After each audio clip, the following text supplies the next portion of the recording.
He's coming. In addition to the next door and across the hall.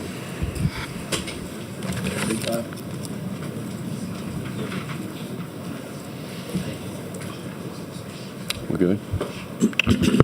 All right, good morning, everyone. Today's date is May 8th, 2026, and this meeting of Senate and Governmental Affairs. Madam Secretary, will you please call the roll? Senator Klein-Peter? Here. Here. Senator Migas? Here. Here. President Pro Tem Barrow? Here. Here. Senator Carter? Here. Here. Senator Fazy? Here. Here. Senator Jenkins? Here. Here. Senator Miller? Here. Here. Senator Reese? Senator Womack? Here. Here. We have 8 members. We have 8 members, and there's a quorum. Before we get it started, there's a few announcements. Please silence your cell phones. If you must take a call, please step outside of the committee room. If you wish to give testimony, please fill out your witness card, sign it, and hand it over excuse me, to the sergeant at arms. Your signature is an affirmation that the testimony you give is true. Please be aware that the personal information you give on this card is subject to public disclosure. Green cards are for support. Red cards are in opposition, white cards are for informational purposes only, and blue cards are for certified designees of elected officials. Also, I wanted to make a statement. Before we begin public testimony, I want to outline the process we'll follow to ensure everyone has a fair opportunity to be heard and that we can complete the agenda in an orderly and respectful manner.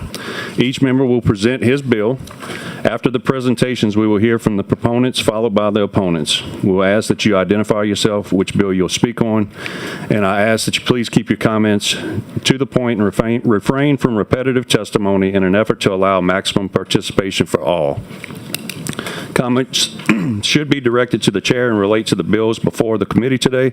We welcome differing viewpoints and ask that all speakers remain respectful, avoid personal attacks and disruptive behavior.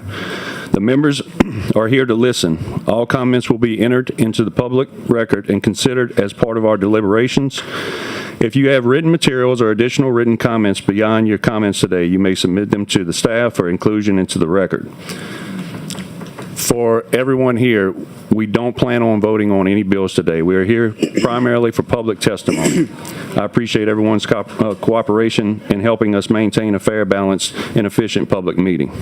One more reminder for everybody in the audience that only accredited media may take photographs or record any audio, video by phone or with any camera in this committee room or in any of the overflow Senate committee rooms.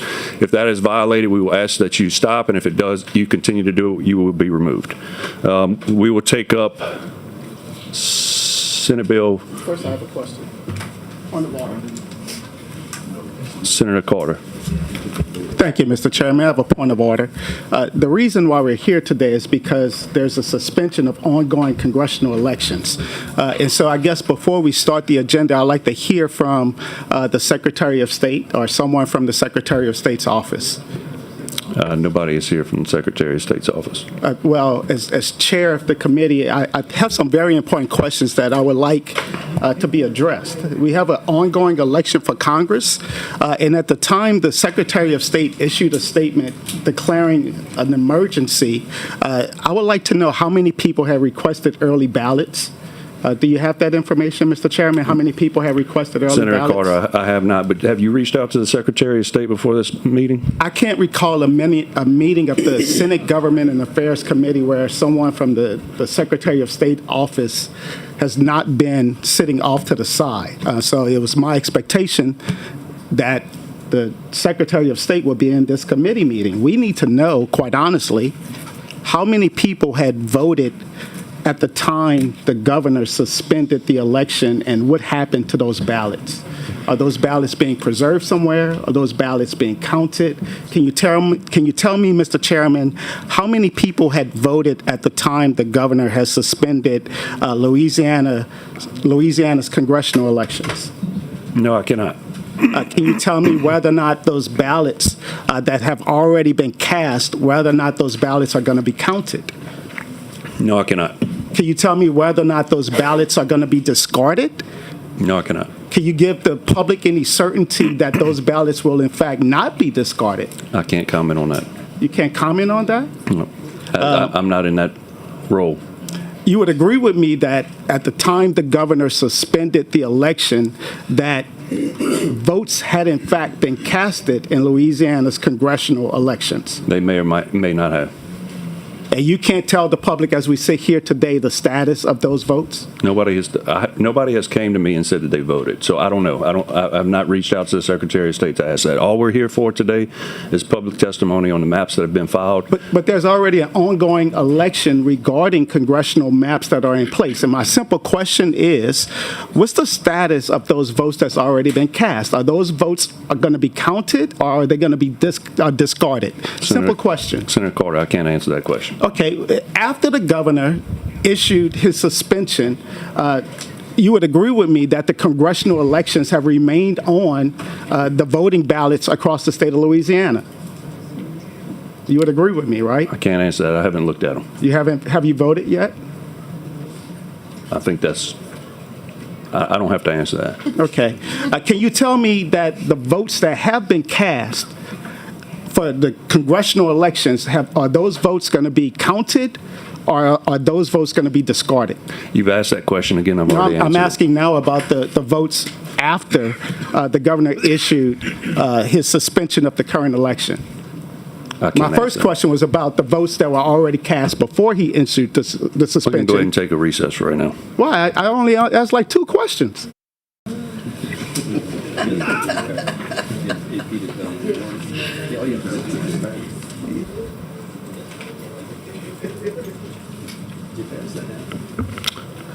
Are we back live? All right.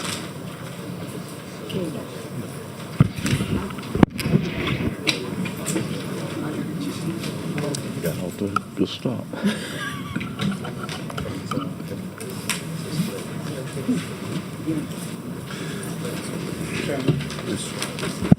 Senator Carter. Mr. Chairman, as I was saying before our break, I want to know from the Secretary of State's office, and I demand to know before the next meeting, is my understanding this committee is going to meet Wednesday of next week? That's correct. And I expect the Secretary of State or someone from her office or someone from the state of Louisiana to come and tell us, at the time the governor suspended the election, how many people had requested early ballots? How many people had received early ballots? How many people had returned those early ballots? How many people had voted in the election? Following the governor's suspension of the election, how many people voted? What's going to happen to those votes? What's going to happen to the votes that were cast before the governor suspended the election? What's going to happen to the votes that were cast after the governor suspended those elections? Are those votes going to be counted? Are those votes going to be discounted? Are those votes subject to a preservation of hold regarding for evidentiary purposes? If not, I request that they immediately be held for preservation of evidence. Do we intend to tally up all of those votes? How do the Secretary of State intend to use those votes? Also, I have specific questions about Louisiana Revised Statute 18:401.1, which is the emergency election procedures for the state of Louisiana. According to this language deals with emergencies related to natural disasters. I want the Secretary of State to come and present evidence on Wednesday of next week whether or not there's ever been a suspension of an election purely for political purposes. A suspension of an election purely for the purpose of drawing a map to affect who the winner or the loser of an election may or may not be. These are fair questions of the Secretary of State, and quite honestly, these questions should be addressed before we even proceed with trying to redraw additional maps. That's my request, Mr. Chairman. Thank you, Senator Carter. We will not have any clapping. I will ask that people be quiet and calm and respectful of the committee. Senator Carter, I think you brought up a lot of questions. Hopefully, the Secretary of State's office is listening. If not, myself and the Senate President will make sure that they are aware of those questions and that they come to committee on Wednesday. Is that okay, Senator Carter? All right, thank you. We'll move on to the first bill, which will be Senate Bill 407. Chairman Price. Good morning, Chairman. How are you today? Good morning, Mr. Chairman and members of the committee. I'm here today to present Senate Bill 407. All right. Senator Jenkins, did you have a quick? Okay. Okay. All right. You ready? It's-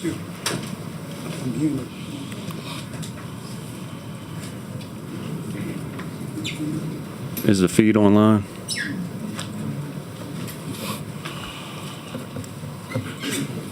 Senator Carter, if the feed wasn't on, would you want to repeat? Hold on. Was the feed on? It wasn't online? Okay. I know.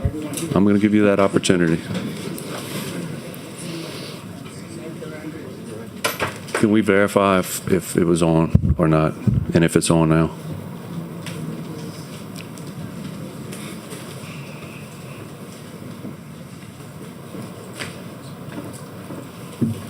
Looks like I see it on. Senator Carter, if the feed wasn't on, it's on? No. The video.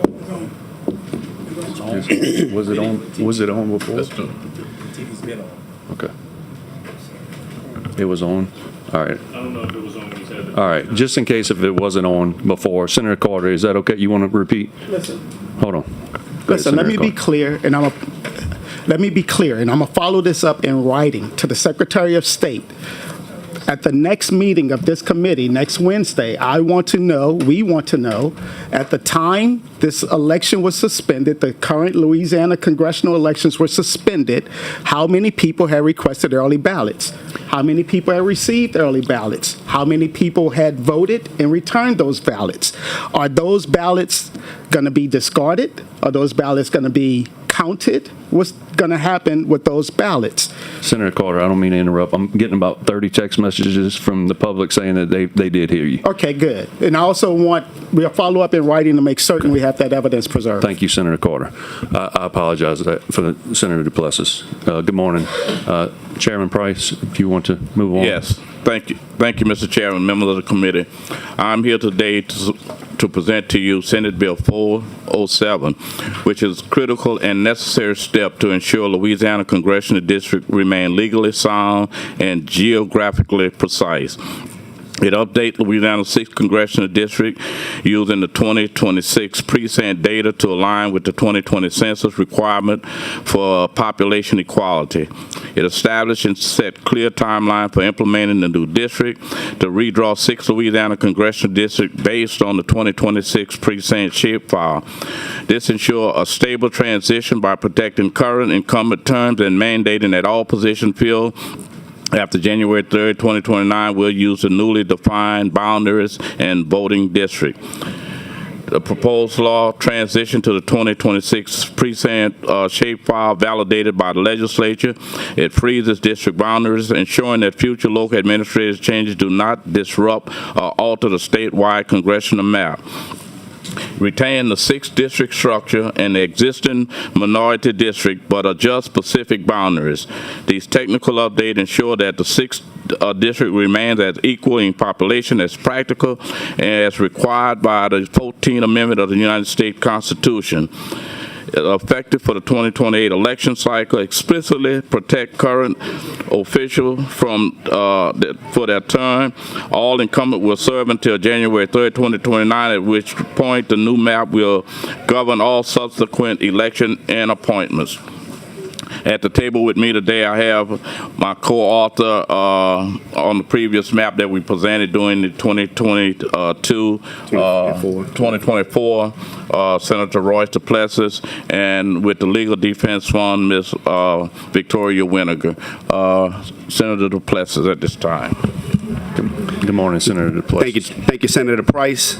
Good morning, Chairman and committee. I'm here again with Senator Price, as I was in 2024 during the special redistricting session when we presented a map that we believe this committee and this legislature should have passed. I want to begin by saying plainly what I believe needs to be said out loud in this room, and that's that the Supreme Court's decision in Calais is a shameful moment in the history of voting rights. It weakens the practical enforcement of the Voting Rights Act, a law that was born out of sacrifices of Americans who were beaten, jailed, and killed for for the right to vote. That law was enacted because this country had to be forced by law to treat all of its citizens as full citizens. And now, 6 justices, 6 individuals have told us that the very remedy for Louisiana's own government passed, signed, and defended and implemented map was suddenly unconstitutional. So let me be clear about what this means in human terms. It tells black Louisianians who make up 1/3 of this state, who have built this state, who have sacrificed for this state, that even decades of organized political participation may still not be enough to secure a fair representation. It moves the goalposts yet again. And it's done so in a way that is so disruptive and internally contradictory that the state of Louisiana, as Senator Carter has pointed out, is now actively working to suspend congressional elections that have already begun. That is intentional disenfranchisement. What Calais does, and what I want my colleagues to sit with today, is that this is a decade-long erosion of a legal framework that made meaningful black political participation possible in the South. First came Shelby County, which coincidentally, or I should say ironically and sadly, just yesterday, the state of Tennessee voted to eradicate the only black majority congressional district in the state of Tennessee, which was based out of Shelby County. Then Brnovich, now Calais. Each decision, standing alone, it may appear technical on its face, but together they all tell a larger story about whose political power is protected and whose political power is weakened. Now, having said all that, I'm still a practical person. And despite the damage caused by Calais, the court did leave a door open. A narrow one, but it left a door open. The court said the state should not make race the predominant factor in drawing districts. Instead, it pointed toward electoral behavior, political geography, and voting patterns. So if that's the theory that the court wants to give us, then fine. Let's talk honestly and follow that instruction to its logical conclusion. Let's talk about voting behavior. Let's talk about party. Let's talk about actual election results over time. Because when we look at where Democratic voters are concentrated, where Democratic candidates consistently win elections, and where sustained electoral majorities actually exist, we arrive at 2 places every time: New Orleans and Baton Rouge. Not because of whose those voters are, but because of how they vote. The math is unambiguous. There have been mathematicians and demographers who've presented the numbers and presented the data, and that data did not begin with race. It began with votes, and they reached the same conclusion, that Louisiana naturally supports 2 congressional districts where Democratic voters have a meaningful opportunity to elect their preferred candidates. That's not a racial argument. That's basic arithmetic. And arithmetic does not belong to just one political party. The Supreme Court itself has held in Rucho v. Common Cause that partisan line drawing is constitutional. So the principle cuts both ways. If it's legal to draw districts where Democratic voters actually live and vote, then it's equally legal to draw districts that accurately reflect where Democratic voters actually live and vote. New Orleans is a Democratic city, and Baton Rouge contains one of the largest concentration of Democratic voters in the South. And the evidence shows that these 2 communities can sustain congressional districts that give Democratic voters a genuine opportunity to elect their preferred candidates while still satisfying traditional redistricting principles. Compact, contiguous, respectful of parish lines, keeping major cities whole, keeping precincts intact, and most importantly, the districts can still be drawn while preserving Congresspeople like Speaker Mike Johnson, Majority Leader Scalise, and Representative Letlow, or at least her district, rather. We have two democratic opportunities. They exist, and they're legally defensible under the Supreme Court justifications. I should remind this committee that no black candidate has won statewide office in Louisiana since Reconstruction. Not once in more than 150 years. Louisiana's own legislative leadership has acknowledged this state's dark history with racial discrimination. And the voting patterns remain measurable and persistent. Less than 20% of white voters typically vote to support candidates than preferred by black Louisiana voters. And that did not emerge out of nowhere. That is the residue of the history of this state. Without fair district lines, black voters in Louisiana will continue to be systematically outvoted into political irrelevance, not because they failed to participate, but because the maps were designed to make their participation matter less. This committee and this legislature will have a choice. And when the history of this moment is written, when the people look back at what happened in Louisiana after Calais, this committee and this legislature will own that choice. This committee has the math. This committee has the legal roadmap. This committee has the evidence. The question is, will this committee and will this legislature have the courage? The people of this state deserve representation that reflects the votes that they have actually to cast. And I urge this committee to deliver it. Thank you. Thank you, Senator Duplessis. Good morning. Please state your name for the record. Thank you, Chairman, and thank you, members of the committee. My name is Victoria Wenger, and I'm an attorney for the Legal Defense Fund. First, I want to thank Senator Price and Senator Duplessis for standing with black voters and all voters in Louisiana throughout this multi-year fight for fair maps. This bill as filed reflects one of the maps offered throughout the Robinson litigation and is a most recent iteration of similar maps that were introduced in these chambers dating back to 2022 and previewed during the roadshow hearings in 2021 in written testimony submitted by a coalition of civil rights organizations. At each stage, the map performed as well, if not better, on traditional redistricting criteria than the maps you adopted, HB 1 in 2022 and SB 8 in 2024, as well as other maps that have been presented here. Measures like compactness, population deviation, reducing parish and municipal splits, protecting communities of interest, criteria that this legislature signaled were your core priorities in Joint Rule 21. The bill also created an opportunity for black voters to finally have a fair shot at electing their candidate of choice in 2 congressional districts. However, knowing that last week's Supreme Court case moved the goalposts and redirected decades of precedent on federal voting rights protections, we are comfortable moving on from this map to explore other options. Specifically, options that satisfy the Supreme Court's Calais ruling and still achieve electoral opportunities that better reflect Louisiana's community and adhere to redistricting criteria, regardless of party, but factoring those other criteria and principles of fairness.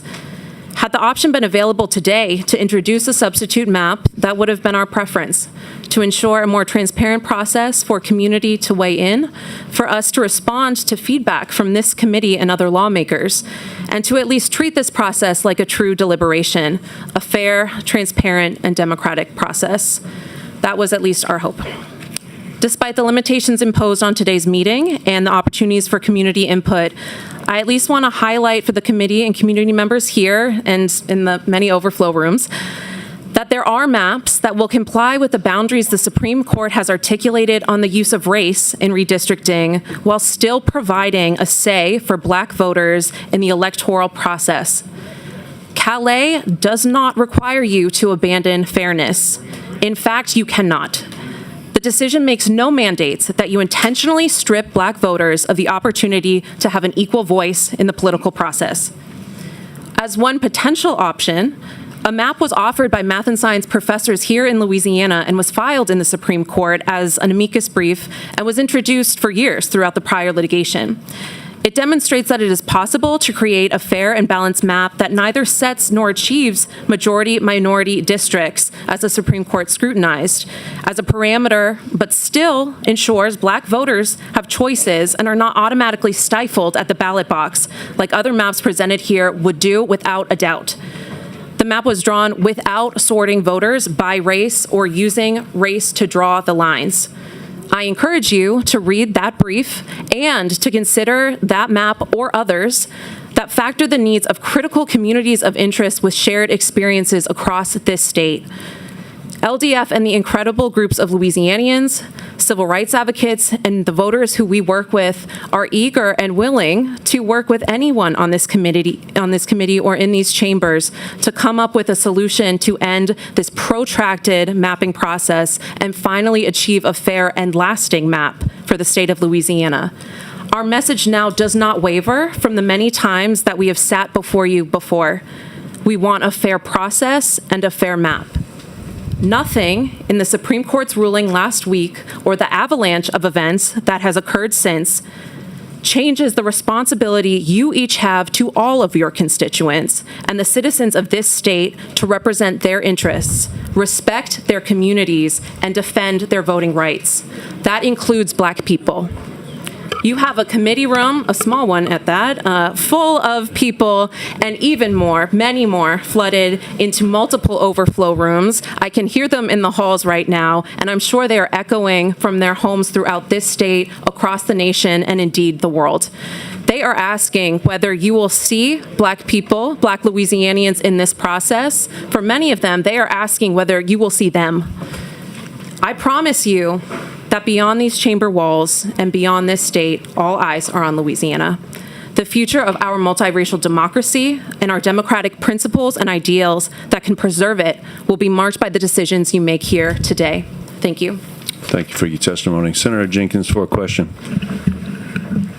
Thank you, Mr. Chairman. Thank you, Senator Price, Senator Duplessis, and others for bringing this bill. I think it's a great bill. I think it's a great map. It is unfortunate that we find ourselves where we are in the state of Louisiana today. The Calais decision was dropped at a time that has created nothing but chaos and confusion, and it came with absolutely no instructions for a path forward. I'm not going to ask too many questions today.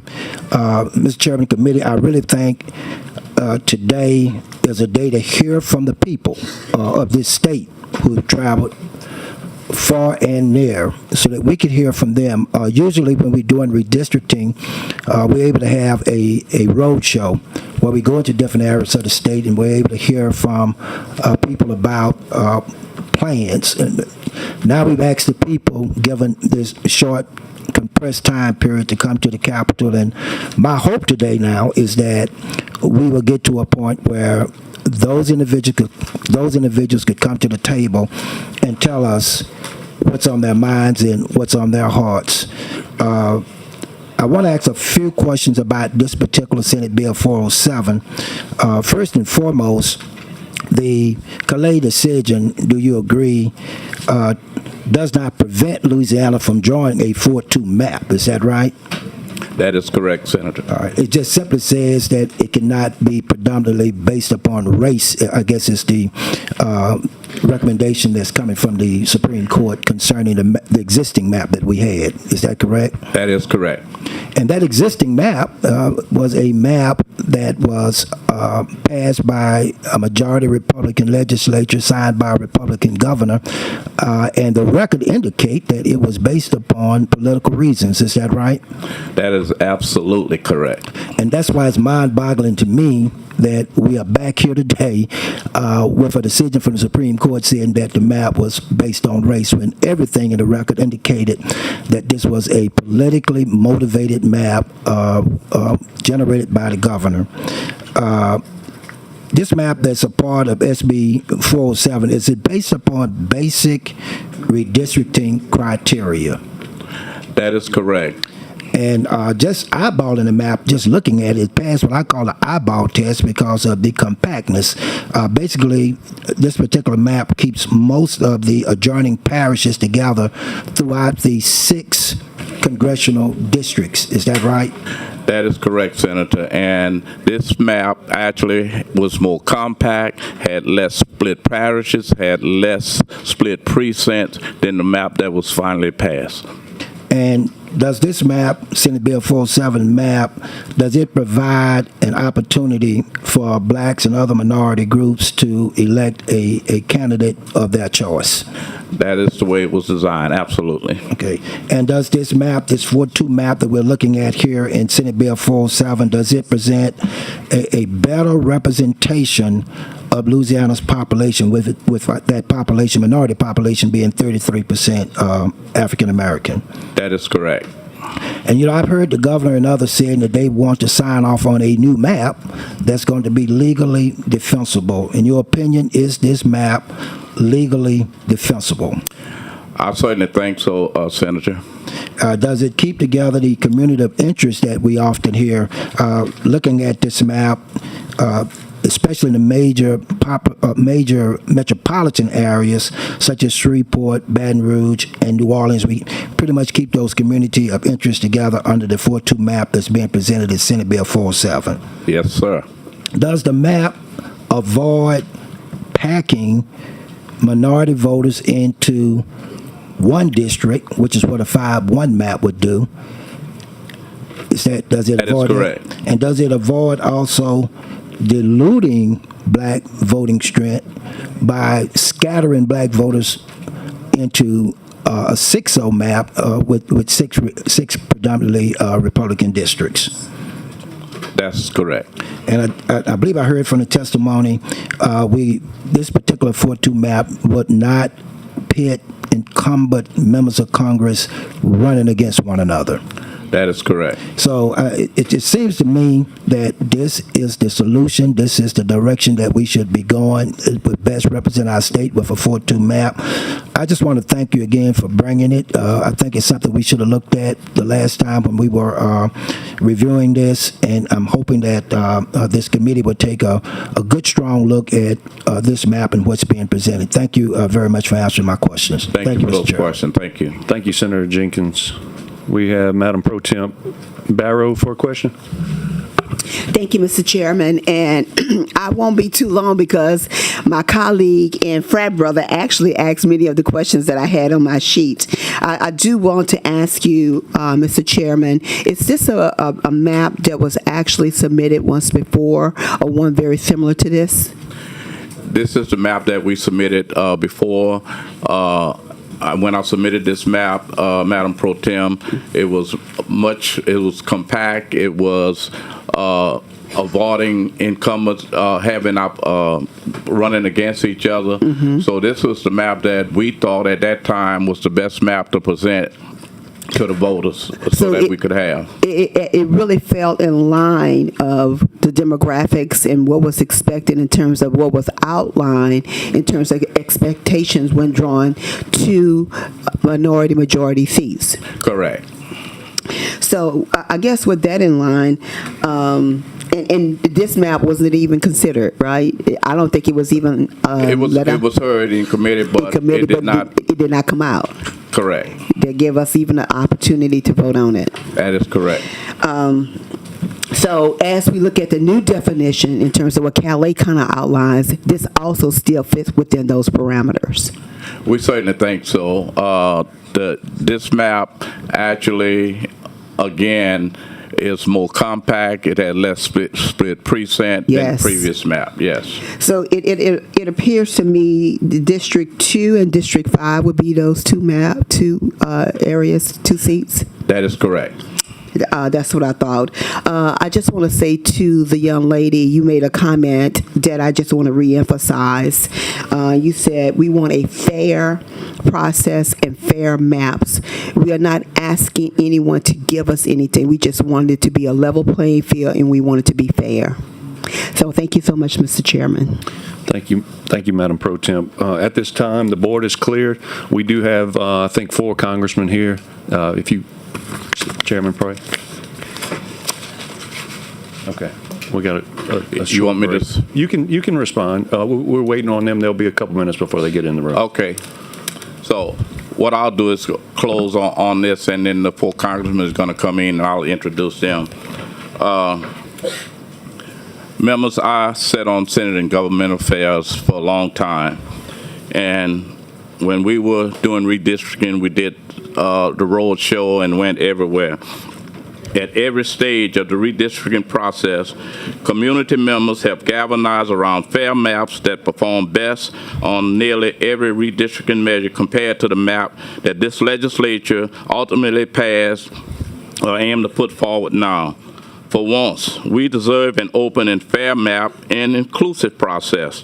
At minimum, this committee should be advancing multiple maps options, including Senate Bill 407, to ensure a robust process and open debate. Even as the Supreme Court has shifted the rule, we know it is possible to pass fair maps that stand within the boundaries of the Constitution and the Voting Rights Act. The legislature can draw a map that will protect community voices while not impermissibly considering race when drawing district lines.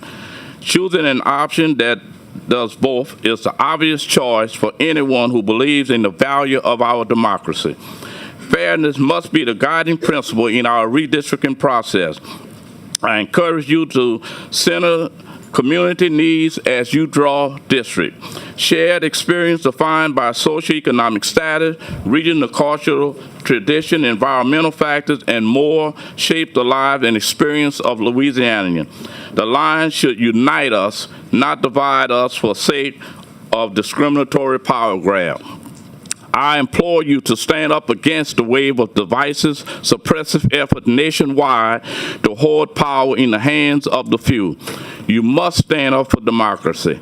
We are all Americans, we are all Louisianians, and we all deserve an equal voice in our democracy. Thank you. Thank you, Mr. Chairman. You do have a question from Senator Carter on closing. Thank you, Mr. Chairman. Thank you, Senator Price. Thank you, Senator Duplessis, and thank you for your continued advocacy. Just want you to know at the appropriate time, Mr. Chairman, I will like to report Senate Bill 407 favorably at the appropriate time, which I understand is going to be next week. Okay. Thank you, Senators. Thank you, Senator Carter. Senator Jenkins, quickly.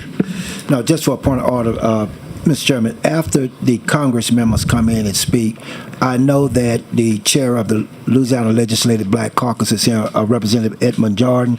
If possible, after they speak, could he possibly be called up to speak I at the will time? allow Representative to come up and speak. Yeah. All right, thank you, Mr. Chairman. So, Mr. Chairman, at this time, I would like to bring to the table four congressmen who's represented this state in the United States Congress. Congressman William Jefferson, Congressman Cedric Richmond, Congressman Troy Carter, and Congressman Cleo Fields.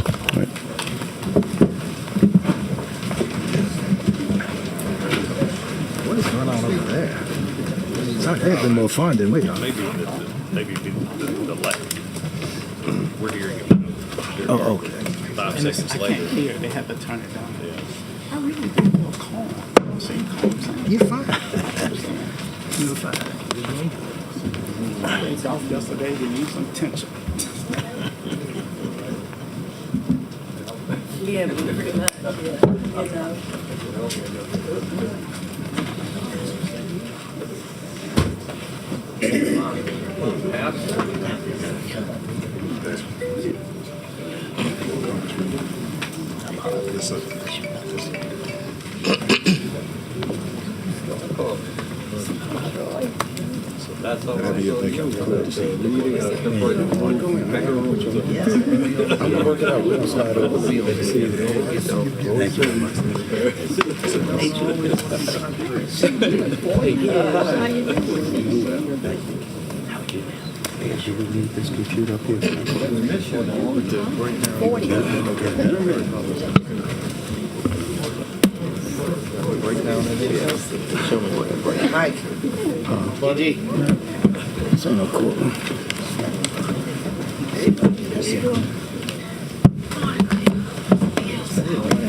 Good morning, gentlemen, congressmen. Good morning. How are y'all today? We go off of seniority. Congressman, Good morning. good morning. We're ready when you are, I suspect. You can take it from here. All right. Well, good morning, everyone. Thank you all for being here. Mr. Chairman and members, thank you for the opportunity to address you this morning. I'm Troy Carter, a proud member of the Louisiana delegation representing this great state in the United States Congress. I want to start by thanking everyone who came to the Capitol today to make their voices heard regarding redrawing of congressional maps in Louisiana. I want to look at all of you and say, it wasn't that long ago that I sat where you're sitting. I understand you've got a tough job. I understand that the task at hand is not easy. As members of the Senate that will have the first crack at drawing these maps, I'm certain there are people pulling and tearing at you from every angle. I'd encourage you, as I did so many times, sitting in those very seats, that we dig deep into our hearts, and try to do what's right. To not allow ourselves to be divided, to be eviscerated, to play into the hands who would rather see us divided. We're Louisiana. We're better than that, and we should do everything in our power to demonstrate it. At the close of the Constitutional Convention in 1787, Benjamin Franklin emerged from the Independence Hall in Philadelphia and was approached by a citizen who asked him a simple but profound question. He said, "Well, Dr. Franklin, what do we got? A republic or a monarchy?" Franklin's response has echoed throughout the generations. A republic, if we can keep it. A republic, if we can keep it. Those 7 words may be among the most important words ever spoken about our American democracy. Because Franklin understood something that remains true today. Democracy is not a self-sustaining function. It is fragile. It requires vigilance. It requires courage. It requires participation. And above all, it requires fairness. A republic cannot survive if people lose faith that their voices don't matter. A republic cannot endure if representation is manipulated to silence communities. A republic weakens when citizens begin to believe the system is rigged against them. Today, here in Louisiana, we're being tested, and the whole world is watching. The question before us is not merely about lines on a map. The question before us is whether we will honor the principle that every citizen deserves equal protection under the law. Louisiana is 1/3 African American. We have 6 congressional seats in our Orleans delegation in Congress. Fairness and basic mathematics both point to the same conclusion. 2 districts where black voters have a fair opportunity to elect candidates of their choice. It's very basic. Not because anyone's asking for special treatment, but because democracy demands equal treatment. Franklin warned us that keeping this republic would require each generation to defend it, not with empty rhetoric, but with true grit and action, with integrity, with moral courage, with moral tenacity, against the odds, against the voices, against the noise, to simply do what's right. That responsibility now rests with us.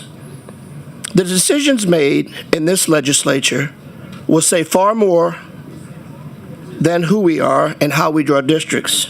They will reveal whether we will stand and still believe in the promise of a representative democracy.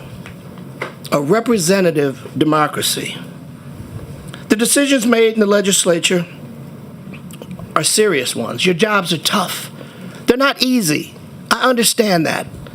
I know that because I know most of you personally. I've served with you. I've enjoyed dinner with you. We've debated together. We've worked together. I think I know your hearts. And I'd ask you to not let anybody, any party, any politician, any person, move you from doing what's right. You have the capacity. I've seen you do it. I've seen you do it. Let us be remembered as leaders who chose fairness over fear, justice over politics, democracy over division. Because the question Benjamin Franklin posed nearly 240 years ago is still with us today. Can we keep this republic? The answer depends on what we do now. The answer depends on what we do now. Not that which divides us, but that which unites us. My dear former colleagues of this proud and historic body, the Louisiana State Senate, where I spent some of my most significant days, with some of my most fond memories, with some of the most outstanding, intelligent people that I've ever worked with. This body means something. This body means something to our state. This body means something to America. Through the different parties and different philosophies, we're always united as Louisiana. A Louisiana is stronger when every voice matters. A Louisiana is richer because of its diversity. A Louisiana built on the promise of a multiracial democracy. My esteemed senators, colleagues, friends, let us keep one Louisiana. Let us remember the promise and the question that was posed in the comment from Dr. Benjamin Franklin. A republic, if we can keep it. We have been entrusted with a mighty task. The people of Louisiana have elected us to do a job, not to do the bidding of a party, not to do the bidding of a individual, but to do the bidding of the people. And I ask you this as I leave, as I close. What kind of democracy do we want to leave for our children? What do we want history to say about us 100 years from now? Did we stand for division, or did we stand for fairness and unity? Thank you very much for the time you've given us. Thank you for your diligence. God bless you. God bless our state. God bless America. Thank you for that, Congressman. And thank you. I want to personally thank you for being my congressman and helping out on many issues throughout our district. I really do appreciate that. Thank you. Congressman. Thank you very much. Is this on or no? Yes, it is on. Yes, sir. All right. It's been 40 years since I've been before a Senate committee or on a Senate committee. But 40 years ago, I chaired the Senate and Governmental Affairs Committee. Same one, I suppose, that you sit as chair of, and that you sit on. And we've been through reapportionment battles and all the rest. We used to worry then about where the fire hydrant was going to be in the district, or the school, or some path, or some park, and that sort of thing. We didn't have the heavy issue that you're facing today in most of our cases because they weren't there. When I got elected to the second congressional district all those years ago, I guess now 30-something years ago, it wasn't created by the Voting Rights Act. It naturally grew into a district that was largely African American. It was represented by Lindy Boggs for all those years. And so the issues of the Voting Rights Act didn't implicate, didn't create, didn't bring about the second district. It leads me to wonder why we even are discussing the second district in all this debate now. So let me go on from there. I was 18 years old when the Voting Rights Act passed. I can't believe that, but I was. 1965, the year I graduated high school. And I know all the stories about, and you've heard them all, but I lived through them. My mother couldn't vote, my father couldn't vote. When the Voting Rights Act passed, the registrar closed the registration office, says, wasn't going to register anybody if you had to register anybody black. Reverend Scott, our NAACP leader, was shot over the same questions. That's how it was. I know the Supreme Court decision now in Cali says that isn't to be given much weight, past practices and that sort of thing, and not even the effects of past discrimination should be given that much effect. But they did say that the current political environment and the current political facts ought to be given weight. And so I ask you to focus on not what the court said couldn't be done, but what the court still allows to be done. And so that is where this debate now must take place, because the court has made itself clear about the 6th Congressional District is unconstitutional as drawn. That doesn't mean we can't do some other things with it, but it means that as drawn. But this does not, to me, implicate at all the 2nd Congressional District in any way, shape, or form. Now, here's what the current facts tell us. There is no plurality district or city that I'm aware of in this state that has elected a black person in that office. However, there are many examples of plurality white voter districts where black people elect white representatives and elect white leaders, mayors and parish leaders, all the rest. There are many examples of that. So the disparity that we have here is one of white people voting as a bloc when it comes to black leadership. That is what is still needs to be fixed in this state. And we can't ignore it. It's a current condition. The court allows us to think about that. Even under Calais, it permits that to be thought about and be dealt with here. We're not here because of an emergency. We're here because of an exigency. The exigency of the midterms. That's why we're sitting here today. Otherwise, we could take our time, get after this next week, next month, end of the year, next session. There is no emergency that brings us to this point. There's nothing really that needs to be decided now. All of it can take place in a normal order, and as it should. And so if it were not for the midterms and a political concern about how they will come out, there would be not even an exigency that exists. But we're here just for that, because of the exigency of the midterms in Congress. So we can all sit here and admit to and celebrate even the progress we've made in matters of race in this state, and we've made some. In my life, of course, we've gone from the water fountains and the segregation and all that stuff to where we are now, where there are many well-qualified people, black people, serving alongside well-qualified white people getting things done. But we're here because we're not all the way there yet, and we still need to make progress toward that goal. So,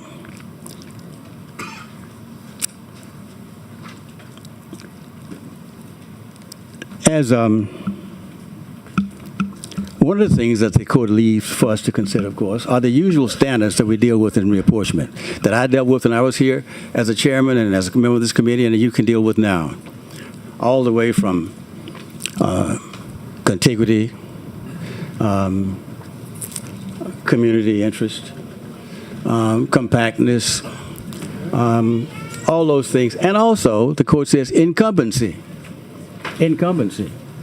Now, this fellow to my right is not incumbent, but this fellow to my left is, and the fellow to my far right is.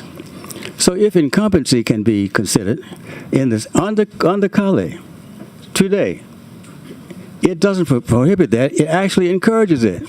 In fact, it highlights it as a reason that you can, for reapportionment to be fair and right and just and constitutional. And so, in that light, take into account the incumbency of this gentleman and of that gentleman over there as you think about how to do this and as you try and comport with the demands of Calais. So we're not here today to look for what it prohibits, but what it permits. And that is what I would argue we should do in this state. What has weakened the state, as Congressman Carter mentions, is the inability of us to pull together, white and black, rich and poor, working together. My mother used to take me to what was called back then in East Carroll Parish, the East Carroll Parish library for the colored. That was my library back then. I went to it a whole bunch. She took me there all the time. I read and read until I couldn't read, until the lamps went out, and then until the lights went out. And that's what I did. And so she was a big fan, although not of everything she read, but of what Booker T. Washington said, which is basically this, that you can't get down in a ditch with a man and hold him down unless you're in the ditch with him. That's what Booker T. Washington said. That's what holds us back. If we could all be in the same place, pulling together, and not one of us holding the other down in the ditch, we could make the progress that we need to make in this state. And so all the battles we thought we've won, all the fights we've had, all that, it is time to look forward to the future. And it doesn't have to be what the past has been. We can be better than we've been. We can be more friendly than we've been. We can be closer than we've been. We can be more effective, and we can win more here in this state than we have. Imagine if we're all pulling the same way, if we all are pulling together, if you're all working for a greater Louisiana. Imagine that. What we could all do together. We're well past this idea of white superiority. Nobody believes that, for real. You can't. There's no proof of it. It doesn't make any sense. There's no evidence of it. It's a wasted lot of time to even think about ourselves in that way, one way or the other. It makes no sense. It is time to push us to turn to what Abraham Lincoln called the better angels of our nature. And my appeal today is that for us to call upon the better angels of our nature. And all of us are full of those. We just have to call on them and apply them at this moment. And so I urge you to, as I've said, and I won't say it again, to not look at what you can't do, look at what you can do. And realize that we're here only because of the exigency of the moment that has been created, which is not an emergency. And we can take your time and get this right. And I hope you will consider that as you go through your consideration of these bills. Thank you for the chance to come back to you and to be with you again after all these years. Congressman, thank you for your dedication to this state and this great country. Can you please state your name for the record, though? William Jefferson. Thank you. William Jennings Jefferson. Thank you, Congressman. Congressman. Congressman Cedric Richmond, former Congressman Cedric Richmond.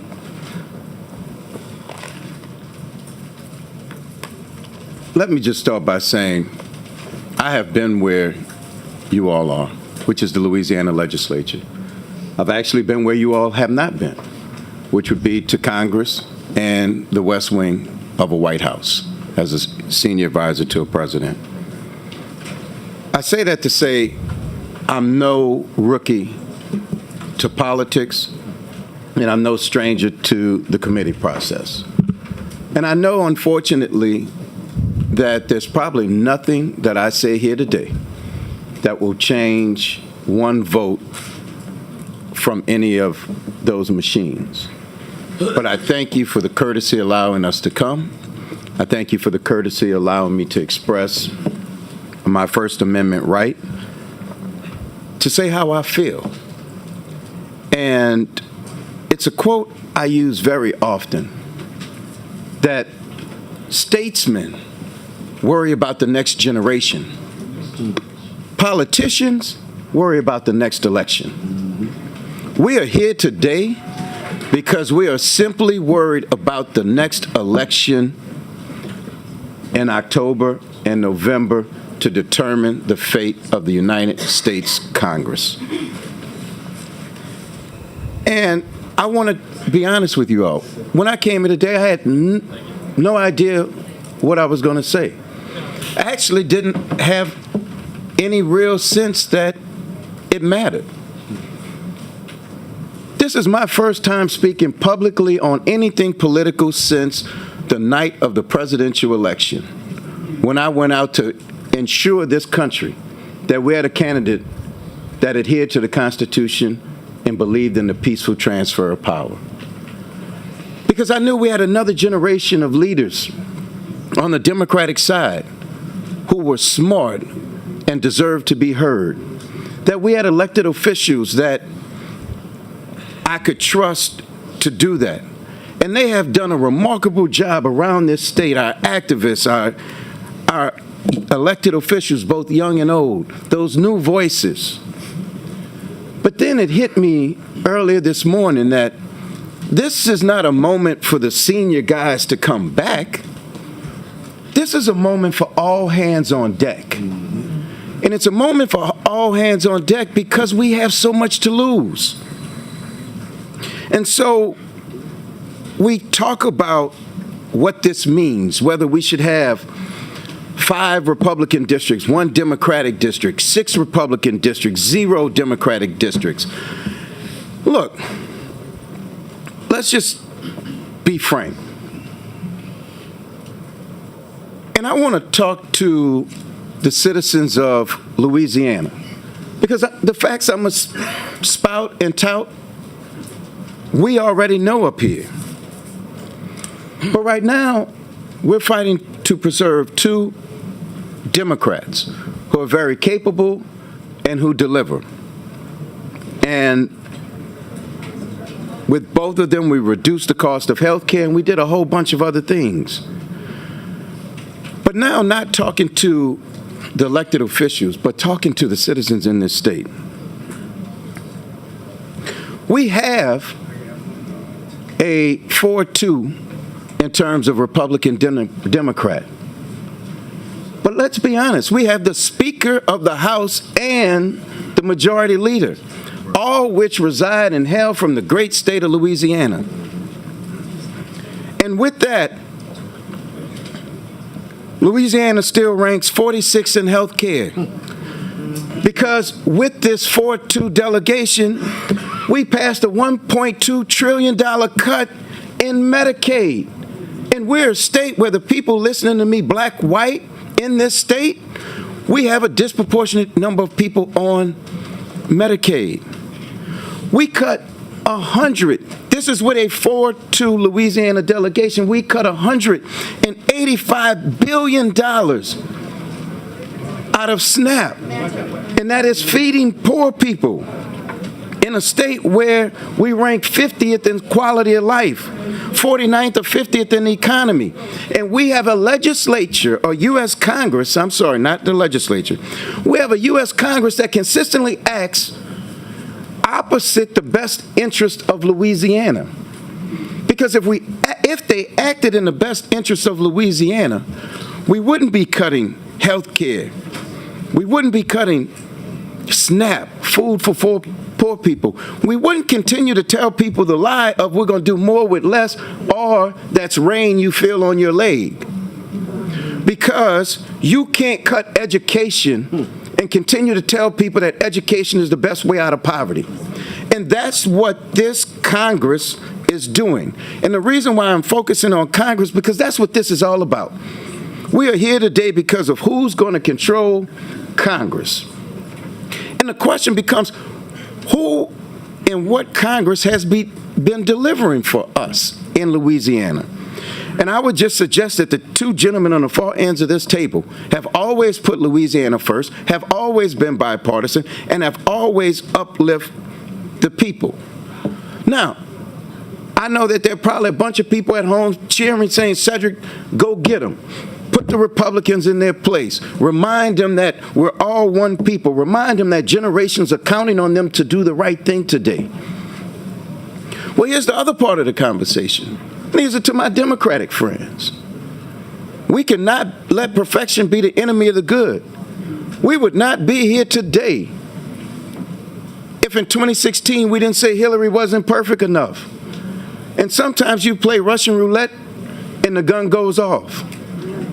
And because we took that stance and we took a protest vote, whether we stayed at home, voted for the independent, or voted for the opposite candidate, what we got was Amy Coney Barrett, Gorsuch, and Kavanaugh. What we got was a Supreme Court that has rolled back protections for minorities back decades and decades and decades. So why am I here, and what am I ultimately saying? That this is a clarion call for unity. This is a clarion call for us to unite behind those simple things of justice, opportunity, and fairness. And what the ultimate question of what does the Lord require of thee? Act justly, love mercy, and walk humbly with our God. And if we did that in Louisiana, we wouldn't have all these bad rankings. We would actually unite and uplift all of Louisiana. And so, to my friends out there, I would say keep advocating, keep fighting, keep marching. But whenever you do it with a voter registration card in your hand. Because power concedes to nothing but power. And I will close with this because I don't want to belabor any points and I don't want to waste time. The Supreme Court cleared the way for you all to do a number of things. And I would just say, just because you can do something doesn't mean you should. And so when you think about what we should do and what we're going to do, I would ask you to think, how is it going to benefit your constituents? Because let's just talk frank, sometimes we do that as politicians. We have a 4-2 delegation. We have the speaker and the leader. And we have 2 congressmen that are Democrats, that are very intelligent and smart and black. We have the speaker and the leader. So we're kind of covered in Louisiana, I would think. But if we lose the House to Democrats in November, do we want a 4-2 delegation or do we want a 5-1 delegation? Because it's, in my opinion, and being in Congress, the more we have in the prevailing party, it helps. But if we have a speaker and a leader and we still rank this low, then maybe we ought to do something different. And I am asking, and I'm challenging this committee and the people who are listening, that we stay focused on another generation, and we start looking at our neighbors and asking what benefits our neighbors and our family as opposed to what benefits a president or people sitting in Congress. And with that, I will yield back. Thank you, Congressman. Congressman Fields, please state your name for the record. Thank you very much, Mr. Chairman. My name is Cleo Fields. I represent the 6th Congressional District of Louisiana. I want to thank you, Chairman, for chairing this committee, and I want to thank every member of this committee, Senator Reese, Senator Jenkins, Carter, Senator Miller, Fessy. Senator Barrow just got here because my senator, is a little incapacitated, but thank you for serving. Senator Womack, I want to thank each of the members because I know how difficult redistricting is. I had to do it twice. I was chairman of this committee in 1991. I had to do redistricting, and we created a district that had 2 majority-minority districts, and we felt it was the right thing. And suits were filed, and the court ultimately said, you got it wrong. I became chairman of this committee once again when I came back to the state senate in 2024. We fought hard to get it right. And we created a second majority-minority district. Senator Womack, you remember those debates. We had Senator Price, Senator DuPlessis, we had our plan, and we weren't able to pass those plans. But Senator Womack had a plan that we basically voted for. And we wanted to comply with every previous ruling of the Supreme Court. You remember when Senator Womack came to this committee, we said to him, now look, you run in this district from Shreveport to Baton Rouge. Are you doing that for racial reasons? And he said, no, I'm not. I'm doing it because I want to protect the only female member of Congress. And we accepted that because the courts had already ruled that was strictly legal. He said, not only that, I want to protect the Speaker of the House. That made sense. I want to protect the majority leader. Made even more sense. And we passed the bill. And we had all kinds of legal folk. We wanted to make sure we got it right. And folk in Louisiana still filed a lawsuit. And yet today, Wednesday, the Supreme Court of this land have basically said it was a racial gerrymander. So I first want to thank the members of this legislature. 2 times you worked hard to get it right. Now, I want to just take a moment of personal privilege because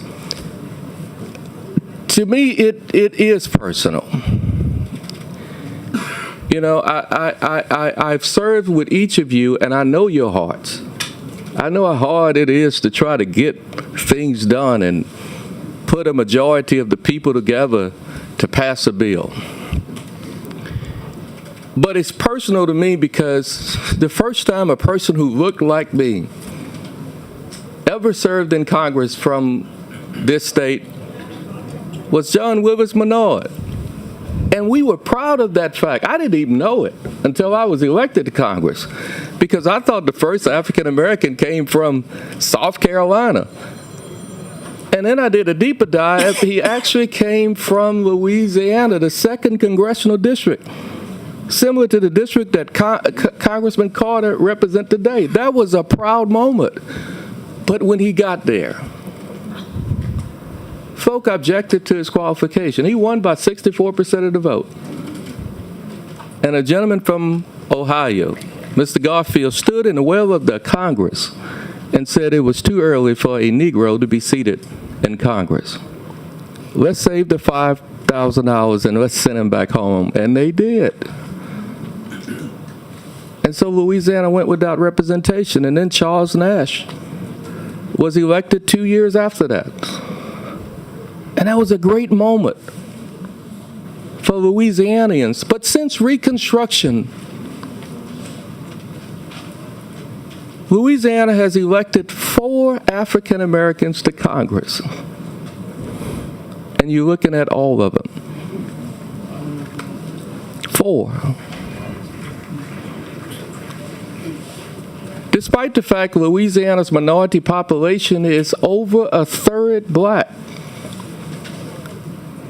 And I'll close with this. One of the things I've tried to do when I was chairman of this committee was follow the Supreme Court because I knew there was going to be a lawsuit. I knew it. And so here's what you can do in this committee. We know what the Supreme Court said, and Congressman Richmond is right. But it did not say you could, what it did not say is you don't have to or you shouldn't create districts that give people an opportunity to elect a candidate of their choice. So I was thinking about the Ed Price plan last night. This is a perfect plan. You know, it creates 2 Democratic districts and 4 Republican districts. Now, I mean, it should be 3 and 3 because the population, in terms of Democrats and Republicans in this state, is almost equal. The most recent numbers from May, there's 36.1% Democrats and 35.6% Republicans. That's almost equal. What does the Price plan do? The Price plan basically creates 2 Democratic seats and 4 Republican seats. District 1, it has 122,000 Democrats and 170,000 Republicans. District 2, 234 Democrats, 83 Republicans. 3, 105 Democrats, 100, and I think that's, 98 Republicans. And I can't read well. Cedric is helping me out. 128 Democrats and 177 Republicans. The 5th district, 199 Democrats and 110 Republicans. And lastly, the 6th District, 99,000 Democrats and 213 Republicans. Don't do it based on race.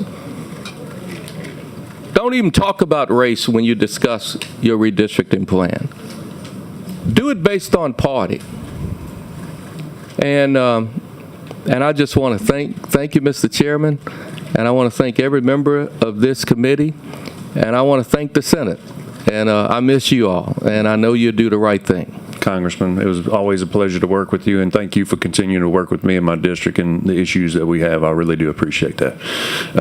We have, first up is Senator Carter. Thank you, Mr. Chairman. Congressman, thank you all so much. Congressman Fields, you finished with, you don't talk about race, talk about party, but just for a moment, I want to talk about race.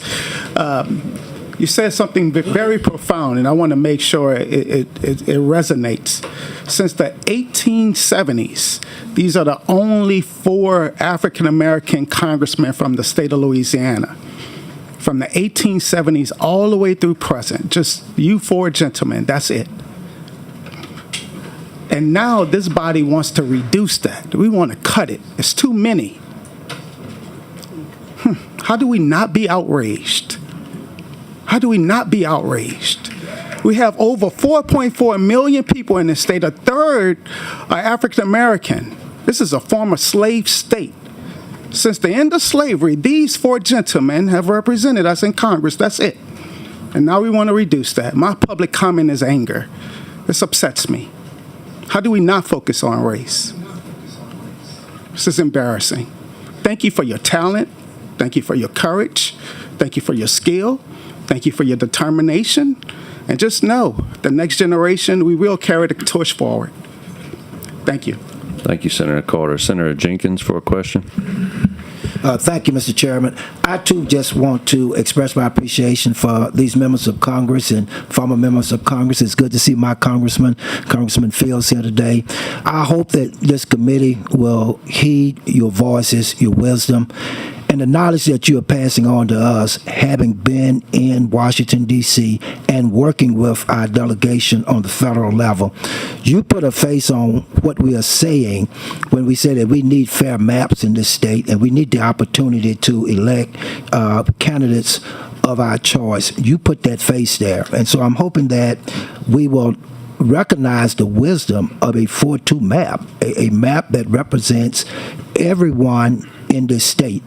And I hope that we will avoid going to partisan extremes as we begin to prepare maps and begin to present maps for the representation of this state. I don't know, when I sit here and look at this group of gentlemen, what could be a more fairer, civic-minded group of individuals to go to Washington, D.C. and to represent this state? I don't know what else we could be looking for or what else we could be asking for, because you have brought dignity to your offices. You have worked with the delegation up there in Washington, D.C. You've done some great things for this state. So thank you for being here today. Thank you for supporting the idea that we need to have a 4-2 map, that we do not need to have a delegation that's all one party as opposed to another party. Thank you for being here today and being that face and that voice, so that when we are here in the halls of Baton Rouge here at the Capitol and saying, keep it fair, make sure that people can elect candidates of their choice, at least have opportunity to do it, they will remember your presence here today and the quality representation that you have brought to Louisiana. Thank you. God bless you, and continue to work and be the advocates that you have been in the past. Thank you, Mr. Chairman. Thank you, Senator Jenkins. Senator Madam Pro Temp Barrow. Thank you, Mr. Chairman. What a historic moment. While it's not in the best context, I'm overjoyed to see all of you guys sitting at the table together. And I've had the fortune to serve with 3 of the 4 of you actually in the chambers, and I know how you represented us. And I have to tell you, my voice is a little trembly because I am really trying hard not to cry as I think about when you talked about 40 years ago, Congressman, when you actually served. I was a little girl, but there's so many things that I do remember as it relates to my grandparents and the things that I experienced and why this is so important to us, to me, to the next generation. Congressman Richmond, like you talked about, statements looks at the next generation. So last night, Congressman Carter, we had the meeting, and there were many young people that were there. And as I looked at their little faces, Congressman Fields, I thought about the students and leadership, and I thought about the importance and the tasks that we have to ensure that they at least have an opportunity to have a level of fairness and have a great quality of life and have the opportunity to elect a candidate of their choice. And I think out about my grandmother who, when I could barely walk and talk, made sure that we passed out ballots in the community to encourage people to go vote. And all of those things that made such a difference and have led to me serving in this position, because there were people who opened the door so that we could serve and sit here. And I don't take it for granted. But as I listen to each of you, and each of you made very valid points.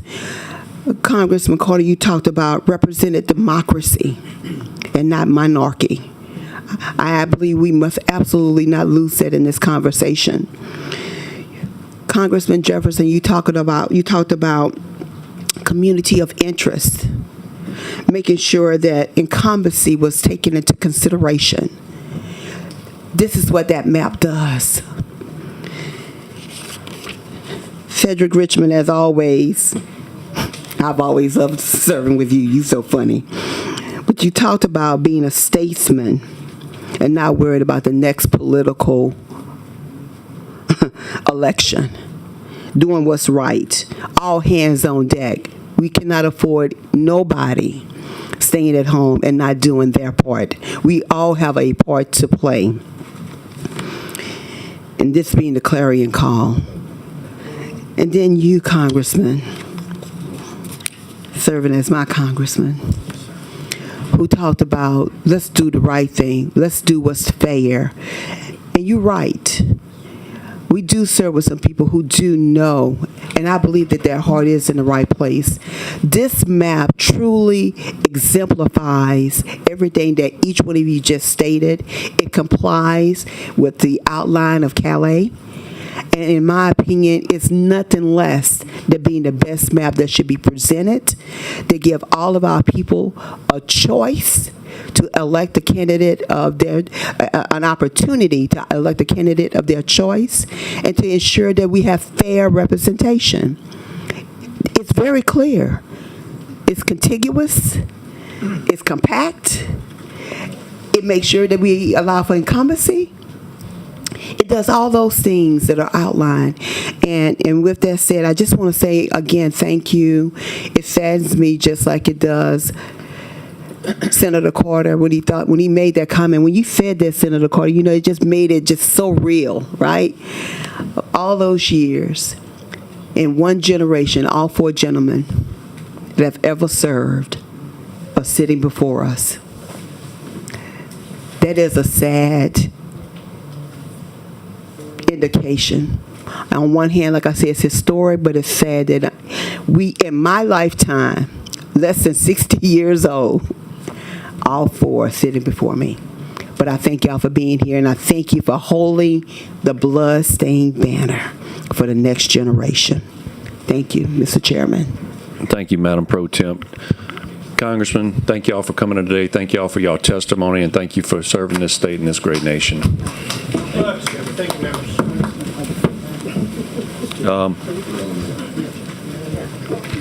Always strong.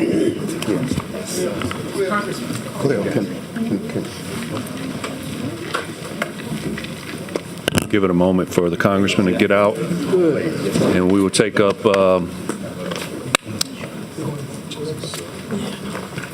Representative Jordan next.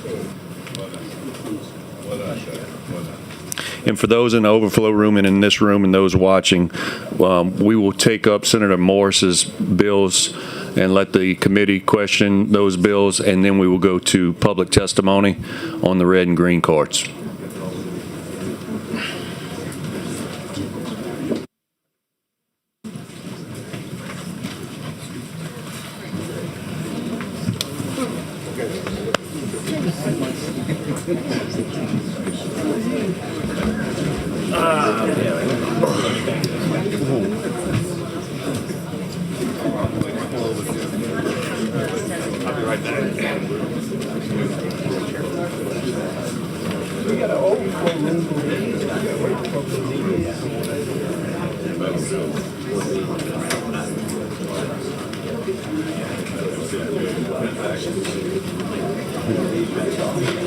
What's going on? How you doing today?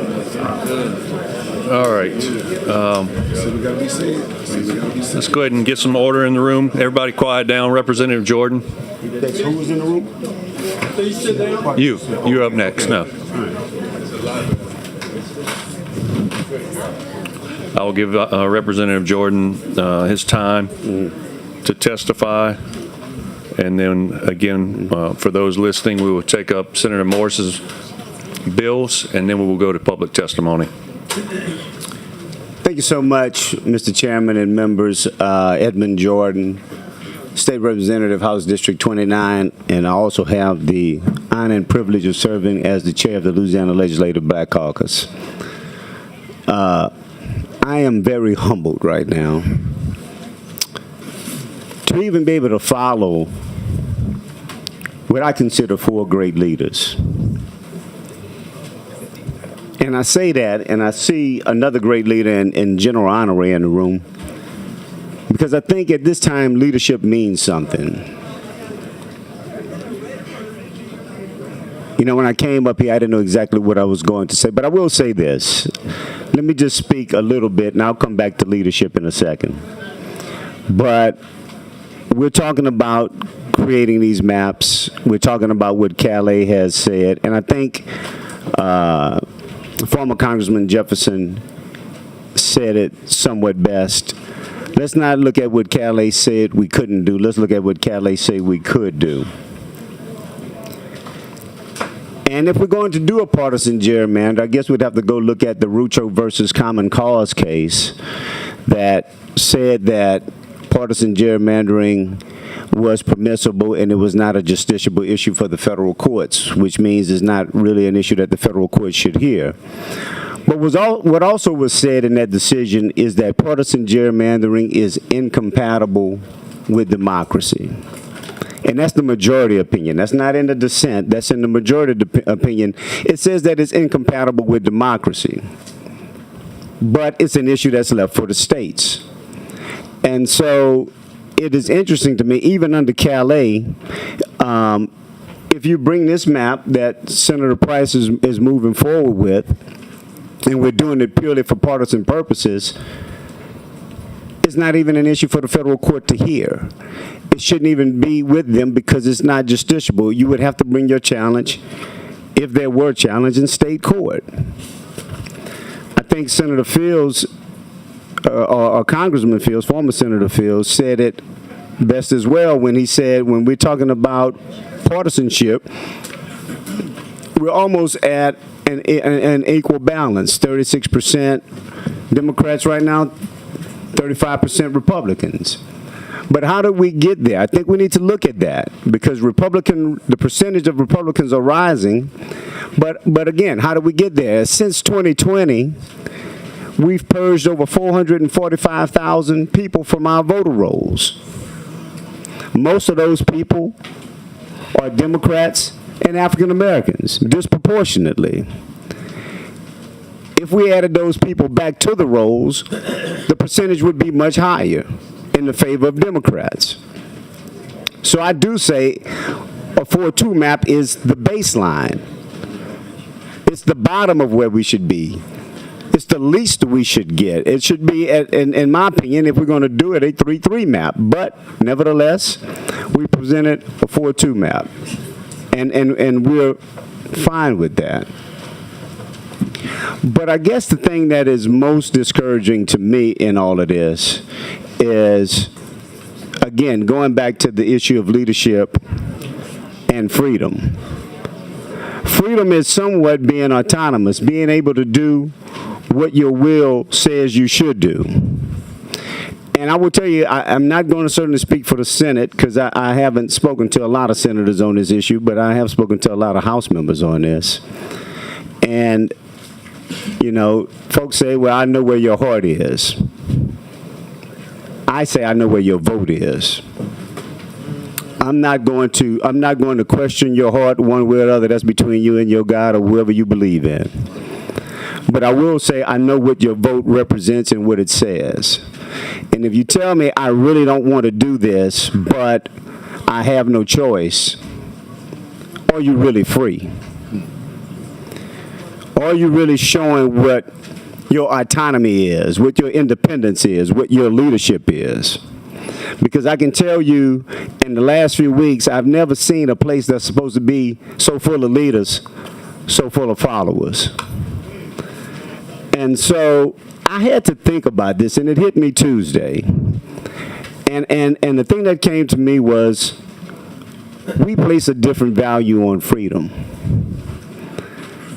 African Americans have always had to fight for their freedom, had to fight just for basic human dignity, had to fight for basic human rights. Anytime the federal government gave us the right to do something, it was either the federal government or court that took it away. You can look at Plessy, you can look at Dred Scott, you can look at Calais, you can look at Rucho and Common Cause, you can look at Citizens United, you can look at all these different cases. And when the federal government gave us something, they took it away. I say this often, and I'm going to repeat this. In 1867 and 68, we had 42 African Americans in this legislature. 42. In that 67-68 convention of 98 delegates, we had 49 that were African American. Half of the delegates in that convention were African American. And what did that get us? That got us the first integrated public schools in the nation. That got us the first law that said that you could not discriminate on race in public accommodations. By 1898, the convention that created the non-unanimous jury and preserved the superiority of the white race, we were down to 2 African Americans. By 1900, we were down to 0. And you saw those 4 men that stood here, but we didn't get another African American in this body until 1967, 67 years later. So we have always had to fight for our freedom. I think some people take freedom for granted. We have never had that luxury. So I will tell you, while you say what you want to do and you say that you have no choice, you have a choice. You have a choice to restore what the federal court has taken away, and you have a choice to do the right thing. So while we got all those people out there fighting for freedom, I would ask that you not give yours away. And so with that, I'll entertain any questions. The board is clear. Thank you for your testimony. Senator Jenkins. No, I certainly want to thank the chairman for being here today and for testifying. Let me simply ask, Mr. Chairman, a 4-2 map, in your opinion, as chairman of the Louisiana Legislative Black Caucus, that represents a constituency in this state, is that a fair representation of all people in the state of Louisiana? I think that is a fair representation because, again, what I would tell you is we've got 36% of Democrats, we've got 35% Republican, and the remainder of that is we have a group of no party. I do think a 4-2 map would certainly be a fair map based on what the numbers are, based on the registration right now. And a congressional map of 6-0 and all Republican congressional map. Can you give me your view on that? I don't even think that even complies with the standards. I mean, if one of the factors you're looking at is proportionality, we know it doesn't comply with that.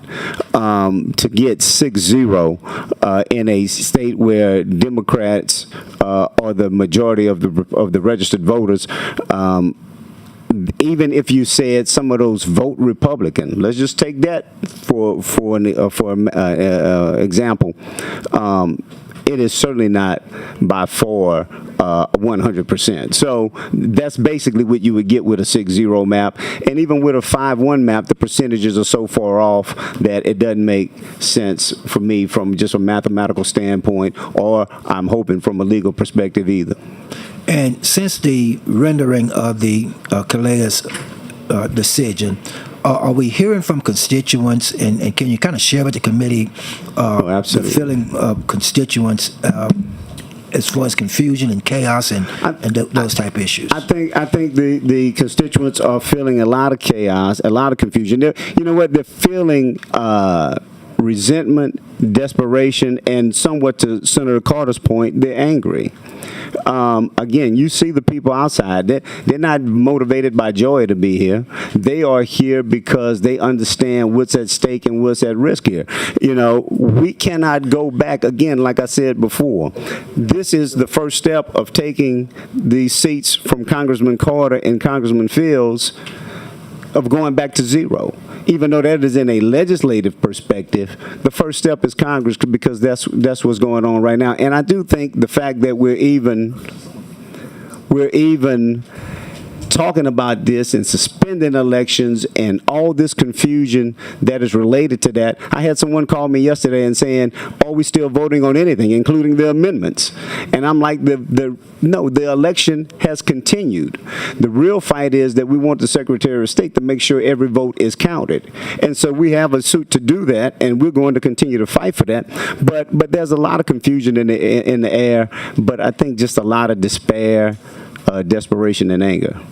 Mr. Chairman, thank you for your testimony here today, and you're testifying as it relates to the Price bill, I would imagine, yes. Supportive of that. I am very supportive of the Price bill, 100%. Right, and there will be some other bills, I think, coming from Senator Morris. Had you an opportunity to look at those? I've looked at those, and I am against those. I don't think any of those maps are fair. Like I said, 5-1 or 6-0, but if we're sticking to this bill in particular, I'm fully in favor. I think this represents the fairest map of the 4 that are presented, and I would hope that this bill comes out of committee, and I hope to have an opportunity to see it on the House floor. Thank you, Mr. Chairman. Just wanted to give you an opportunity to speak as chairman of our Louisiana Legislative Black Caucus. Thank you for your leadership, and thank you for your testimony. Thank you, Mr. Chairman. Thank you, Senator Jenkins, for that. The board is clear. Thank you, Chairman. Thank you, Mr. Chairman. Yep. All right. Up next, we will take up. Hold on, Senator Jenkins. Sorry. So, and I'm not sure how we're doing this. I was interested in knowing how many green cards do we have in support of the Price bill? I think they're still coming in, Senator. I can try to total them up. At some point, will we be able to So the process, yeah. Okay. So what we'll do is we'll hear Senator Morris's bills that he wants to present. The committee can discuss it with him, and then once his bills are done, then we'll have all public testimony to be able to come up. Okay, all right. Thank you, sir. Yes. Chairman Morris? Yes.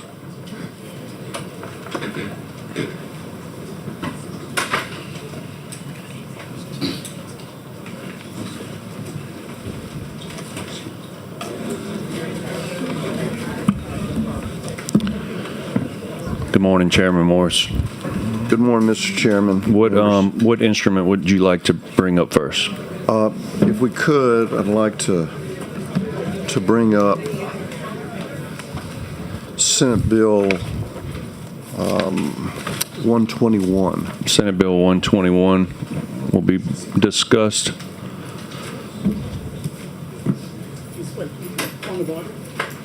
Senator Carter.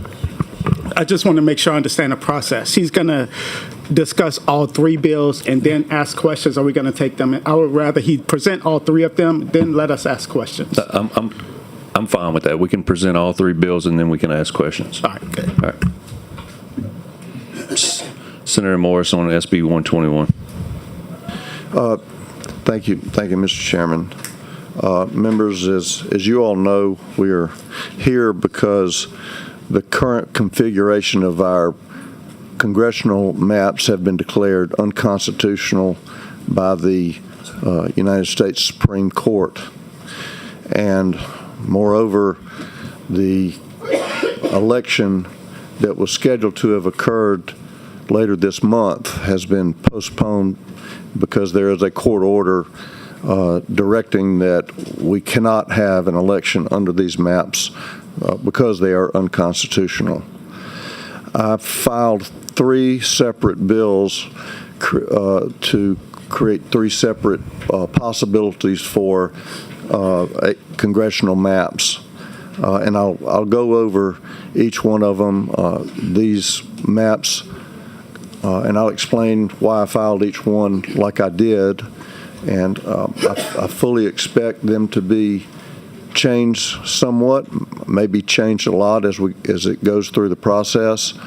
But I filed them in anticipation that this Calais decision might come down requiring us. I did not know whether the Calais decision would come down while we were in session or what it would rule, but I knew there was a possibility. So just so we could be prepared, I did so. The first map that's represented by Senate Bill 121 is... If we could get some order out in the hallway, please.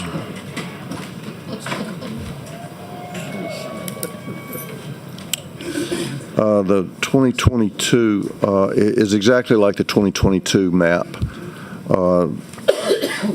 If you'll look at this map, this is the map under which there were elections. This map has been held constitutional. As all maps are, it was challenged, but it survived all the challenges. That's the SB 121. Yeah, Senate Bill 121. And in any event, you can see this map, and it represents a possibility for this body, along with the House and Governor, to redraw the current unconstitutional maps. If we could, since we're not going to answer questions on a case-by-case basis, bill-by-bill basis, if I could, I would ask that you want to pull up another? We bring up Senate Bill 130 next. Senate Bill 130 will be brought up. You want to pull that map up, Chairman Morris? Yes. All right. Staff, if we can get that up. Senate Bill 130 represents a... Please close the door. Please have the door closed. Can we?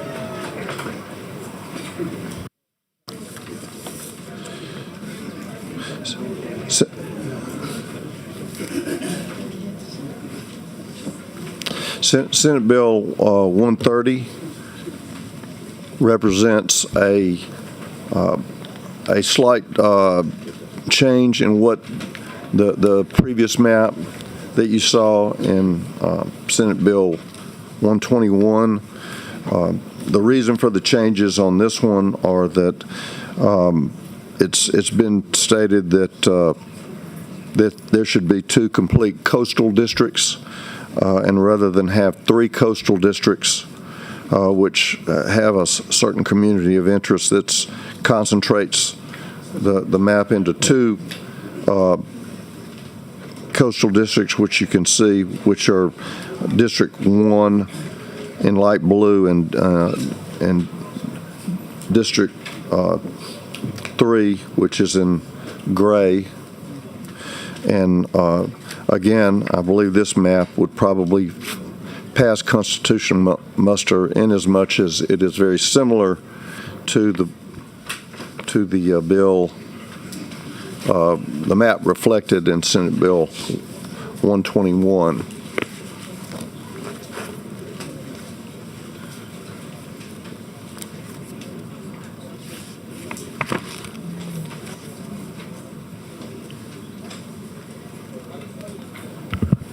And lastly, we have the map reflected by Senate Bill 116. Can we get Senate Bill 116 pulled up? Senate Bill 116 is somewhat of a placeholder bill. Some people have called it a 6-0 map. I don't know if that's what it is or not, but neither race nor party affiliation nor voting patterns were considered when this was prepared. I purposely wanted it to be completely devoid of any political considerations or any, obviously, any racial considerations, but yet be respectful of traditional boundaries of congressional maps that we have had in the past. And so, as you can see, it has the 4th on the west side of the state, the 5th on the east side, as well as the 2 coastal districts and the, for lack of a better phrase, urban districts in the New Orleans area, as well as the Baton Rouge area, which are two of our largest, it encompasses our 3 largest parishes, that being East Baton Rouge, Jefferson, and Orleans. And those are the 3 maps that I've filed, and I have I think probably any one of them would pass constitutional muster. I would anticipate there might be some adjustments to one or more of them as we go through the process. It's not my business to absolutely decide how these maps should look. It's the will of the majority of the legislature, and so with that, I'm happy to entertain questions. All right, thank you, Chairman. Senator Carter for a question. Thank you, Mr. Chairman. Senator Morris, I'm trying to understand, you have 3 bills. Correct. Currently, we have 4 congressmen from Louisiana who are white Republicans, and we have 2 African-American Democrats from Louisiana in our 6 delegation total, correct? Yes. Your bill, you have 3 bills. 2 of them reduces the number of African-American congressmen down to 1. And then the 3rd bill reduces both of them. You call it a 6-0 map. Is that a fair understanding of it? Others have called it that. I didn't draw it with that intention to draw 6-0, left race out of it. But that's essentially how they're described. 2 of the bills reduced the African American Congress people from Louisiana from 2 to 1, and another bill is intended to go from 2 all the way down to 0. No, it's intended to comply with the Supreme Court in Calais, of which one of the maps was clearly approved and was not subjected to any successful challenge. Let me ask it this way. 2022 map. Maybe I'm asking it wrong. I'm just trying to get an understanding of what the bills do. If I'm looking at your Senate Bill 121 and I'm looking at Senate Bill 130, both of those pieces of legislation will reduce the number of African-American congressmen and congresspeople in Louisiana from 2 to 1. Maybe, maybe not. It might reduce the number of Democrats, but not necessarily African-American. Okay, if I look at Senate Bill 121, isn't it true there's only one district that would be majority African American if I look at Senate Bill 121?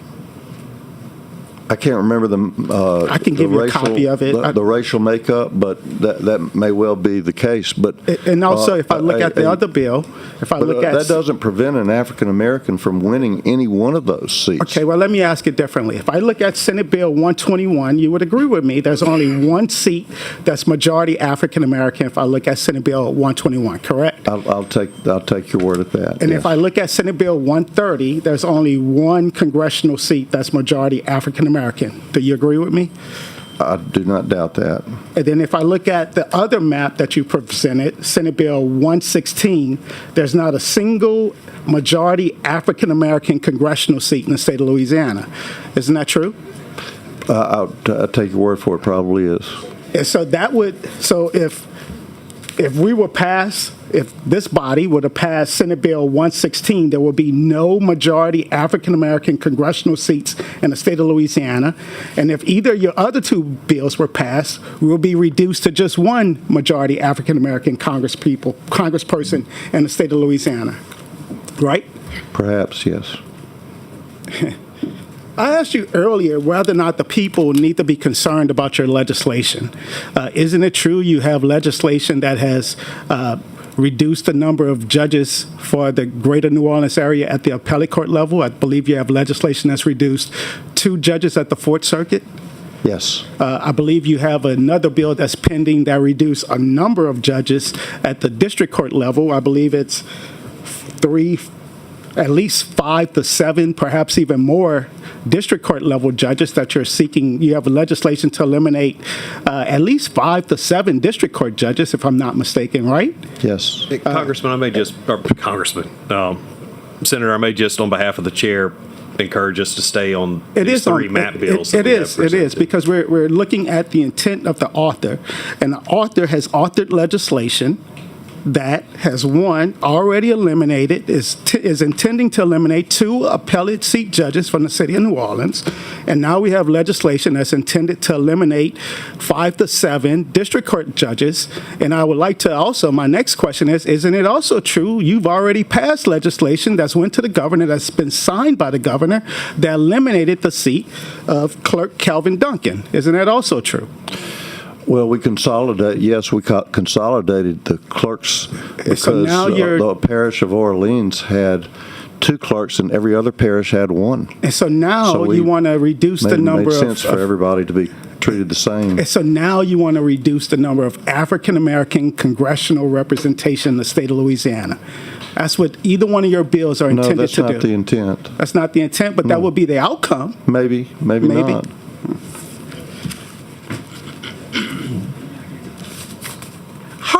What's the percentage of African Americans in your district? I don't know. I don't remember. Is it more than 50%? I doubt it, but I don't. Is it more than 20% African American? I answered your question, Senator Carter. I don't know if you have the data in front of you. Just tell me. I don't know. I think you should know, shouldn't you? I don't know that we should care that much about race. Honestly, I think that's the whole point of the Calais decision is you're not supposed to use race in determining these maps. So if you're not supposed to focus on race, then what do you say to people that think is very racist to have legislation that eliminates Calvin Duncan, that eliminates a number of black judges in the city of New Orleans, that is now intended to reduce the number of congressional black leadership in the state of Louisiana? What do you do to those accusations that say, Senator Morris, this looks mighty racist of you? I would say they're wrong. But the outcome, the fruits of your tree shows racism. I mean, don't you see it? Well, rather than call me racist and things of that nature, absolutely not. Of course, Senate Bill 197, which reduces the number of appellate court judges, eliminates the division currently held by Roland Belsom, and he's white. I mean, I didn't pick anything because of race, and moreover, out of the number of judges, all it did was reduce the number of judges, most of whom are all African American anyway. It's going to leave African American. The purpose of that legislation was to reduce the number of judges because there are twice as many in Orleans Parish relative to the rest of the state. Out of So- the 11 judges that you're seeking it's to a eliminate, can you remnant tell of- me how many are African American? How many are African American Out of, judges? the, out of the 11 or so judges you're seeking to eliminate, how many are African American? How many are black? Are the ones you're seeking to eliminate? In criminal district court? In of your legislation, how many seats are held by African Americans? You've already eliminated Calvin Duncan's seat. That's an African American, right? He's being replaced by an African American, though. We had two clerks, right? We had Chelsea Napoleon and we had Calvin Duncan, and you passed legislation that eliminated one of those seats, Right. correct? So you eliminated that one seat. Then you have legislation to eliminate two appellate court judges, one of whom is African American. Then the next question on the district court judges, how many of them are black? I would guess most of them. And so now you have legislation that's intended to reduce the number of black congressional leadership.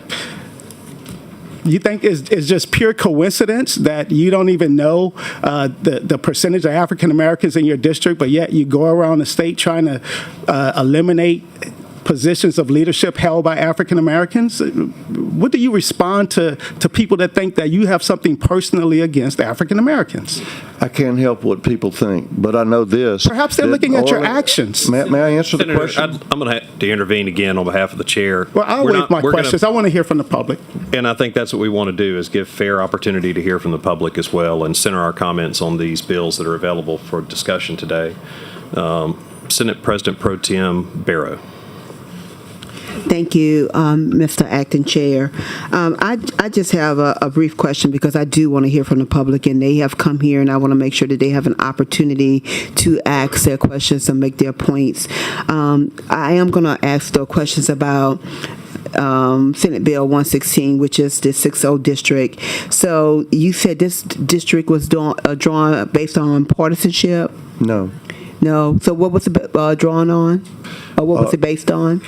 It was based on relatively traditional boundaries, but I asked the demographer to work with me to not base it on, don't make race or party a consideration, consider the traditional boundaries, and this is what we came up with. Was it based on incumbency?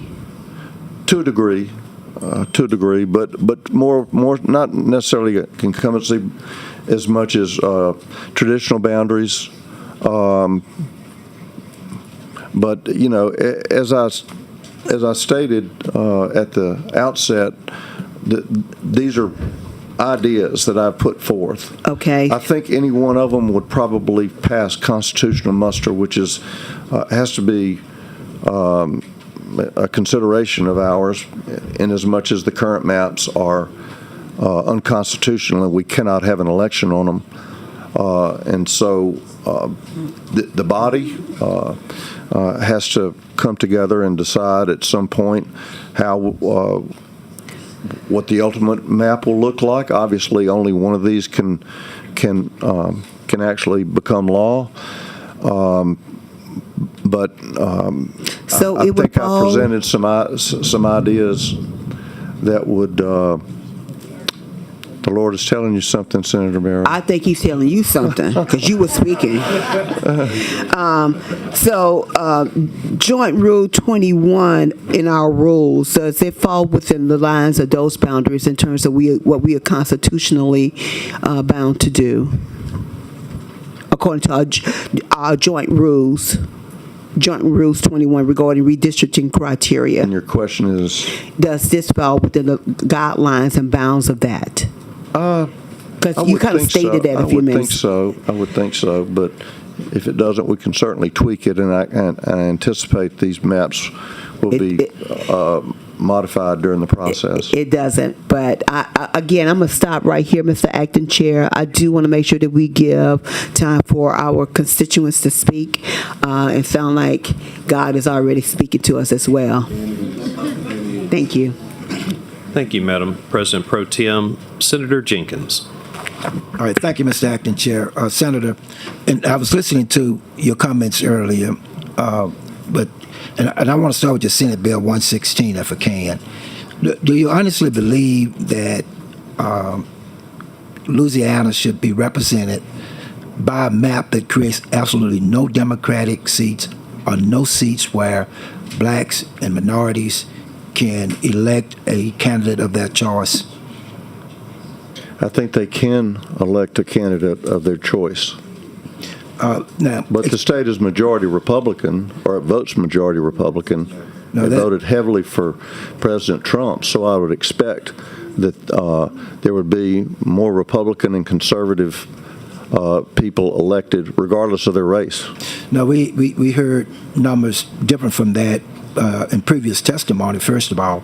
But is it your opinion, based on this 6-0 map, Senate Bill 116, my question is it your opinion that Louisiana cannot draw a map that includes some Democratic congressional districts and or congressional districts where African Americans and minorities can have an opportunity to elect a candidate of their choice?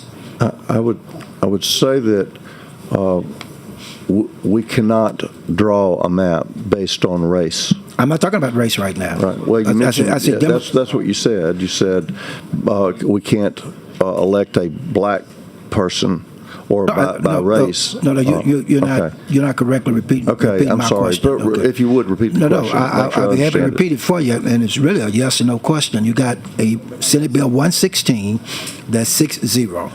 And I'm saying to you, and my question to you is, do you really think Louisiana cannot draw a map that would include at least a Democratic district or a district where blacks and minorities can have an opportunity to elect a candidate of their choice? Yes or no? We could draw a map to try to elect Democrats if we so chose. So why do we have partisan political redistricting is perfectly fine. You just can't base it on race. Why is it that your map, Senate Bill 116, does not create a Democratic district? Because it took the population of the state and divided it by 6, and each district has to be the same. And my instructions to the demographer were to don't consider race, just consider the traditional boundaries we've typically had over the last several years, and put something together that doesn't take into consideration political party or race. And this is what they came up with. I mean, I'm not saying this is the map that has to go forward. It has to be the one. The legislature will determine that. But it makes sense that if you divide the population by 6 and you create districts without regard to race or political party or voting patterns, because this state typically votes majority Republican in statewide elections, that you would naturally end up with a majority, 6 majority conservative districts. Yeah, but you have an existing map that has 2 districts, and then you had prior to that a map that had at least 1 district that elected African Americans. I'm saying a 6-0 map does not provide an opportunity at all for the election of a African American to represent that district. I think, setting aside incumbency and the popularity of any particular sitting congressperson, just if you set that aside for the moment, an African American could get elected to any one of these districts. They just wouldn't probably be a Democrat. They'd probably be a conservative. But I think we're past voting based on. We can't assume that people vote a particular way just because of their race. People vote differently. Not according to the numbers in your 6-0 map. I mean, the probability of that is nearly 0. You got in District 1, white, black, 64 to 21. District 2, 47 to 40. District 3, 65 to 28. District 4, 61 to 30, District 5, 61 to 30, and District 6, 56 to 34. And that's voting age population in every one of the districts. The way that your 6-0 map goes, it will elect white Republicans. That's what it will do. And I don't think that fairly represents... I think that's your opinion. I think a good Republican black candidate could do very well. I'll say again... in any of those. I'll say again, the numbers, I think they speak for themselves. Isn't this Senate Bill 116, 6-0 map, isn't this diluting black voting power? What's happening to all the black voters in your Senate Bill 116? They're going into these other Republican districts. Race wasn't considered in this. No, I'm not asking you that. I'm asking you what happened to, if you look at the population, you're saying that you put together districts, and you put together districts based on population. My question is simple. Where are the black voters going in your 6-0 map? Are they not going into the other districts that you're creating? In Senate Bill 116? There are African-American voters in every one of the districts. Exactly. So are we not diluting black voting power? If we have now an existing map with 2 districts that can elect an African-American, and before that you had a map that at least elected 1 from down in New Orleans. What is happening down there in New Orleans with all those voters, the black voters? Are they going into other districts? If you look, it's a very compact district on which is it's. I'm not talking about compactness. District 1 is very compact, and it includes a good bit of the city of New Orleans. A good bit is right, but I'm looking at your statistics now. I'm not talking about that drawing. Okay. I'm saying in these districts, District 2 under your 116 map becomes 47, voting age population comes 47.5 white to 40% black.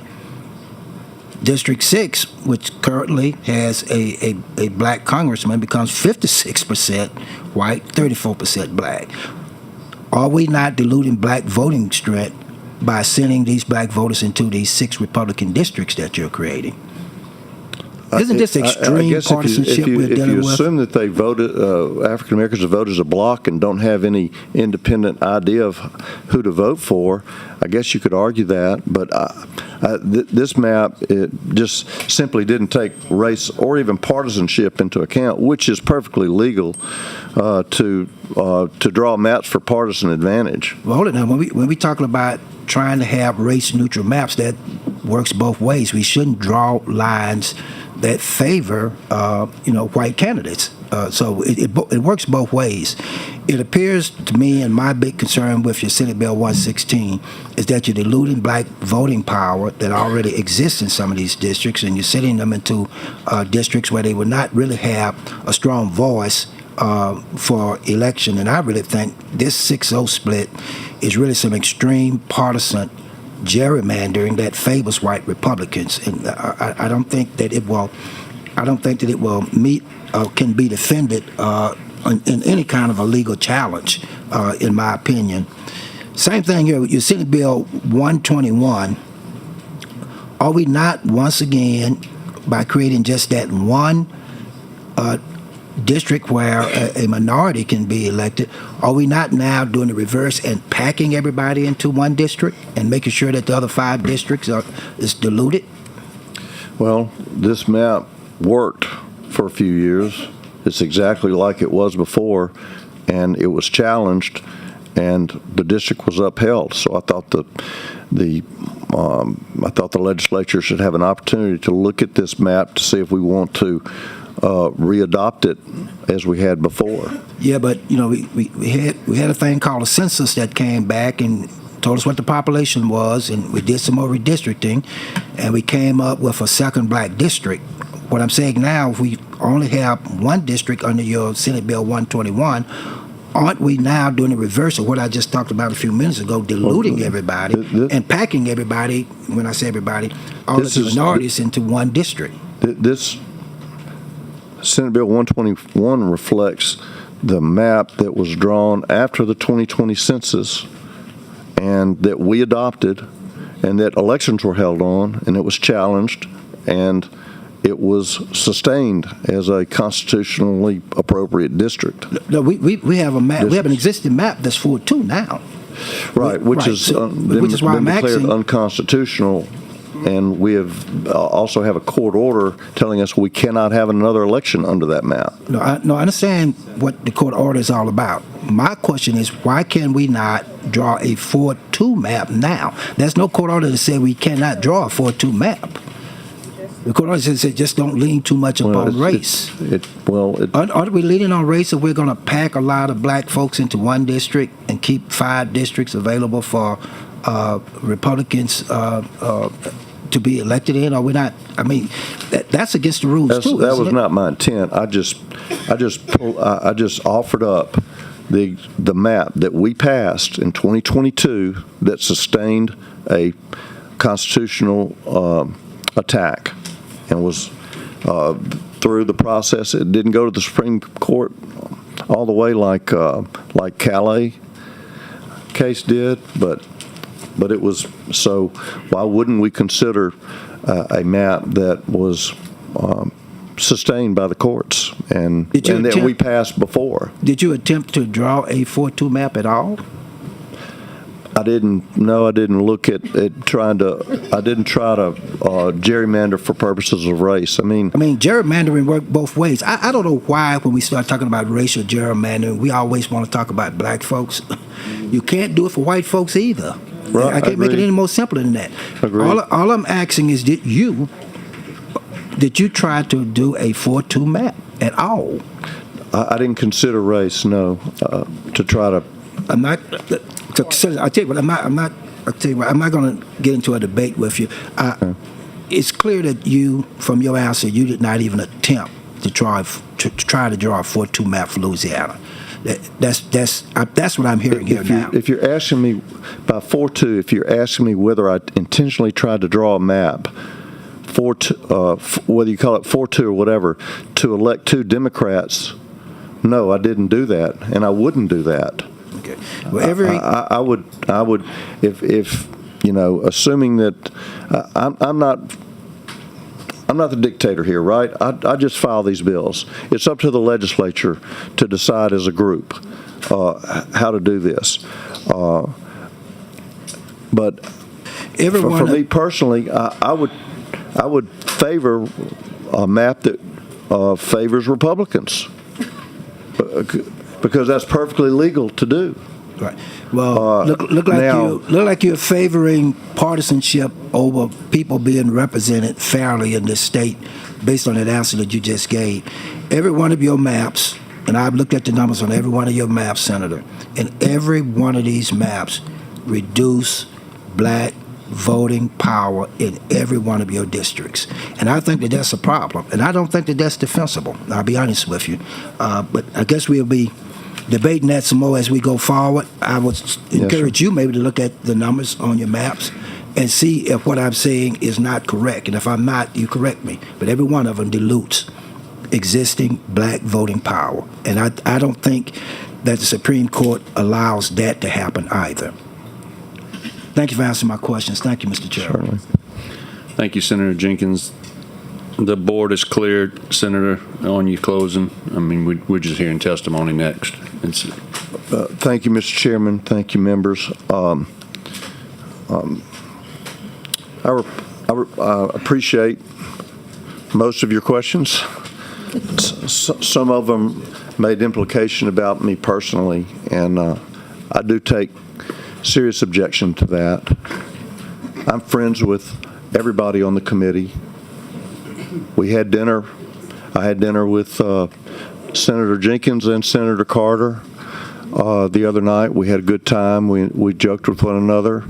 And I consider Senator Barrow a friend of mine as well as all the other members of the committee. And I you know, I'm not going to deny that I prefer maps that help Republicans, because that's what I am. And partisan redistricting for partisan advantage is clearly legal, and it says so in the Calais decision. And right now, we can speculate on what might not survive a challenge, what might survive a challenge, but we know one thing for sure. The current maps do not survive a challenge. They have been declared unconstitutional, and we are here to pass what we hope will be a constitutional map in accordance with law. And I thank you for your time. I'm waiting. Senator Carter. Senator Morris, you addressed me directly, so I must respond to you directly. One, we did go to dinner the other night, and we have spent time together this whole session. You're suggesting that I called you racist. What I'm suggesting is that we look at the body of your work this session. You are the only member of this body that has legislation that reduces significant African-American political power throughout the state of Louisiana. I read the Supreme Court decision in the Louisiana versus Kelly case. The Supreme Court said one of the things when discrimination is obvious on its face, that is a ground to strike the map.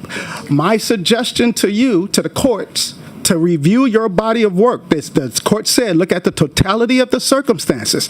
Let's look at the totality of your work. Your work has eliminated the elected seat of an African American in the city of New Orleans. Your work has eliminated the political power of numerous elected officials in the city of New Orleans. And so as the courts review it, I asked them to review your work. I'm not trying to make suggestions about your heart, but I will talk about your work. You're not going to.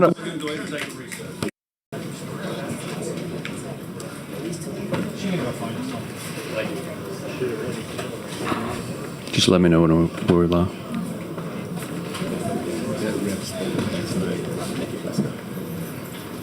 Y'all ready?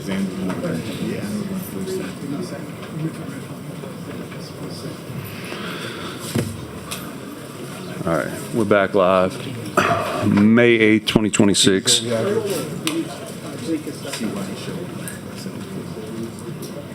What's going on? He's out here.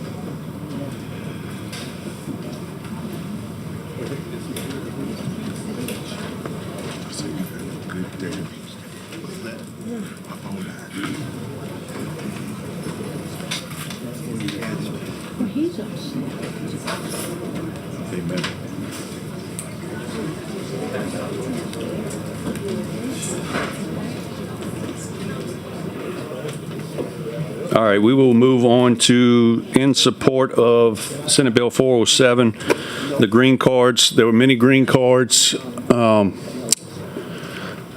Some had checks and present and would like to speak, and some had do not wish to speak. That was scratched out, so I didn't know which one. We will begin with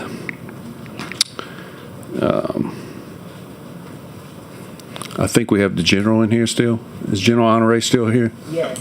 I would like to give him the respect to be able to come up first. I don't think we'll have any objection to that. General Honore, and then Miss Leona Tate, and then Bishop Paul Morton. If they're in the anti-flow rooms, again, that's Leona Tate, Bishop Paul Morton. Okay, can you get him, Representative? All right.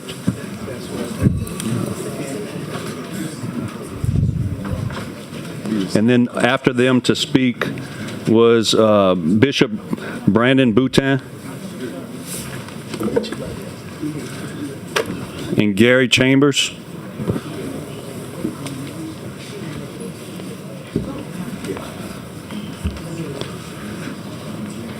And then the third one on that second set would be Frankie Robertson. For those listening, listen, I understand this is a sensitive topic. And there's a lot of passion going on with this. All I ask is that we have order in this committee room is all I ask. I'm going to be respectful to you all, and all I ask is that everybody remains respectful to everybody else that's on this committee and in this room.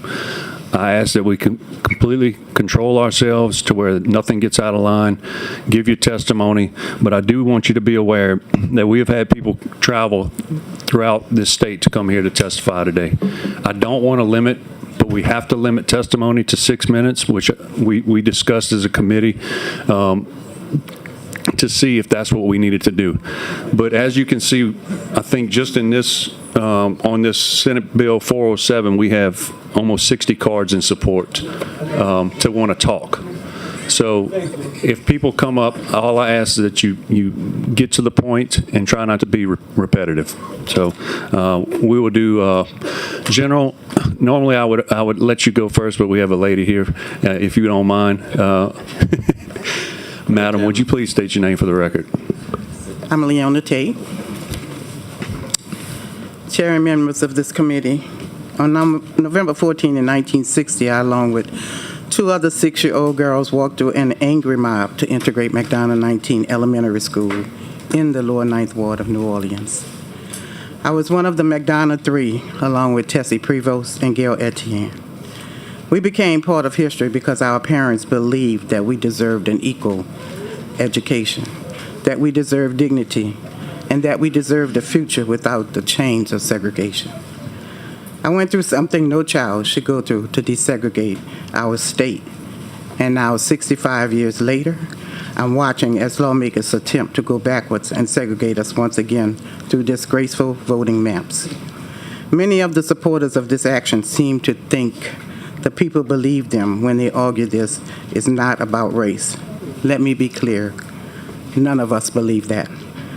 Race and partnership are deeply tied, particularly in Louisiana and the South. And I'm not going to give you all a history lesson to explain why. So now we move backwards with a Supreme Court decision that will go down as one of the most racist rulings in our nation's history. A decision that tells Black Louisianans that the representation we earned, that we marched for, that we bled for, can simply be drawn away by politicians with a pen. Nearly 1 in 3 people in this state is Black. You know that we know that, and yet this committee is being asked to produce a map that treats us as it barely exists. I am 71 years old, and I have spent my entire life in service to the idea that this country can be better than its worst impulses. I helped transform a school, I helped transform a city, and I have not given up on this state. But I need you to understand what it feels like to stand here, to have walked through that mob as a child, and to now watch elected officials do that same thing that the mob was trying to do, just with better suits and a parliamentary procedure. You have a choice in front of you.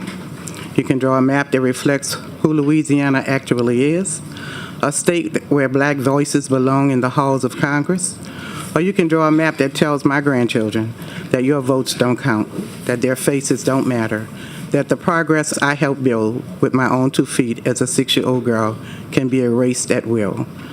I walked through that mob once. I feel like I'm still walking through it. And I'm asking you, do not make me have to keep walking against you. Honor the people of this state, and let the history you make here be one you can defend to your grandchildren, too. Thank you. Thank you for your testimony. General, first off, I want to tell you thank you for coming, and thank you for serving this state, and thank you for serving this country. I greatly appreciate you stepping up and signing that line that many of us have before. Thank you, Senator Klein-Peter, and thanks for the opportunity to address this body this morning. I'm a native of Ponkapee Parish by way of St. Charles Parish and the Destrehan Plantation. I will not speak to the details of that journey, but because of the public schools of Louisiana, I got educated to a point and made it to Southern University and spent 37 years in the United States Army defending this nation, abroad and at home. What this topic brings up stirs memories of the past. A past where I caught a bus at 6:10 in the morning to go to a school at New Roads, and there was a school a mile from my house. The Supreme Court don't always get it right.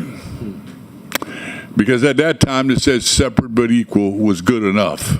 And I got on that bus and passed that school a mile from my house to go a way through cane fields and cotton fields and make my way to New Road to go to school for 4 years.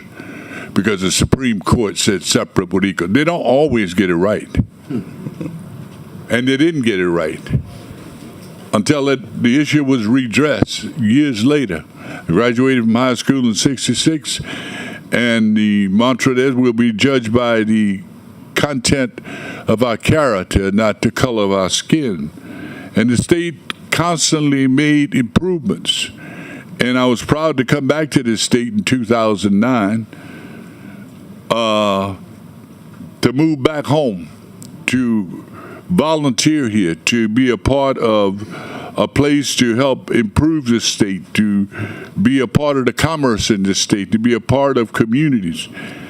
But to sit here today and we are going to have a regressive map, and all we got to do is just what we call this. We call it, you say you could do a partisan map. We got 2 primary Democratic districts.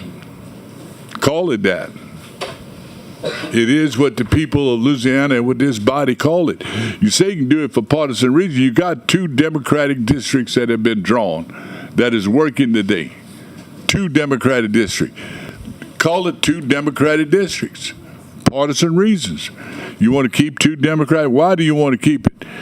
Well, I just tell you, look at the emotion this has stirred in this state. Is this the way we want to go into football season? Is this the way we want to go into the festivals in the fall? This is stirring memories of the past that too many of us remember. Many of you don't, but there are some here that do. And I know I get that same look when I come in this body and I say we ought to have air monitoring. Or I say we ought to protect our water. I know that look. I'm familiar with it. It doesn't scare me because we're still in a democracy. But let Louisiana lead its way out of this. We are a culturally mixed people. We may be divided red and blue, but we are culturally mixed people. And that's why I enjoyed going to small towns and you see everybody on the dance floor dancing. And we come here in this body and we make laws that act like we don't get along. You go to downtown Baton Rouge and you see this entire community. You go to New Orleans and see the same thing.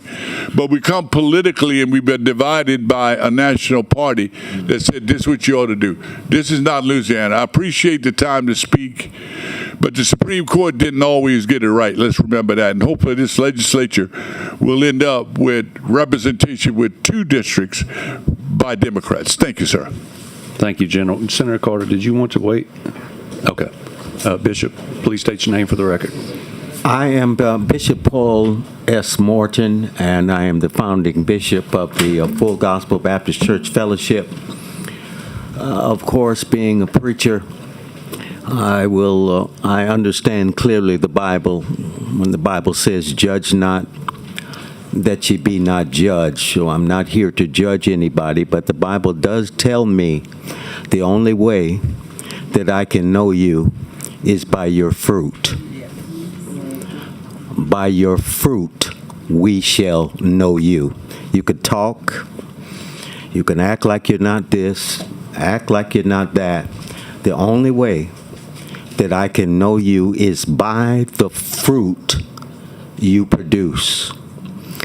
And I understand if it's an apple, I understand what an apple is, I understand what an orange is. And I also understand what racism is. We could call it something else, but we know, look, 4-2, 4-2, fighting over 4-2. You already have double, but you want more than double to insult African Americans? Listen, the script it's flipped, y'all. If you go back to my foreparents, understanding where my foreparents came from, they had to live under a slave master. So black people had to live under a slave master. But the script has flipped. Our white brothers and sisters now have a slave master. Racism in the white community has a slave master that's listening to a slave master.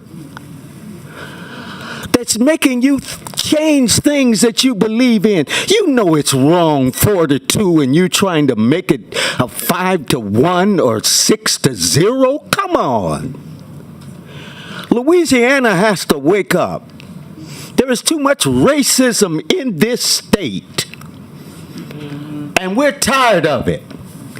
And once people have experienced freedom like we have, I'm here to tell you today, we ain't going back. You need to get that clear. You can do what you want to do, try all you want to do, and if you do like you've done with the others and cut me off, that's fine. I got enough said. This needs to stop. Now, if you say that you're Christians, and many of you say you're white evangelists or white evangelicals, act like it. You know what the Bible says. All this hate and racism and trying to take people back, make America great again. You want to take it back to the 60s. That's not when America was great.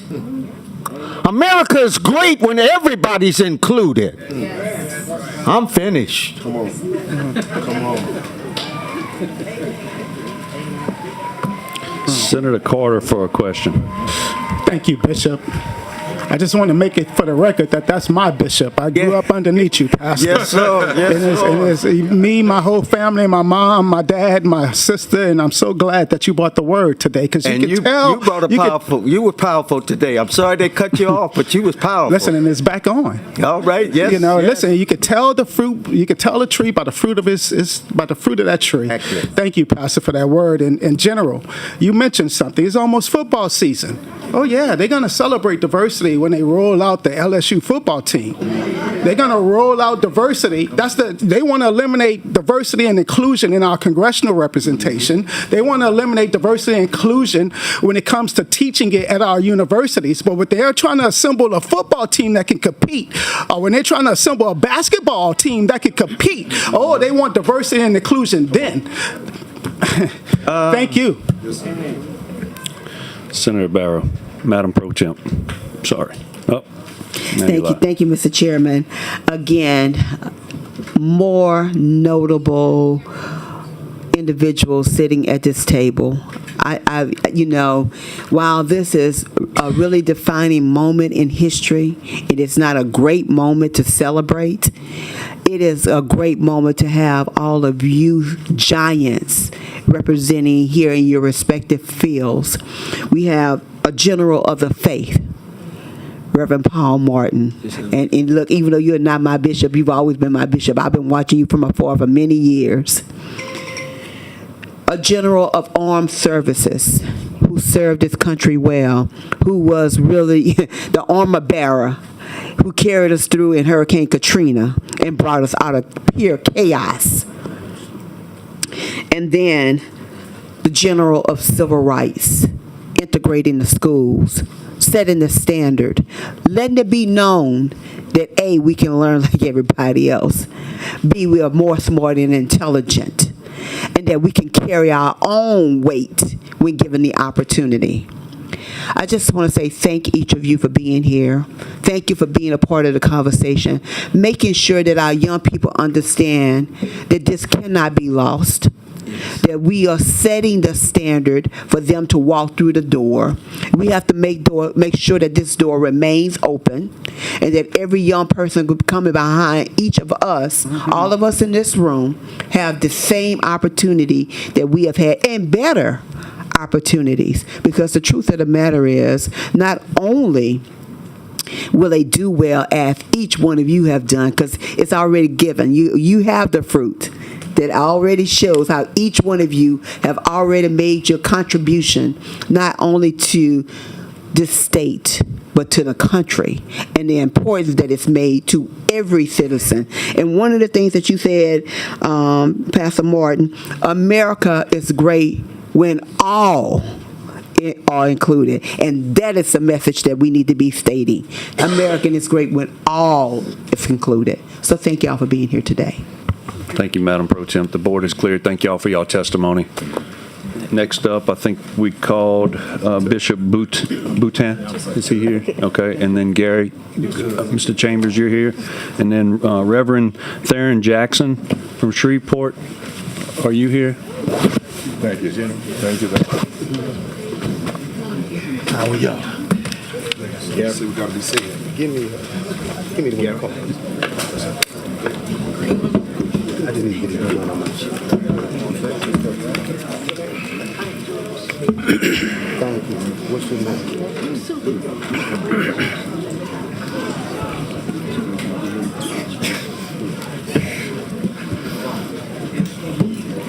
Did we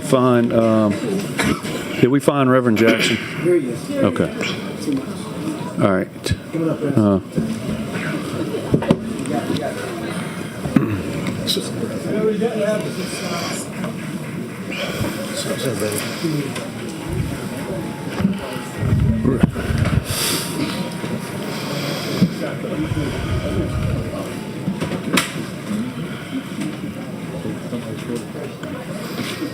I'm not going to go forward until it's calm.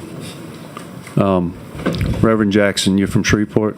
I am. All right, I'm going to take you. Did you fill out a green card? Yes. Okay, I'll try to find it. Reverend Jackson, I'll take you up first. Please tell us who you are and give your testimony. So, Mr. Chairman, and to this committee, my name is Theron Jackson. I was born and raised in Lake Charles, but I've lived in Shreveport for 35 years, and I've come before you today not only as a pastor, but as a community leader, as an educator, as a formerly elected official, and as a citizen who's tired of watching democracy become negotiable whenever black voices begin to matter. I'll tell you what confused me today when I listened earlier at the presentations.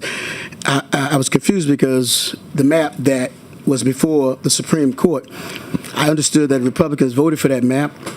The governor supported that map. The Secretary of State supported that map. And my question was, were they drawing a racially gerrymandered map? Or was it drawn for political partisan reasons? I think so, which could make it legitimate by the Supreme Court, you would think. But that pattern is not accidental. That pattern is historical. Mr. Chairman, with all due respect, Louisiana doesn't lead America in health care. We don't lead America in education. We don't lead America in opportunity. We don't lead America in child well-being. And quite frankly, in many of those categories, we are dead last. But somehow, this legislature can move with lightning speed when the issue becomes limiting black political power. We can't move fast for poor children. We can't move fast for health care. We can't move fast for cancer and Cancer Alley. We can't move fast for failing schools. We can't move fast for rural hospitals. But when black representation is at stake, suddenly the exigency is at a level of urgency. The Speaker of the House of the United States, who used to represent me, the majority leader of the Republican Party in Congress, they both come from Louisiana.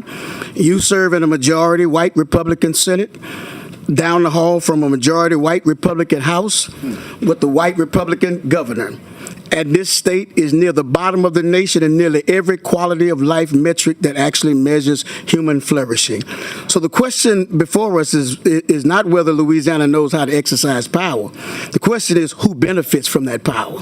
If this legislature fought poverty as hard as it fought black representation, Louisiana might rise from the bottom. Mr. Chairman, before I say anything else, I need to acknowledge something that ought to humble, I think, this entire room. I was not in this room. I was in the overflow room.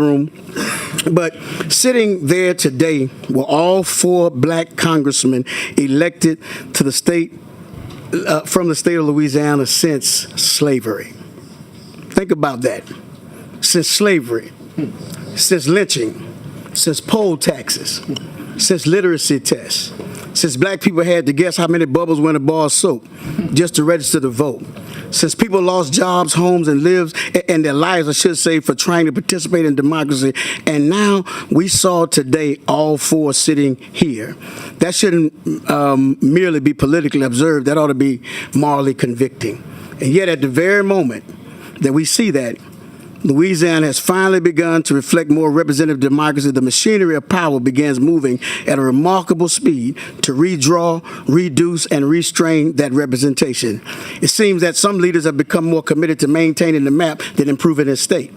Some leaders seem more concerned with keeping their seats than losing their integrity, more concerned with keeping the president's or governor's favor than keeping faith with people who sent them here, and more seem to be concerned with protecting party power rather than protecting democratic principles. More seem to be concerned with drawing safer districts than building safer communities. That tension is not lost on us. History is watching this committee. For generations, black people in Louisiana were told to wait to vote, wait to participate, wait to be represented, wait for fairness, and now that representation has finally emerged, now that we have seen it, we are once again being told democracy must be rearranged. It literally took centuries to get the 4 black congressmen who were sitting at this table today, and it shouldn't take one special session to try to undo what generations suffered to build. Senator Jenkins, you were right. Every map drawn by the other guy who's happy that he got some black friends is gerrymandered for white Republicans, even though he encodes the terminology by using the code word traditional, perhaps without understanding that we know that anytime you use the word traditional, you're signaling not y'all. And Senator Carter, you were right. DI works well in the fields, whether they're cotton fields or football fields. But perhaps what troubled me the most today, because I was in the other room, so I didn't get to see this. We were just watching on the television screens, and I didn't know, from the overflow room, I couldn't tell who was on this committee, but I thought it was just 3 black senators. Because 4 black congressmen from Louisiana, a general, and other people have sat here, maps have been presented, communities have been pleading to be heard, and yet many on this committee have responded with no questions, no engagement, no visible wrestling with the moral weight of their decision. And Louisiana, I want you all to know, silence has a history too. Silence during segregation, silence during voter suppression, silence during unequal schools, silence while communities were poisoned, silence while black voters have been diluted, and silence, ladies and gentlemen, have never been neutral. Some people in this room inherited rights they never had to march for, never had to bleed for, never had to bury a loved one for them. And perhaps that's why it's easy for them to sit and treat this representation, other people's representation, as negotiable, because they never known what it means to live without the rights. But I need to remind those citizens who are of the same spirit and heart that there are some rights that are neither conferred by nor derived from the state, that they are God-given rights, and that the Bible teaches us, woe unto those who legislate evil and rob the poor of justice. I appreciate these few minutes, and I pray that when history, because all these titles will fade, these committee positions will fade, terms will be up, and I pray that one day when your grandchildren look at you and ask you what you did when the fate of history was before you, that you will be able to say, I had the courage to do the right thing. Shame that it takes courage to do the right thing, but I hope you'll be able to say, I had the courage to do the right thing. Thank you, sir. Thank you for your testimony. Please state your name for the record. Gary, Mr. Chambers, did you fill out a green card? Did not. I need you to fill out a green card to be able to testify. Thank you, sir. Brandon Boutan. Good afternoon, members of the committee. My name is Bishop Brandon Boutan, Sr. I serve as the senior pastor of United Fellowship Full Gospel Baptist Church in New Orleans, Louisiana. But today I do not stand here merely as a pastor, a politician, or a community leader. Today I stand here as a prophetic voice crying out in a critical hour of Louisiana's history. Because whenever systems become unjust, whenever people begin to feel silenced, whenever communities are divided, weakened, and overlooked, God has always raised up a voice. When Pharaoh hardened his heart, God raised Moses. When Ahab corrupted the system, God raised Elijah. When justice was perverted at the gates, the prophets stood up and declared, let justice roll down like the waters and righteousness like a mighty stream. And I stand here and sit here today because there are communities across Louisiana, particularly black communities and historically marginalized communities, that are crying out because their voices have been fragmented through unfair systems and political maneuvering. This redistricting issue is not just about lines on a map. It's about whether people matter. It's about whether democracy is sacred. It's about whether every citizen has equal value in the eyes of the law. And I came to remind this body today that you cannot keep dividing people and expect unity. You cannot silence communities and expect peace. You cannot dilute voices and expect trust in government. The prophet Elijah stood before a broken system and declared, how long shall you hope between two opinions? In other words, how long will you stand between justice and convenience, between fairness and political comfort? This is a defining moment. History is watching you. Our children are watching you. Generations not yet born will live with the decisions that are made in rooms like this one. So today I urge you, do what is right, not what is easy, not what is politically safe, but do what is just. Because justice is not liberal. Justice is not conservative. Justice is righteousness. And this Senate Bill 407 gives us an opportunity to move closer toward fairness, representation, and dignity for every community in Louisiana. And I respectfully ask for your support. Thank you, and God bless you. Thank you, Bishop. Mr. Chambers, welcome to the committee. Please state your, I'm sorry, I apologize. Please state your name for the record. Gary Chambers, representing myself here. I am not surprised by the things that we see happening in our country today, because this is as true to America as it has always been. I was born in 1985. I'm 40 years old. A lot of times when we talk about this history, we like to go back to the 1960s, the 1800s. But when I was born in 1985, there were no black members of Congress from Louisiana. I was 6 years old when Bill Jeffers was sworn into office. I was 7 years old when Cleo Fields was sworn into office. I was 9 years old when they took him out of office. I'm 40 today, and you're still taking things from black people. Anybody who has to cheat to win is a sucker. I'm gonna say it again. Anybody who got to cheat to win is a sucker. And you continue to do this because you don't have a better vision. You don't have a better plan. You are your ancestors' children and grandchildren. Thieves, robbers, liars, consistently. Because you'll go to church on Sunday, tell the Lord you love him, pray, but you ain't praying out of the same Bible I'm praying out of. Can't be. Isaiah 1 and 17. Are you directing this to us? I am. Okay. I'm asking that you don't directly. No, I'm asking that we don't be called names. I'm asking. I didn't call you a name. What did I call you? Liars. Do you lie? All men lie. The Bible says that. Mr. Chairman. Senator Carter, briefly. Mr. Chairman, this is public comment. The First Amendment allows freedom of speech and expression 100% without limitation. Mr. Chambers, put on the record your full comments, and if you see thievery, I want you to call it out.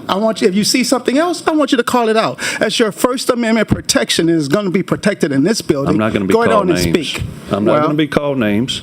All right? And what we will do is stay on the four corners of these bills, the maps. Mr. Chambers. If you are taking something from black people, which means we have congressional representation, am I going to be allowed to speak? Yes. Your mic is on. If you are taking seats from black people, which we are entitled to by the Constitution of this country, then you are a thief in my opinion. And I'm entitled to that opinion. I will not be and called any a thief. senator, if you're offended by it, that's on you, not me. Right. Now, if that triggered you, Senator, then you should go to bed tonight, and when you go to bed tonight, talk to your God and ask your God to change your heart, because that's conviction right there. Conviction. That's what it was. It did something in your soul. It made you feel something. And that's what happened when black men show up. When black men with courage, conviction, and righteousness show up, it triggers something in you. And you feel a way about it. So you try to limit us, you try to steal from us, and you think that we don't understand it. Every one of the black men we put up before you stand head and shoulders above every one of you on this committee. And you know it. And it does something in you that makes you feel inferior. So then you come with these white supremacist tactics because you have the numbers, but you don't have the courage. Because if you were really visionary leaders, you'd run against these black men with fair maps, and you get your asses whooped. Louisiana is 33% black. 33% black. We deserve, we have earned, we are due 2 congressional seats. Now, if you take them from us, just know there will be a day in this state when we organize, strategize, and mobilize to take something from you. It's coming. And when you lose your House seat because you decided to be Jeff's boy, when you lose your Senate seat because you decided to be Trump's minion, remember today. Remember the people that came from your state, that you looked in their faces, that you act like what they said didn't matter to you. Because something somebody said thousands of miles away, who don't really care about any of you on this committee, to be honest. Nobody in that conservative party in D.C. cares about any of you on this city committee other than the fact that you have the ability to take something away from black people. And if you were anything like what America should be, you'd find some courage. I don't know where y'all get it from, but you'd find some courage.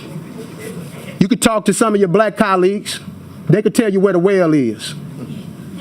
But if you find that courage, history will record you differently. Now, you may not care what history records you as. Bull Connor didn't when he was running either. Neither did George Wallace when he was the governor of Alabama. But 60 years later, nobody thinks George Wallace was a good white man. And nobody will think that you were good white men.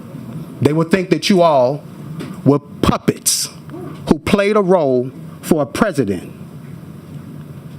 and got nothing out of it but thievery. Thank you for your testimony. The board is clear. Good job, man. Oh, excuse me.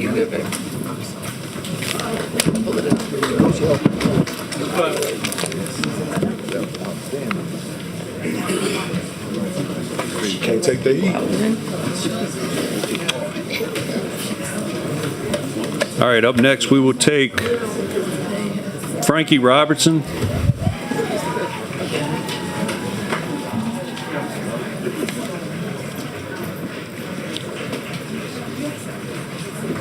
Kobe Kelson, Calvin Horton, Frankie Robertson, Kobe Nelson, and Calvin Horton.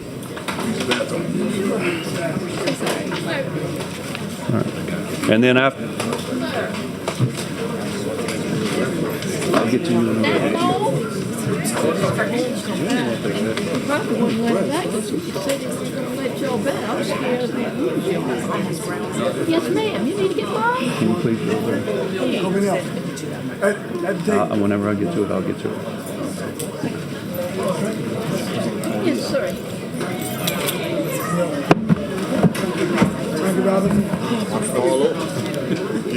Excuse me, sir. What's your name? Colby Kelson. Okay, Colby. Frankie Robinson. Frankie Robertson, Calvin Horton. Frankie Then- Robinson, Calvin Horton.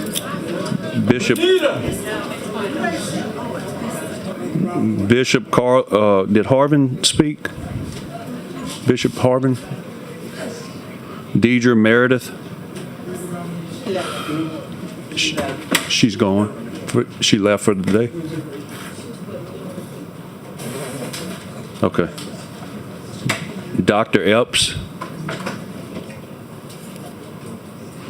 Colby Patterson? Tim Cavalier?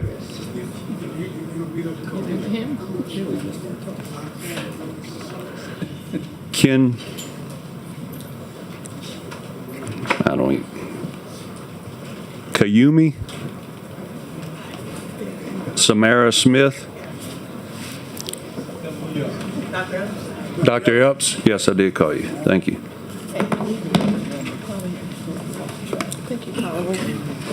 And since she's here, and I know she's here, Denise Marcel, Representative Marcel, I'll find your card. If we would, we'll let Rep. Marcel speak first, and then the lady to your side, sir, please, if that's okay. Rep. Marcel. Thank you, Chairman and members of this committee. I rise in support of SB 407, which, as you know, gives us 2 minority-majority seats in Congress. I felt it was necessary for me to speak because in 2022, I offered House Bill 4, which is very similar in nature, almost identical to the 2 maps, the 2 districts that Senator Price has proposed today. But it's not just that map, but many other maps that we offered during 2022, during a special session, when we were using the taxpayers' dollars to come down here and draw these districts. None of those maps were allowed to come out of committee. It is certainly disturbing to me that a map that was proposed by the Republican Party, that was given to us, is now being challenged for being gerrymandered.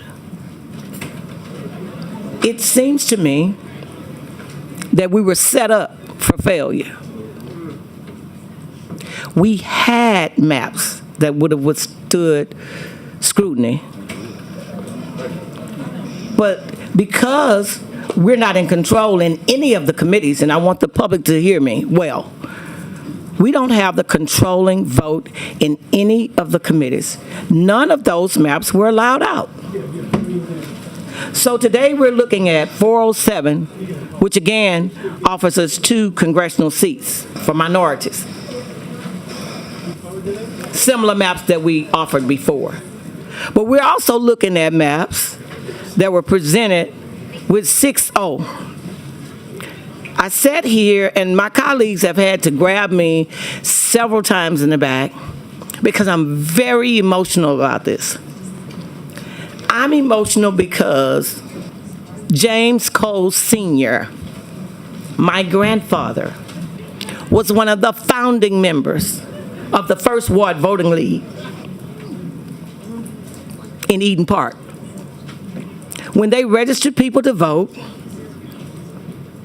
he was a minister.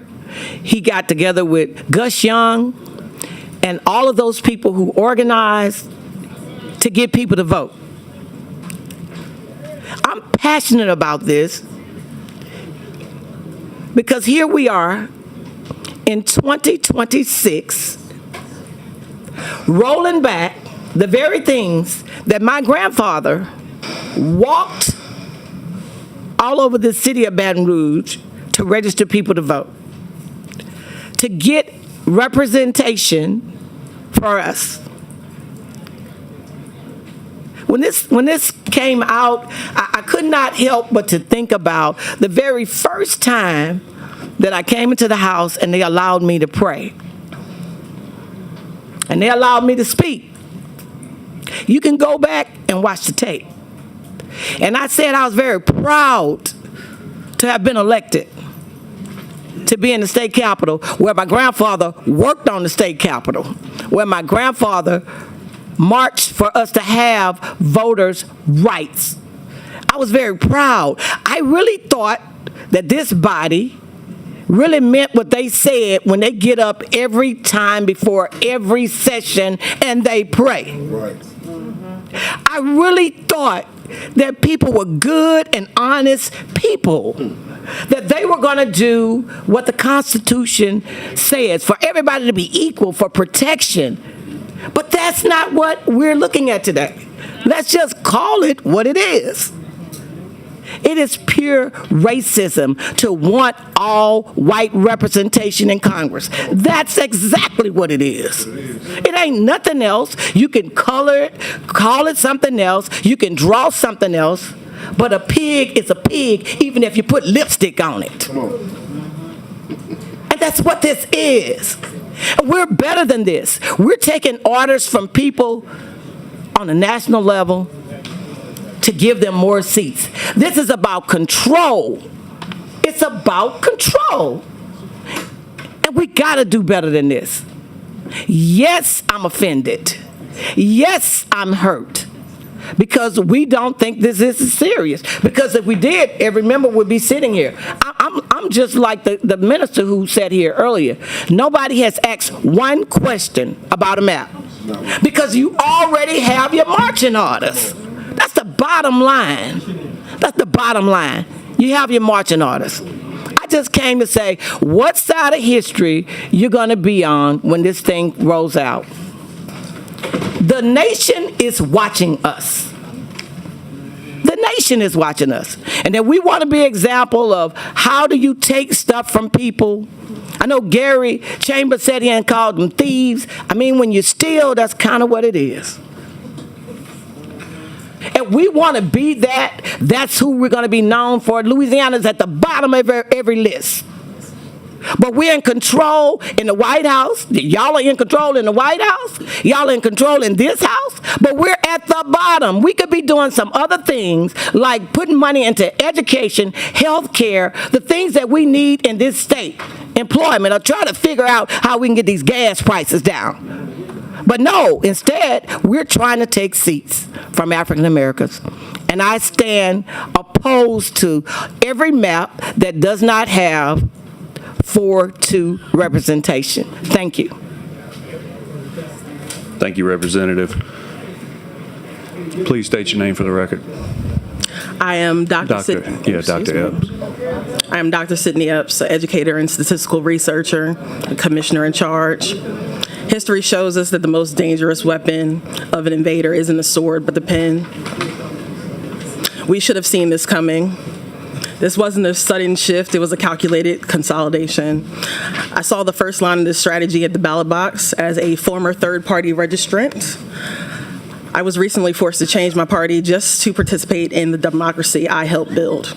This publishing of a new party label on my record didn't change my values, but it did expose the trap. I want to do a comparative analysis. In New Zealand, the Crown spent a century using the pen to eat the negotiated boundaries of Maori influence, redrawing maps to dilute indigenous power until the law finally forced them back to the negotiation table. In Oklahoma, the McGirt ruling reminded us that for 100 years, the state has tried to flush away the sovereignty of the 5 tribes, acting as if a promise could be erased by administrative convenience. The Supreme Court's messaging is clear. You cannot simply ignore a nation because it is politically profitable to do so. Today in Louisiana, we are seeing this same cheating of a system hidden behind the code of partisanship. Let's be honest about the numbers. In this state, Republican is a statistical proxy for European. Over 90% of registered Republicans are Europeans. When this body targets Democrats to justify these maps, they are intentionally targeting the political home of 75% of non-colonial, indigenous Louisianans. I'm not going to use color terms. By drawing these lines, you aren't just winning a district, you are attempting to eat the influence of 1/3 of our population. You are treating indigenous voters like wasteland to be redistributed.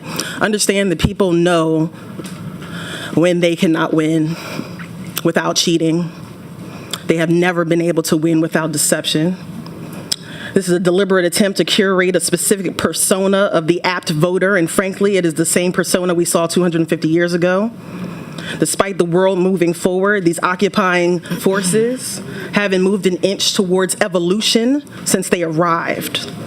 Furthermore, this pen is being used to codify a hierarchy that prioritizes political allegiance to those in office over those who offer genuine public service.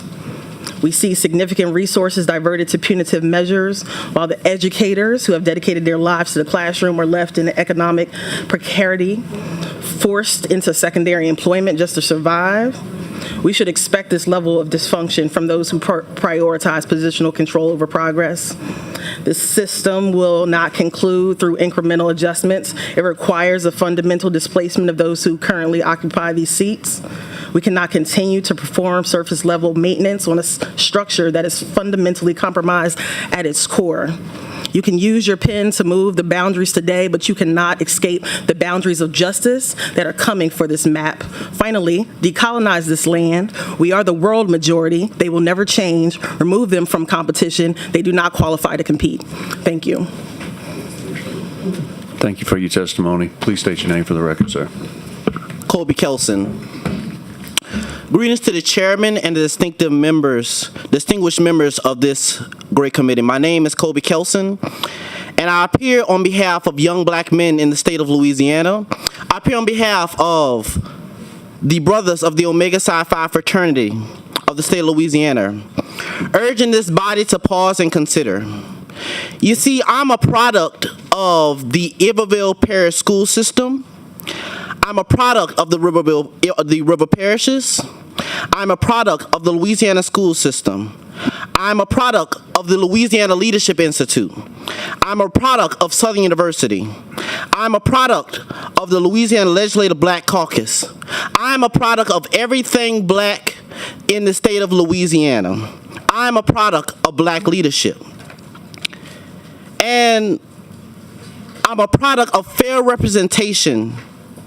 And that fair representation did not happen accidentally. It did not happen out of some special circumstance, some magical birth, or some immaculate conception. It came through decades of segregation, of struggle, sacrifice, and protection designed to ensure that minority voices were heard. Our fraternity has a long history of being civilly engaged and a long history of voter advocacy, because we understood that we have to have a place at the table. So as a young black man, I say to you that we cannot go back. And I want you to go and find, and I was listening and I take notes because I was taught that you're supposed to write and take notes, that you're supposed to continue to read as an educated young black male. And I was listening to Senator Morris speak about this black Republican. And I started taking notes and I said, well, will he feed our black children? Will he pray for our black children? Will he pray for our black families? Where is he? Since we want to try and say that if we change the maps around, he's going to just miraculously pop up. Will he teach our next generation black history? And I say to you, no, he's not with us. See, he's not at Southern University. He's not at the Louisiana Leadership Institute. He's not visiting our black high schools, our black churches. No, he's too worried about, I don't want to use this term, but he's too worried about assimilating into a culture that's not his own. See, he's hiding from us. So, and I'll wait a second. Oh, it's very, and I want to speak to that as well. So I wanted to acknowledge something that happened in a room that I don't think a lot of people understood. But Senator Barrow, when she was speaking for a moment, she spoke about that bad weather. And when I was growing up, in other fashions, people won't understand this. When there was thunder and lightning, my grandmother used to tell us, turn all the lights off in the house, turn off everything in the house. And when we used to turn off everything in the house, it was because God was speaking. So I'm saying right now to you all to pay attention to when God is speaking, to pay attention to when he sends his people. And I took one more note on my phone, and it was speaking to something Senator Carter referenced. We can, as black people, perform. We're good enough to entertain. We're good enough to generate millions for the state, but somehow not good enough to have fair representation and political power. I conclude, my brothers, and thank you, and I say again, I conclude, my brothers and sisters, because I hope that one day when we all wake up in that good morning, that we'll all recognize that we're all brothers and sisters. Thank you. Thank you. I think Madam Pro Temp had a comment. Yes, I do. And is it Kobe? Yes, ma'am. Kobe, how old are you, if you don't mind me asking? 24. 24. Now, this is the one thing that gives me so much courage. I do want to thank you for coming and participating in this democratic process and allowing your voice to be heard. And I really appreciate your comments. I really thank you for speaking to the core issue that we are addressing here today. And so I just want to acknowledge you as a young person, because for me, every decision that I make in this Capitol, I always keep in mind the impact that it's going to have on the next generation. Because when I got here, my mom told me, she made me, and she told me that if she ever saw where I forgot where I came from, she would quickly remind me. And that is the one thing that has always stuck with me. But the other thing that she said is to leave it better than I found it. And so my goal is to leave this legislature and this state better than I found it, so that you have a better path forward.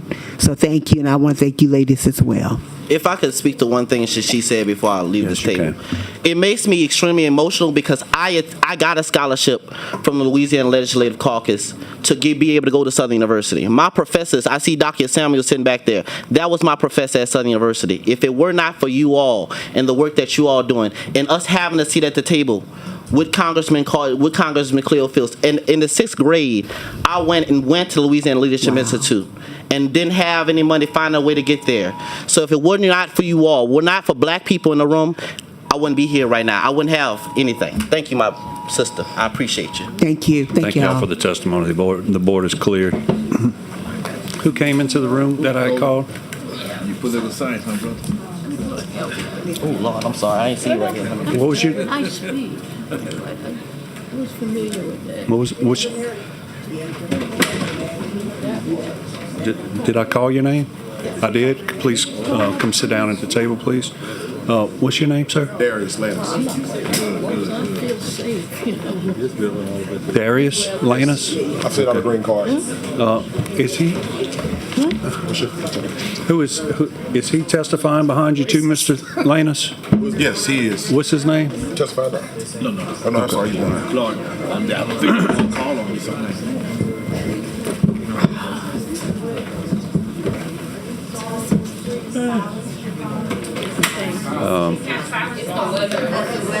Yeah, you can't.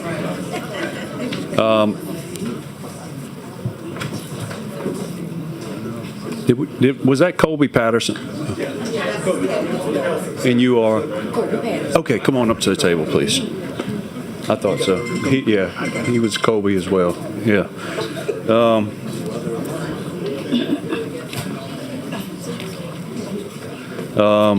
The next three up, I'll name off a few names that way if they're in the overflow rooms. You got, did Charles Phipps come, or Pips? Candy, Christopher, Brandon, I can't read the last name, but with NAACP, and then Frankie Robertson. Okay. Calvin Horton. And I think we heard Bishop Harvin. Did we hear Bishop Harvin? Deidre Meredith. This is me right here. Okay, I got you right here. All right, so at the table we have Mr. Lanus, Ms. Meredith, and Ms. Colby Patterson, correct? All right. Ladies first. Ms. Colby, if you want to go first, please state your name for the record. Carlos Harvin. Okay, you'll be next, sir. All right, go ahead and state your name for the record. Hi, my name is Colby Patterson. I'm here on behalf of my father, Jesus Christ. I'm also here on behalf of my ancestors and the rest of God's kids. I want to bring it back to the New Orleans massacre and the Memphis massacre of 1866 because God brought it to my attention that all of these dates that we are having right now are right in line with those every date that brought Reconstruction on, that brought the 14th and 15th Amendment. The war ended on April 28, 1865, and the King and Queen came April 28th of this year. Donald Trump was inaugurated on Martin Luther King's birthday. Today is May 8th, and the Memphis massacre was May 1st. It's obvious that these things are being brought back, and it's a direct hit on those dates. And I need people to wake up and understand, like my mom used to say, if you forget your history, you are bound to repeat it. And there are so many dates that we need to go back and look on. And I'm not talking to the people that want to spread hate. I'm talking to the people that this is against. If you go back and look, we can always find out what they're trying to do next or what time frames they're trying to hit next. And I think that it's sad, like everybody up here has said, that we are trying to go backwards. But like I said, I'm up here to tell people to repent, to wake up. This nation needs to wake up. The people that want to spread hate need to wake up and need to stop what they're doing, because there is consequences. Whether or not you think that humans can give you the consequences, that's up to you. But all I came here to do was speak on his behalf and ask that you all would make the right decision, because what you're trying to do is wrong, and you know it's wrong. And like another person said, be fair. Be fair. If you're going to win the right way. Don't cheat to win. So, I mean, that's the gist of what I wanted to say. I want to talk to my people and let them know, don't forget your history. And don't think that this is a game, because it's not. Don't give up voting, because if they would have gave up voting in the past, these people died. The massacres were because they were trying to vote. And if they would have given up, we wouldn't be where we are today. So I just want to spread hope. I just want to spread love. And I just want to let everyone know that it is not over at all. And we still have a voice. And I thank you all for letting me speak. I thank you all for hearing me. And I just ask that you all check your hearts. Make the right decision, because you are empowered to do it. And us as the people are trusting you to take care of us, to care about us and make the right decisions for us. So that's really, I feel, all my father wanted me to say. And to let you all know that the wages of sin is death. But there is a gift of eternal life through Jesus Christ. Amen. Thank you, Ms. Patterson. Thank you. Ma'am, could you state your name for the record, please? My name is Deidre Meredith, and some people call me Deeper Soul. I'm a multimedia activist, a producer, and a musician. But mostly, I'm standing here today in front of you all as an activist. Today, as a filmmaker, I'm documenting this moment in history alongside my colleagues and partners across this nation. And I need every lawmaker in this chamber who supports these unfair maps to understand something clearly. History has its eyes on you. Your children will see this. Your grandchildren will see this. Generations long after all of us are gone will see what happened in this chamber and what each of you choose to do when democracy, fairness, and the voting rights of Black Americans were placed before you. They will see whether you stood on the side of equal representation or whether you stood on the side of racial vote dilution. What is happening in Louisiana right now is not just politics, not just partisan decisions. It is the dismantling of Black voting power through racial gerrymandering. It is the dividing, carving, and fracturing of Black communities into multiple districts designed to weaken our collective voice and deny us the fair opportunity to elect representatives who truly reflect our interests, our struggles, and our humanity. And what makes this even more alarming is the speed with which this is being done. After the United States Supreme Court issued the 6-3 opinion, and it's important for you all to understand, they issued an opinion weakening protections that once acted as guardrails against racial vote dilution. Your Governor Jeff Landry did not even wait for the full judicial process, the thing we call due process, to unfold before declaring a state of emergency and suspending statewide elections so congressional maps could be redrawn. The rush is what matters. The actions of your Governor Jeff Landry and Louisiana Republican lawmakers may ultimately provide the clearest evidence yet of what Black voters have warned about for generations, that racial gerrymandering is designed to weaken Black voting power and silence communities whose voices deserve equal representation. Because when elected officials move this aggressively before legal review, let me repeat that. Because when elected officials move this aggressively before legal review is fully completed, the people of this state have every right to ask why. If these actions are truly fair, if they're truly constitutional, and if they're truly just, then why the rush? Why disregard due process?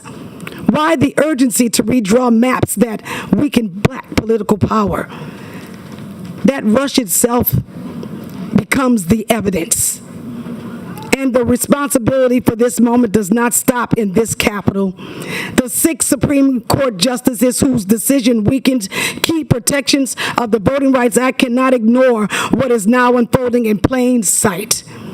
The ruling handed you, Louisiana Republican supermajority lawmakers, a dangerous tool.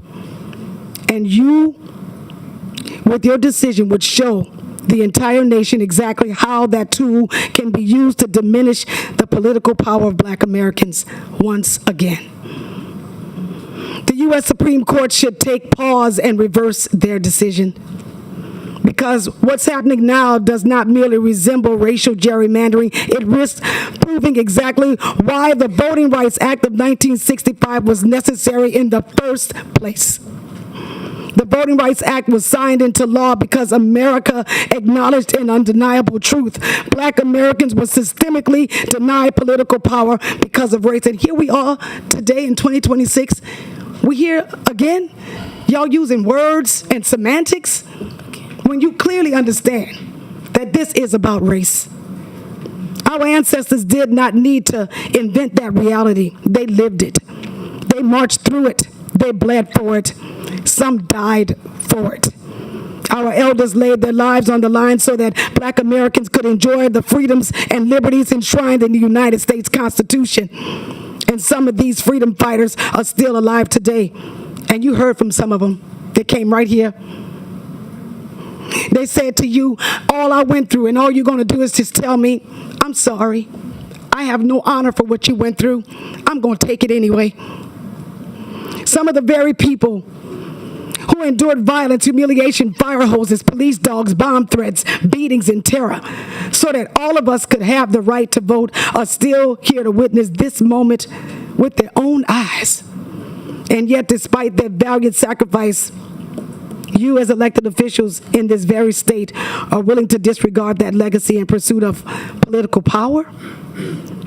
How dare any one of you to look at these elders in their face, these heroes of American democracy, and feel proud while supporting actions that diminish the voting strength they fought and nearly died to protect? How dare any one of you to celebrate policies that fracture black communities and weaken the voices of the very people whose sacrifices help expand democracy for everyone in this nation? Because, make no mistake, history will not simply remember the maps you drew. History will remember what you believed. History will remember what you defended. History will remember whether you used your power to uplift democracy or to dehumanize communities in order to maintain political control. And let me say this directly to every elected official supporting these maps. Again, history has its eyes on you.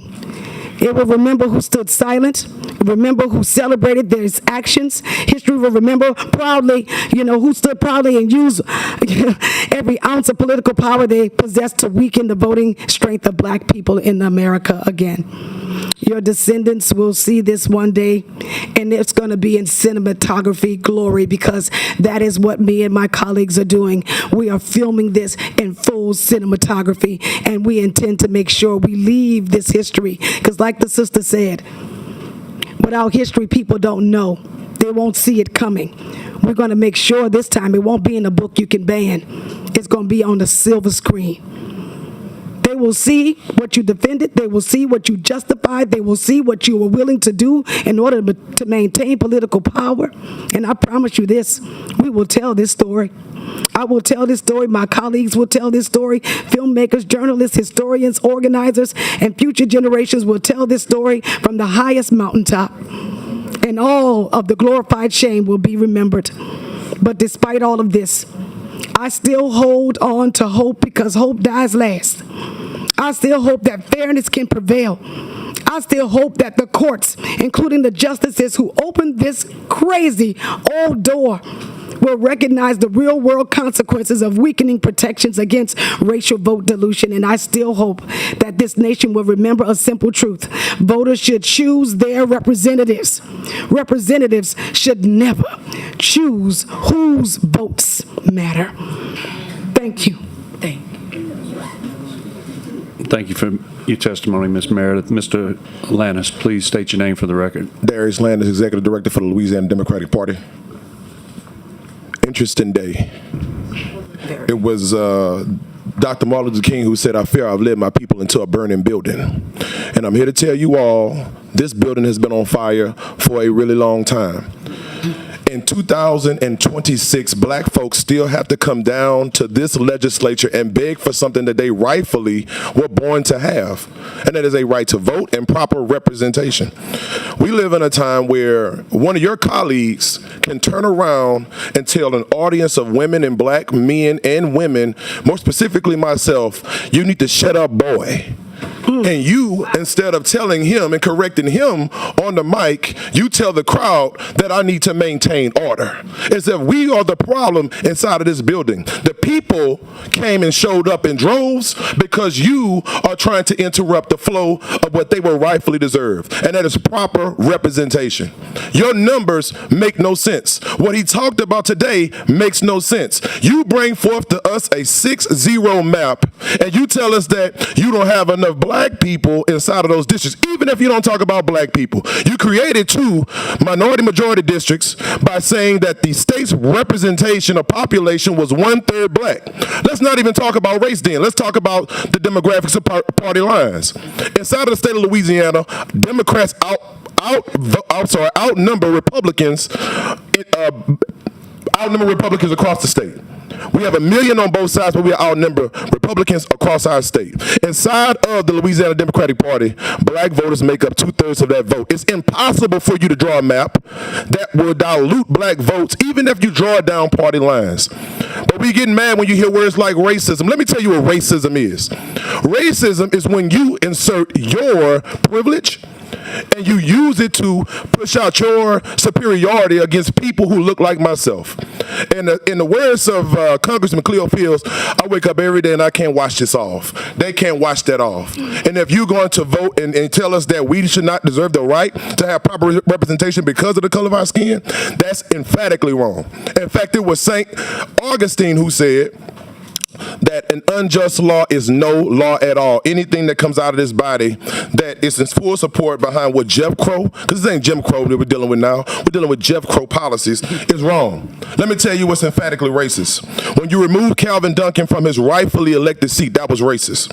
When you created a resolution that's right now going through this body to change the National Voter Registration Act that supports the registration of elderly voters, that is racist. When you purge over 500,000 voters and place them on an active voter list, the majority of which are black voters, that is emphatically racist. When you suspend congressional primaries under a false emergency declaration by the governor, that is emphatically racist. When you strip the 6th congressional district of proper representation for black voters, that is emphatically racist. And one thing that I simply just cannot understand, Senator Miguez isn't here right now, but for God's sake, your last name is Miguez.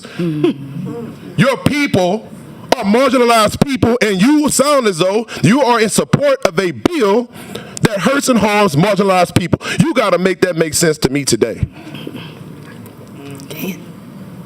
Every single room, look at the blocks of red cards that you have received today. Every single overflow room is filled with people from all across our state here to tell you that you are wrong. There's no way to sugarcoat that. Racism is racism. When you place your privilege over people who have been marginalized historically inside of this country, it is wrong. Over the history of this state, you had 4 black men. 4. I can count them on one hand, compared to countless numbers of white men and white members who have led across our passion. In fact, I even want to say, I think Julia Letlow was the first white woman or woman to ever serve in Congress in our state. That's crazy. Lindy Boggs. And Lindy Boggs, 2 women. That's shameful. That is shameful. And you expect us to be quiet and not call it out. No, it's going to be called out today. And I expect everybody that comes to this mic to call it out today. Because until we stop calling it out, they're going to continue to do what they're doing. To every single Democratic leader on this board, I applaud you.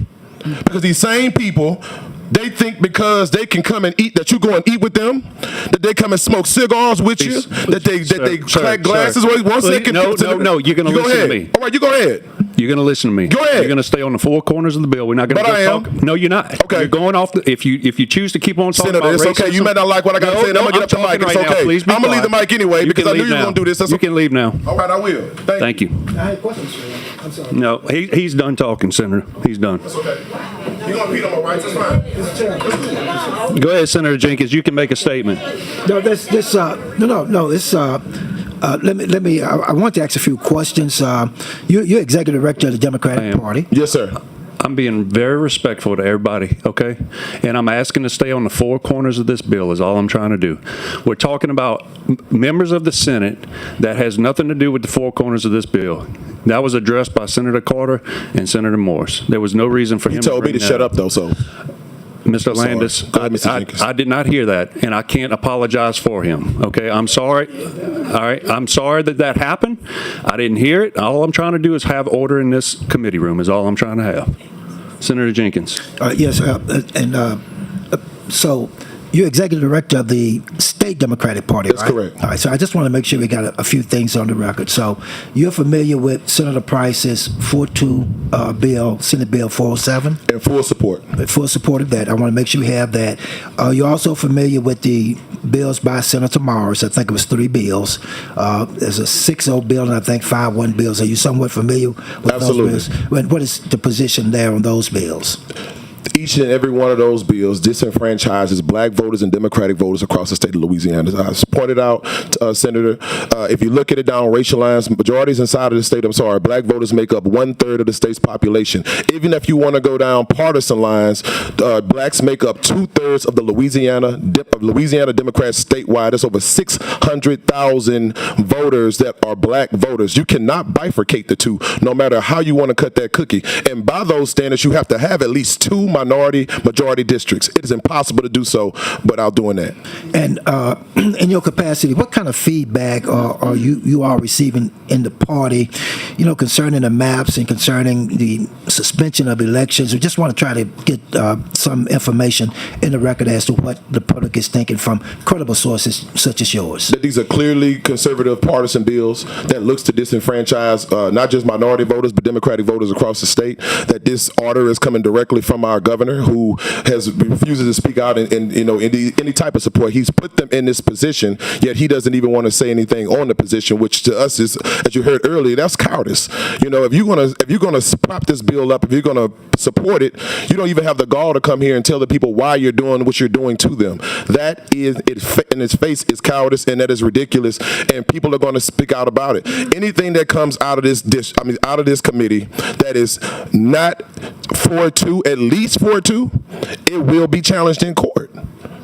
There is room to challenge those maps in court based off of racial lines, even though they want to talk about race. But even if you talk about political lines, Democrats outnumber Republicans in the state of Louisiana. At a fair minimum, there should be 3 maps. And even if you talk about political lines, you can't do it at the expense of diluting minority voting strength. That's correct. Okay, all right. Well, look, I just want to make sure we had those facts coming from you as Executive Director of the Democratic Party into the record. Thank you, Mr. Chairman. Thank you, Senator Jenkins, for that. Senator Barrow. Yes. I'm going to follow up a little bit on that.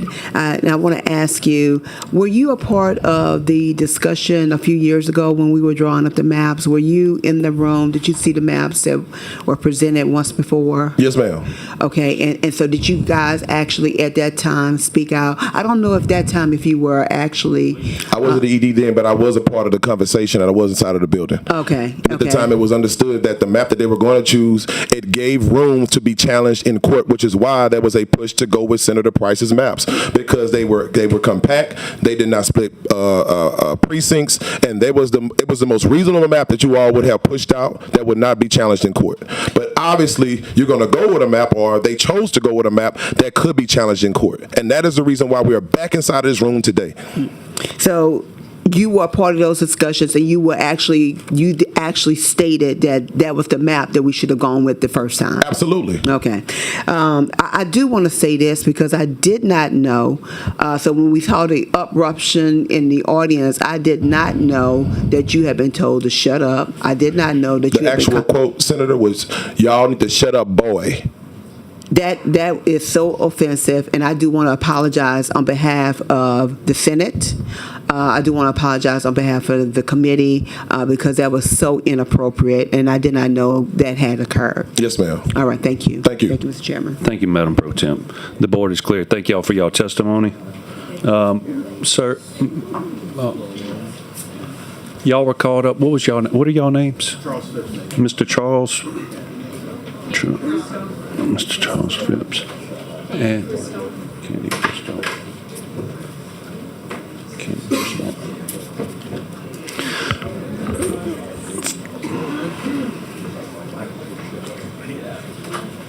Did we have anybody else that I called? Sir, what is your name? Bishop Carlos Harlan. Bishop Carlos Harlan.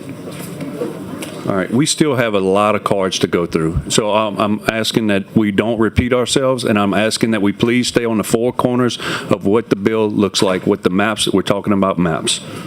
Ladies first, please state your name for the record. I'm Sandra.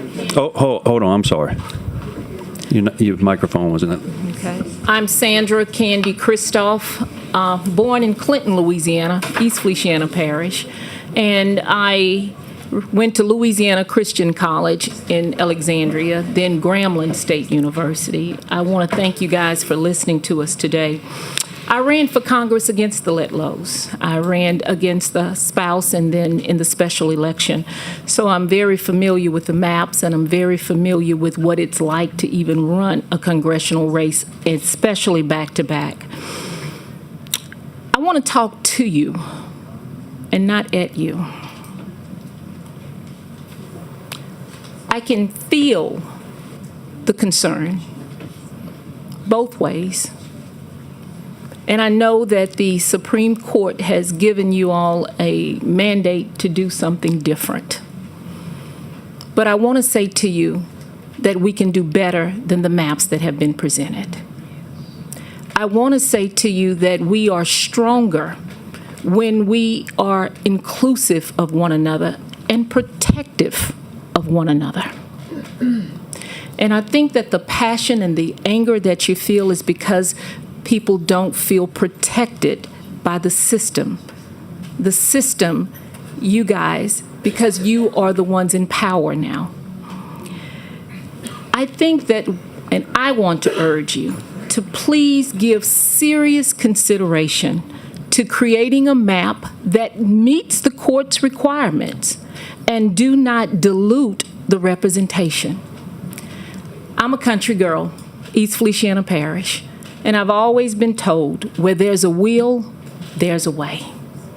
And we have Chat GPT, we have our ethnic diversities, we have the passion and the desire to protect and serve one another. We can do better than the maps that have been presented. I know that there is a way that we can create the maps to meet the guidelines and not dilute the representation. And I want to urge you to please give that your fullest consideration. Anything less just won't do. There was a song that we used to say, trying hard to make 100 because 99 won't do. Well, we as a race of people have been through so much to where when it comes to voting rights, 99 and a half just won't do. We can do it better. I also want to say to you that Louisiana, we have been known to be the boot in the bottom of everything. The whole world is watching us. Literally, the nation is watching us. This is our time to rise together. This can be our time to set the pace for the rest of the country to do the right thing and preserve everybody's voice. That's what I wanted to say to you today. And I wanted to talk with you and not at you. Thank you for hearing me. Thank you for your passion and thank you for your calmness. I appreciate it. I love the passion, but I also love the calmness. Thank you for your testimony. And East Feliciana is in my Senate district. They're really good people up there whenever I went campaigning. So. Thank you. I think that's the social work part of coming out in me. But I do believe in our state. And I know that you all ran a difficult race to just get here. And we're saying that if we're not going to look at color, then let's look at inclusion of everybody. We're the gumbo state. You know, we're the queen and kings of hospitality. Nobody wants to be excluded. Let's make sure we protect and include everyone. Thank you. Thank you. Mr. Pitts, I'm going to go to your elder on the side of you, if that's okay. No problem. Always defer to my elders. I do see that he has, is that a Acadiana pen? It is. All right. Yes. I'm a part of that delegation. I go all the way to Opelousas. So. Old town. Beautiful. Beautiful. Yes. I have joined. Please state your name for the record, sir. Yes. Carlos Harvin, Bishop and pastor of New Beginnings Christian Church in Lafayette. Yes, sir. I'm honored to be here, and to the distinguished members of the committee, Chairman Klein-Peter. I am a Democrat, a proud Democrat, and I just want to say a little bit about myself. You're familiar in Acadiana. I worked previous 4 years with a Republican mayor, Josh Guillory, mayor-president of Lafayette. And We looked beyond color, we looked beyond party to do what was in the best interest of our city and the parish of Lafayette. And together, in the heart of downtown, was a Confederate statue that stood there for 99 years, a statue of General Alfred Mouton. And the mayor at one time said, we need more statues. That's our heritage. That's our history. But many of us didn't know who that gentleman was. And as Mayor Guillory learned, who is this guy, Alfred Mouton? He was taking freed blacks and putting them back into slavery.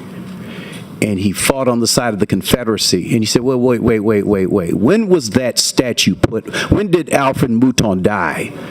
He said he died in 1864 during the Civil War. He said, well, when was the statue put up? 1921. He said, that's a Jim Crow statue. It's coming down. And the mayor with our city attorney did what started to work with many community leaders. And he said that statue stood in the heart of downtown for 99 years. He says that statue will not be there for 100 years, not under my watch. And I was encouraged by how we can work across racial lines, political lines, to do what's right for all of our people. I'm here today because representation matters. And maps are not just lines on a piece of paper, but they speak for the voice of the community. And for generations, African Americans and whites who have supported us, we've marched together, we've prayed together. Louisiana has its own history of that, of how barriers have been broken because we were not afraid to cross racial lines and work together. One of my favorite people from history is Harriet Tubman, a conductor on the Underground Railroad. And Harriet Tubman took so many African American slaves to freedom because there were many whites who put their own selves and families at risk, hiding runaway slaves under the floorboards of their house so that they could get north and get to freedom. So our history is one that where we can work together. We can make things happen. And I'd like to end as a pastor. This is not church, but I feel the need to bring the word because that's what has brought us this far by faith. Yesterday was the National Day of Prayer. And I believe we only pray to one God. God told Moses to tell Pharaoh, they're not your people, Pharaoh, they're my people. Let my people go. And 9 times, Moses brought the message to Pharaoh because every king has a king and every lord has a lord. I don't care who the president or the king or the governor or whoever is ruling. Pharaoh refused. And our National Day of Prayer is a reminder that God is still on the throne. He was never voted in because he was before there was a was. And he can't be voted out. That 10th time, the last time, the firstborn of Israel died because Pharaoh refused not to take the word of Moses, but the word of God. And so I'm urging, and all those that have come before me, we stand on shoulders of blacks and whites who have worked together. Whites who died on those freedom rides coming to Louisiana. So that blacks could, at one time it was against the law for blacks to have the right to vote. But because so many people sacrificed, prayed, suffered, and died, we've got that. Well, I feel that we're at another Red Sea moment. There's a Red Sea in front of us. It looks impossible. How can we keep 2 majority-minority voting districts? It can be done. It can be done. For with Absolutely. God, nothing All things shall be impossible. God told Moses, lift up your hand, lift up your staff, and part that Red Sea. And he obeyed God's word. And the sea parted, and the Israelites marched across on dry land. I believe we're at another Red Sea moment. It looks impossible. But with God, I don't care who the Pharaoh is. I don't care who has power that may intimidate some or cause others to fear. God has all power in his hands. I want to urge, let's support Senate Bill 407. Let's work together on this, and let's keep God in the midst of what we do. The same God that we pray to, and I believe we can part waters, and together we can all cross through on dry land. Thank you for the time. Thank you, Bishop, for your testimony. Mr. Phipps. Is it Phipps or Phipps? It's Phipps, Chairman. Phipps, I'm sorry. I apologize. You see me enough, Chairman. I know. We got a lot of stuff going on. I apologize, though. Good afternoon, Chairman and members of the committee. My name is Charles Phipps, Vice President for Policy, Advocacy, and Legal Affairs at the Urban League of Louisiana. And the first thing I have to do is make the record clear that the Urban League of Louisiana supports Senate Bill 407, and we vehemently oppose Senate Bills 116, which expressly dilutes black voting power, Senate Bill 121, and Senate Bill 130, which will mitigate the voting power of black Louisianans. We are also, at the Urban League of Louisiana, opposed to any sort of gerrymandering by any party that dilutes the black political power of Louisianans and black Americans across our country. The Urban League of Louisiana calls on Governor Jeff Landry to call a special session so that this body can adopt a constitutional amendment prohibiting the gerrymandering of state and congressional maps and appoint an independent redistricting commission. Because the premise of why we are here today, ladies and gentlemen, they are lies.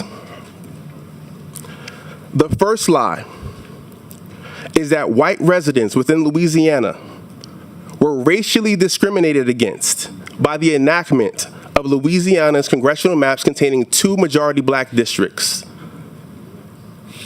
That lie misunderstands the legislative intent of the Voting Rights Act. That lie misunderstands the lived experiences of Louisianans throughout our history in our country and throughout today. The second lie is that the United States Supreme Court, in its Louisiana v. Calais decision, mandates the redrawing of our congressional maps right now, in the midst of an election, after 152,000 Louisianans have already voted. 152 Louisianans have already voted.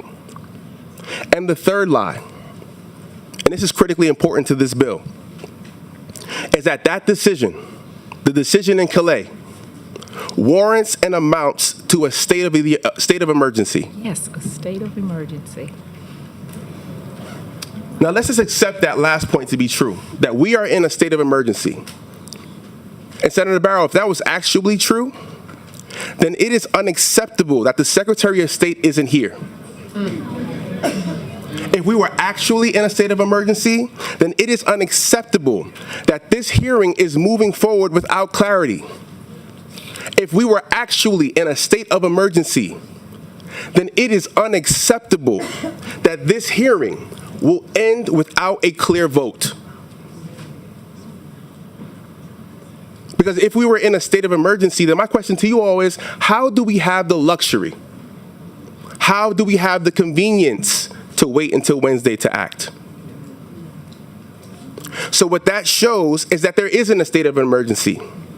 It is proof that there isn't a natural disaster, a force majeure, an unforeseen environmental occurrence. And what it does prove is that this is a political takeover. A political takeover not impacting percentages. There have been lots of talk about percentages, Chairman. You heard it a lot. The percentage of the district. This political takeover is impacting people. So let's name them. In Louisiana right now, we have 1,500,000 543,119 black Louisianans that these bills are impacting. We have 1,115,769 black voters who will be diluted if you adopt these maps, particularly those of Senator Morris. And so what we need to ask the question then is, why are you so afraid of black political power? And I surmise the answer, Senator Barrow, is fear. It is fear that black people, if given power, would be as divisive, as harmful, and as self-centered as your record indicates. Why is this body so afraid of becoming the racial minority? Because that, in fact, is going to happen. The answer is power. So if we're talking about the legality of these bills, it has been said that partisan gerrymandering is legal and can withstand scrutiny. So then that begs us to understand and to evaluate, what have you done with your power? Because here's the truth, Chairman. Since 2011, there has been a Republican majority in this body, in both the House and the Senate.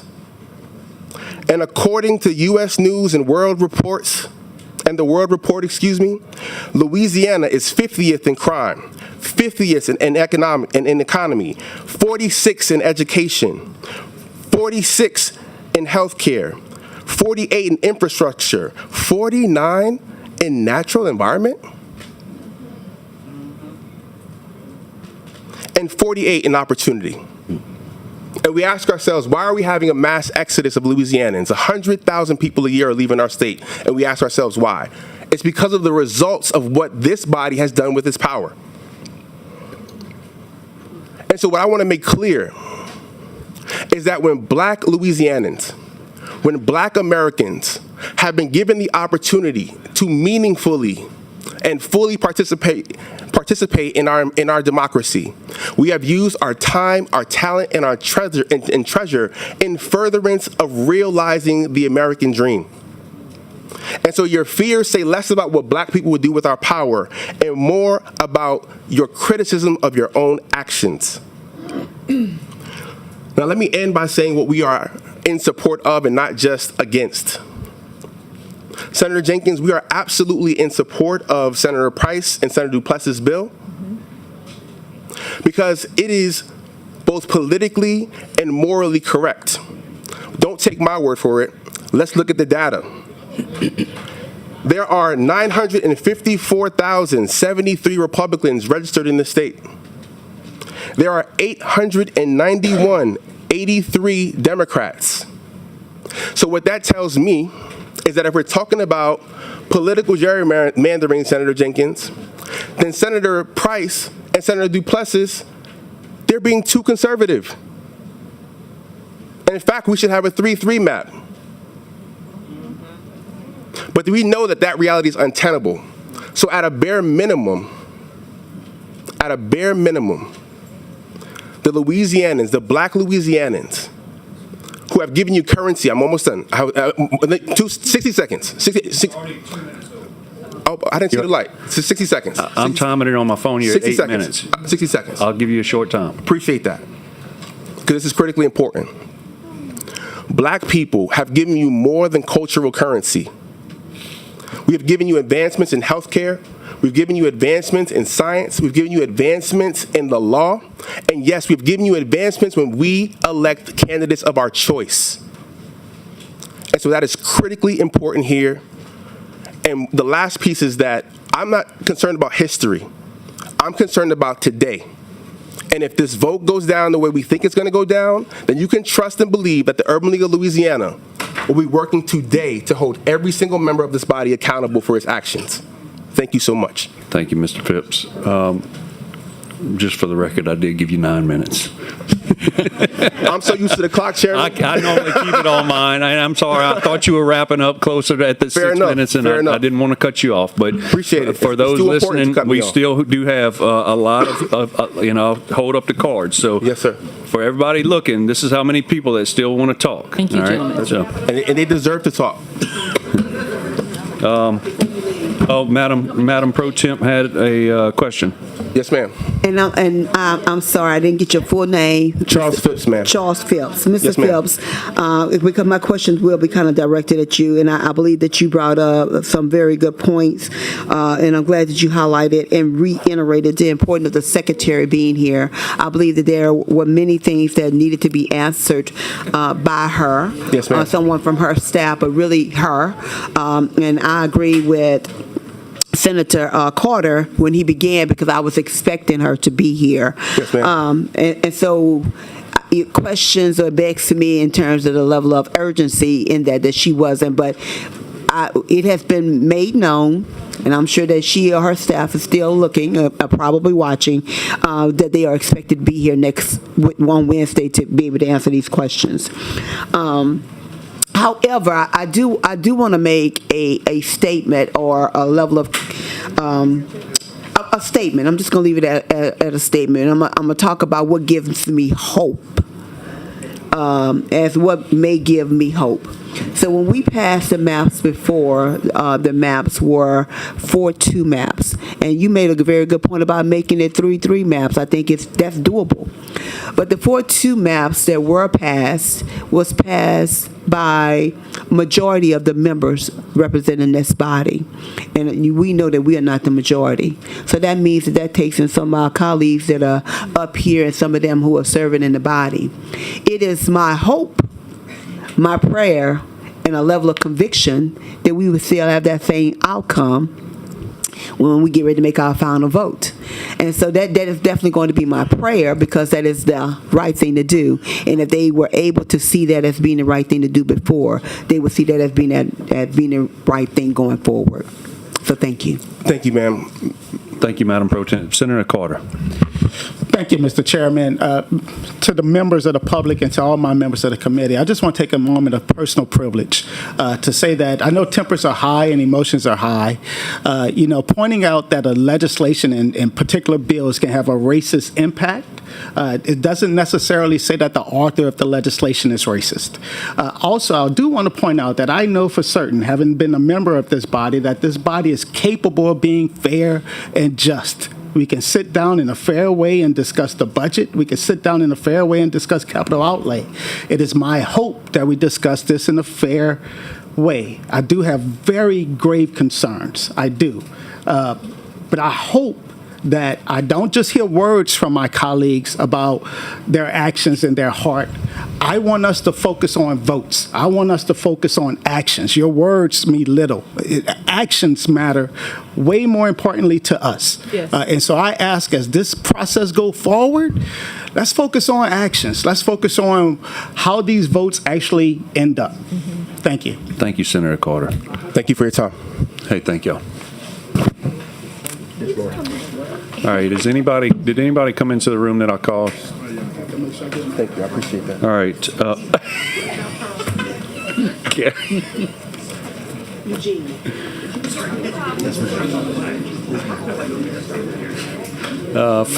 Frankie Robertson. Frankie's not here. All right. Left for good. All right. I call it this one. There was a Brandon, can't remember, read the last name, NAACP. I don't think he spoke. Calvin Horton. That's Calvin right there. This is Brandon. Okay. Mr. Brandon, what's your last name? Harris, Harris. All right. You can come to the table, please. Sorry, we have to have the correct spelling and everything. Calvin Horton. Who did you say? Sorry, excuse me. Maris. Okay, you can come sit at. You wanted to testify? Yes, ma'am. You can come sit down at the table.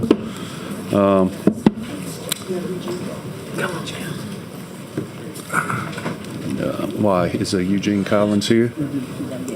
Mr. Eugene, did I call your name already? You may have. I stepped out. Did you fill out a green card? Yeah. Okay. All right. Thank you. All right. Mr. Harris and Mr. Collins, we're going to take the lady first, if y'all are okay with that. Yes, sir. All right. Please state your name for the record. Do my 2 minutes start when I state my name? I'm actually going to, we give y'all 6 minutes, but we try not to be repetitive, we try to get to the point real quick. And stay on the four corners of the bill, please. Thank you. Understood. My name's Samara Smith. I'm a resident of New Orleans, and I'm here today in support of Senate Bill 407 and in opposition of Bills 121, 116, and 130. As a resident of New Orleans and a graduate of Xavier University of Louisiana, I see the way that the redistricting attempt by this body is looking at us is attempting to run from accountability of the voters that are here today. You're here as a grace, given by grace of the people, and the people are here today to tell you that the attempt to redistrict and reorganize our votes as a way to create favor for the Republican Party is wrong. And my question is, what are you so afraid of? If you truly believe that this state is as Republican-leaning and as supportive of your party as you claim, then why the attempt to erode Democratic representation? And I know that the data that's been shared today already reflects that you don't have the popular support. The people here today behind me, the people in the hallways and the overflow rooms reflect that you don't have popular support. So my question is, what is the intention of this body? And if you are thinking that you can run from accountability by changing the way our districts look, that's not reality, because you're just as much of a person as I am. You have to go to church. You have to go to the doctor. You also have to go to the ballot box. And I, as a young voter, have to live with the decisions of this body longer than any of you will. And yet somehow my vote is seen as less important than yours. And I don't understand how I've watched half of this committee sit on their phones today while people have traveled from across the state to tell you, the people who pay for you to be here and take the time to vote for you, to tell you that this attempt is wrong. I don't understand how, I think the gravity of that isn't sitting with you. The reality that there's no running from the decision of this body. And if you think that by reorganizing or trying to hide our votes or trying to dismantle elections, that's going to remove popular support or that's going to remove the reality of the conditions we're living in, it won't. And I'm here now at 25, and I pray that I don't have to come back here. But the reality is, the way that this body works, I'm probably going to be back here next week and the week after that. And my question is, why is it that you want me to do your job for you? If my job as a public citizen is to go to the polls, cast my vote, to have equal representation, then why do I have to come here to beg for the thing that is supposed to be a guarantee? And I'm looking at half of you, and half of you aren't even looking at me. Some of you haven't been in the room for the 40 minutes that I've been waiting. So I'm confused on why we're having this hearing at all. If this is as serious of an issue as it claims to be, why are we treating this like a very casual event?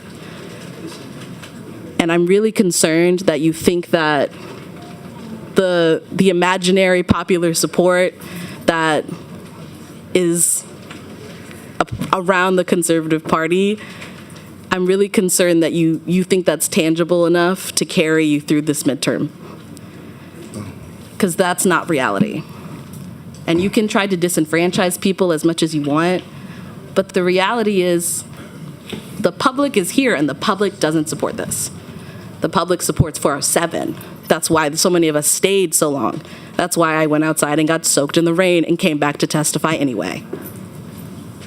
The reality is you can change these maps as much as you want, but Black people have been fighting for representation for centuries, and we'll come back every time if we have to.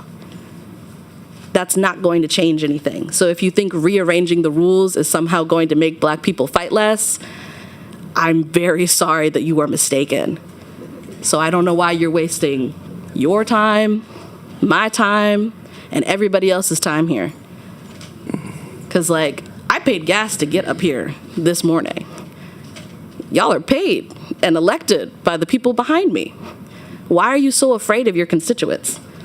Why would you rather run and find new constituents than just let people have equal representation? If you have the support you think you do, let people vote on it.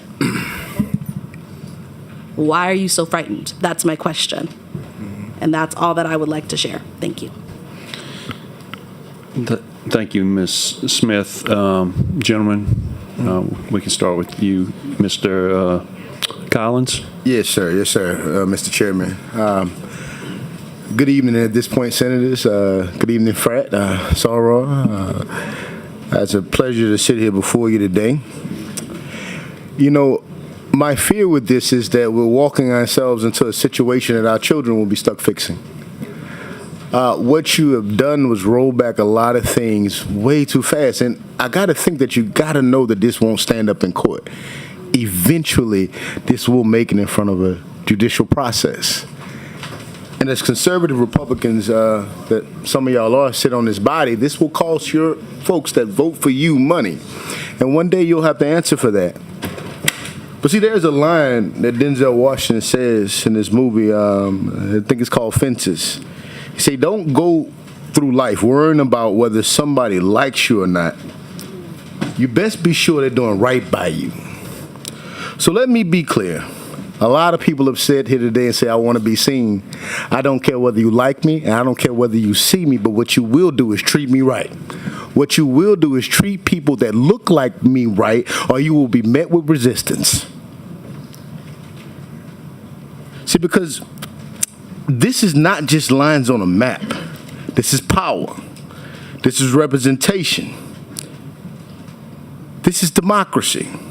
And whether the Constitution means something when Black people demand it to be fully counted or not, you decide that here today. Even though this vote may come later. But the record is being written right now through every voice that came in this room. And see, I kind of understand why y'all doing this at the same time too, right? Because if I lived in the country that I lived in and I look like you look, and I had know that people that look like you, what they had done in this country to people that look like me, I wouldn't want to give me power either, right? Because I might have y'all ass out in the field picking cotton. Sir. You probably... Let's keep it on the four corners of the bill, please. ...think that people like me would seek revenge. But that ain't even how my people built. My people are forgiving people. I can't say I forgive that way. But my people overall are forgiving people. You gave them power, they would do what they had to do to even help you. And they would tell us that they got to help everybody. That's how they built.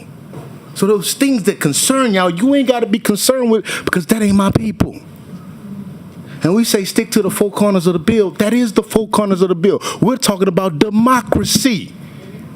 So how does that not meet the four corners? That's viewpoint discrimination. I got a history of winning those lawsuits too. We hear about fairness. I don't expect y'all to draw a fair map here. I don't expect this process to be fair. Matter of fact, this state is doing what I've come to expect it to do.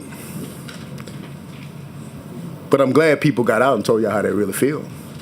And I feel like some of y'all gonna lose y'all seats because of this. And that's all right.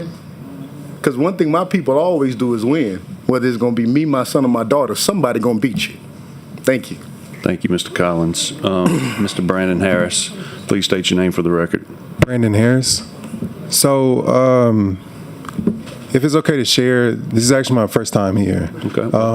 In that, it probably won't be the last, just because I've grown so much in this past few hours that I think that there's so many more people like me that also should experience this. I think that not only should it be just our community, but our kids, our youth, and I think that that's where today I've had the opportunity to speak with so many different people of different ages, races, and they all kind of share a similar sentiment that they want to see Louisiana be the best version of Louisiana. And so I think that as we continue to have these conversations, it starts to realize that we have voices, we have faces, we have real people that are being impacted by this, right? It may seem like, again, this is a moment where let's just do what we do and they're just going to be okay with it. And they not just being a specific race, but they just being the people. I want to really, again, emphasize that the majority of the people that I've spoken to today really believe that you all want to see Louisiana be better. I believe that you all want to see Louisiana be better.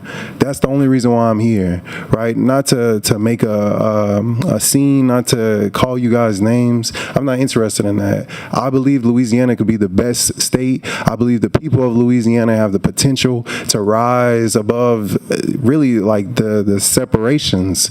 And so I just again urge and encourage you all to really just listen and understand that these decisions are impacting real people.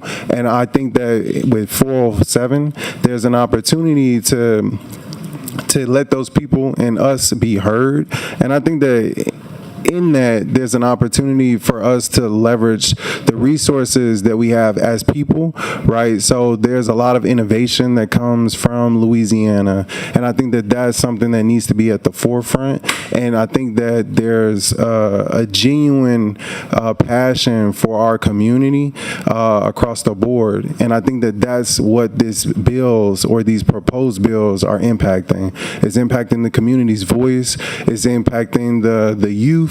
And I think that that's where, if we really want to see Louisiana thrive and grow, we have to kind of keep that at the forefront, and we have to make political decisions that support that. Thank you. You said this was your first time coming? Yes, sir. Thank you for coming, and please continue to keep coming. I ask that you do that and ask the public to come. I'm sorry, Madam Pro Temp. I just want to, commend everybody for coming to the table, but I really want to speak to Brandon, and I do want to applaud you for the courage that it took for you to come, your first time to speak out. But you know what this has done for me? This has shown me that this has awakened our young people, which is what we really need. And I'm glad to see you here because you represent that fabric. Yes, ma'am. And so with that, frat brother, I do still have hope that those individuals who voted for that 4-2 map before will vote for it again. So that's what we're going to hold on to. Yes, ma'am. Thank you. Thank you as well. The board is clear. Thank you all for y'all testimony. I will call Calvin Horton, Tim Cavalier, Ken Koyumi, Angel Mariah Thompson, you good, Winnie Darfin Baquet,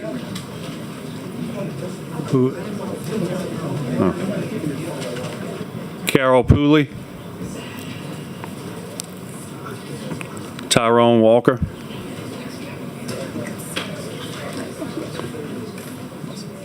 Omari Hosang. Okay. Timing was so I'm sorry. Well, did I say that right? No, you said it perfect. Okay. Yeah. All right. Thank you. DeAsia Mitchell. Yes, sir. Thank you. Jordan Gonzalez. Yes. Queen Jafia Tervalan. New project. If I called your name, please raise your hand. Okay. What is your? DeAsia. Hold on one second. Deasia.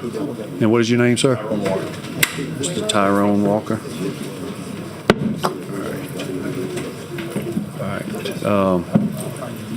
And then we have her that she'll testify as well. I'm going to go through a few more cards. That way people that's listening can come and get in line. Renee, it says LOV with Louisiana. LOVE, love, Renee Love. Okay, there's no E after the V. I'm sorry. Yeah. I filled out a whole bunch of those today. Okay. Representative Amy Freeman, did she want to testify? Are there any representatives listening that want to testify? State representatives, please text me or come in here. Oh, yes. Were you trying to talk to the judge? I'm sorry.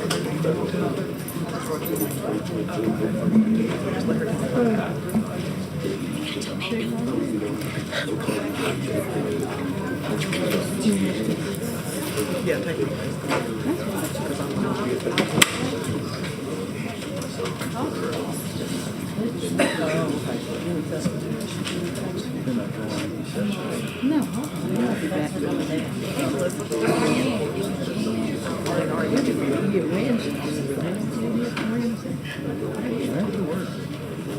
She said I could change her because they want to go together.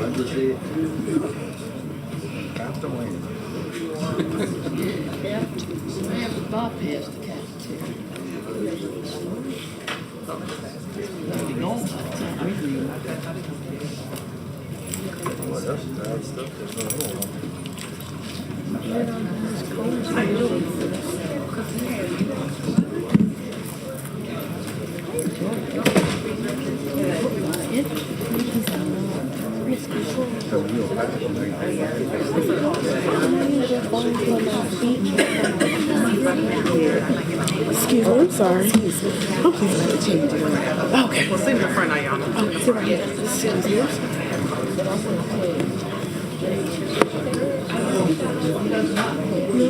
Renata Collins. Renata Collins.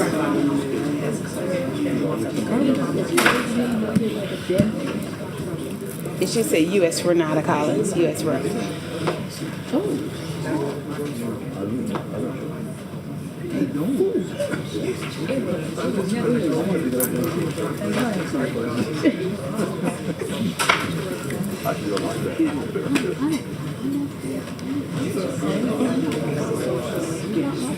What's your name?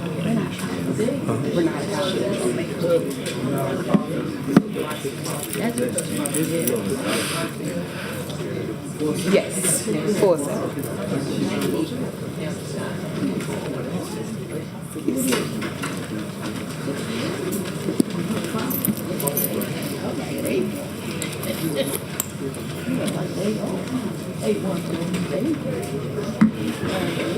All right. Thank y'all for being patient. We're trying to get some Shreveport members out of here. So, Mr. Walker, we have Mr. Walker here. We're going to let the ladies go first. And you are, what's your name, ma'am? Deasia Mitchell. Deasia Mitchell. All right. All right. I have Deasia, and then I have Ms. Collins as well. Yes. And Mr. Walker. All right. And then next up, we'll bring up Mari Hosang, and then Miss Butler Reed. Is he from Shreveport too? Senator Jenkins is trying to get all the Shreveport constituents out of here. All right, while I work on this, please state your name for the record, and we'll move forward. Okay, good morning. Good afternoon. My name is Deasia Mitchell, and I serve as the president for the Louisiana State Youth and College Division. I am not simply here to discuss district lines on a map. I am here to speak about people and about power and about whether democracy in Louisiana is truly belonging to all of us or only a select few. As a young black woman and as a student leader and as someone who's deeply invested in the future of this state, I know what representation means. I know what it feels like when communities are ignored, divided, and treated as their voices are being disposed. And I know about power power in that when it comes, people feel seen, heard, and represented. Louisiana's young people are paying attention, and we are the future educators, nurses, organizers, attorneys, and elected officials of this state. We are inheriting every decision made here today, and yet too often our communities are carved apart through maps designed to weaken our voices instead to protect them. I think this is not a democracy, this is not fairness, and this is also not justice. I believe that the voting rights was created because this country recognized a painful truth that without protections, black voices and marginalized communities would too often be pushed aside for political conveniences. Cases like Louisiana versus Calais remind us that the fight for fair representation is not history, it is still happening right now. Fair maps were not about politics alone. They are about whether communities have the opportunity to elect leaders who understand their lived experiences, advocate for their needs, and fight for their futures. Our communities are not political pawns. Our voices are not bargaining chips, and our votes should not be diluted to preserve power for others. I stand here today not only for myself, but for every young person in Louisiana who wants to believe in this democracy, every student who wonders if their voices matter, every young black child growing up in a community that deserves equal representation and equal opportunity. Because when young people lose faith in democracy, I think we all lose. But today, we still have an opportunity to choose fairness over division, courage over convenience, and people over politics. Louisiana has a chance to show this nation that democracy works best when every community is heard, protected, and represented fairly. Because protecting the voices of the people is not political, it is a moral responsibility and the foundation of our democracy. And I believe that the future of Louisiana is watching us. Thank you. Thank you for your testimony. And next we will go to Ms. Collins. Good afternoon. Good afternoon.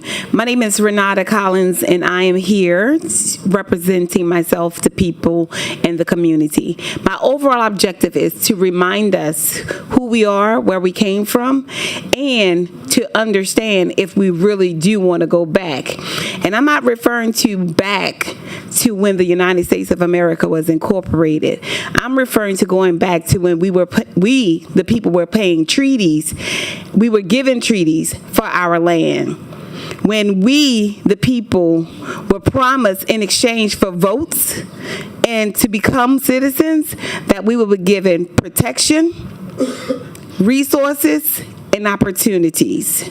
It is super duper important that as we move forward as a body of people for the Louisiana that we love and deserve. But we love that Louisiana when it's fair. We love Louisiana when it gives us due process. We love Louisiana, and that's why today we are part of it. There's a time that we existed as Bubancha. We existed as the Humas. We existed as the different nations. That's not a problem. But the only way it becomes a problem is if we do not understand and operate effectively for who we are. These lines that are before us today, I'm asking that they be proper representation for all people of all walks of life, income, and resources. Today, our lines should not be the biggest issue that is hindering us from due process and resources. Because we do understand whenever the FPL is effectively in place, every one of these districts will be properly represented. The biggest thing we have to do is deal with the core. We're dealing with this surface matter. But the core of our biggest issues is that we do not have the proper representation. We still at 138% of the federal poverty line, when most states are at 200%. And if we didn't operate in those things, this gerrymandering that we're dealing with wouldn't be a topic of discussion. These things wouldn't be a topic of discussion. So we have to make sure that we're working together effectively for the people. It is sad to say that if I am elected into the 2nd Congressional District in Louisiana, I'll be the first woman of color to be elected to work in Congress. All these years later, many hundreds of years later, I can make history, which shouldn't be a thing. In one breath, it's honoring, but in a second breath, it's a slap in our face. It's a slap in our face that we have yet to have a woman of color to represent the people. I step up for that opportunity. I step up to say that, hey, let's make sure that these lines represent the people. As I'm working with the areas up in St. James Parish, they're underheard, underserved. So are these lines going to truly reflect the people's needs? And what lines are going to reflect these needs? I've seen too many of these maps that they're going to ostracize resources. This current map is one of the best ones that is being presented. The other ones are a huge slap in our face. And the fact that 4-2, why couldn't it be even? Why do we not have that even? By heart, I'm a no-party candidate. I'm currently a registered Democrat, but I'm for the people. And I question, should we not even have party lines? Should we all be given a fair opportunity? What is it that we're really working together? How could we even say we're going to have unity if we don't even have unity? I do believe that a lot of us has the ability to make the smartest decision, the best decision that's for the people. The lines is one thing, and I hope we don't hide behind the lines. But what we must not hide behind and what we must get in front of is the resources that the people need, such as health care, housing, education, food services. That's what we need to make sure that is going to be effectively implemented in every one of these districts. That no person will be left behind, and that we all have the rights to life, liberty, due process, equal access, so that we may obtain happiness, because the pursuit of happiness is why we're here today. As long as we keep pursuing and we never obtain happiness, we'll be continuing to race. So if we change a thing, let's change our outlook on obtaining happiness, operating in happiness, and ensuring that every person has that right. Ensuring that every person have a school that they could attend within their district because they're properly represented. As I consider the different changes in these maps and wonder who will I be able to serve as the next congressional representative in whatever district that might be, how could we effectively make sure that they're all taken care of and they're all served and they all are given the resources that they need? But the first thing we must do is change that federal poverty line. You change that federal poverty line to from 138. We are the second lowest in the United States of America at 138%, which means that we're not getting served. And many of these maps, of which I understand, is because they're trying to connect the poverty lines, take a little poverty here, take a little poverty there, and put them into it so they can have the federal resources. But once we increase that poverty line to 200%, it reduces gerrymandering by over 39% in each of these districts. So what we really need to focus on is the resources, because other than that, it looks like it's political. I'm not here for political seat. I'm here for the resources to hit the community, the people to have a fair chance. So let's make sure that these lines truly impact our lives. Thank you. Thank you for your testimony. Mr. Walker, please state your name for the record. Tyrone Walker from the city of New Orleans. Senators, as a native New Orleanian and a proud Louisianian, I want to start by telling you some things that you couldn't see from your time being in this room today.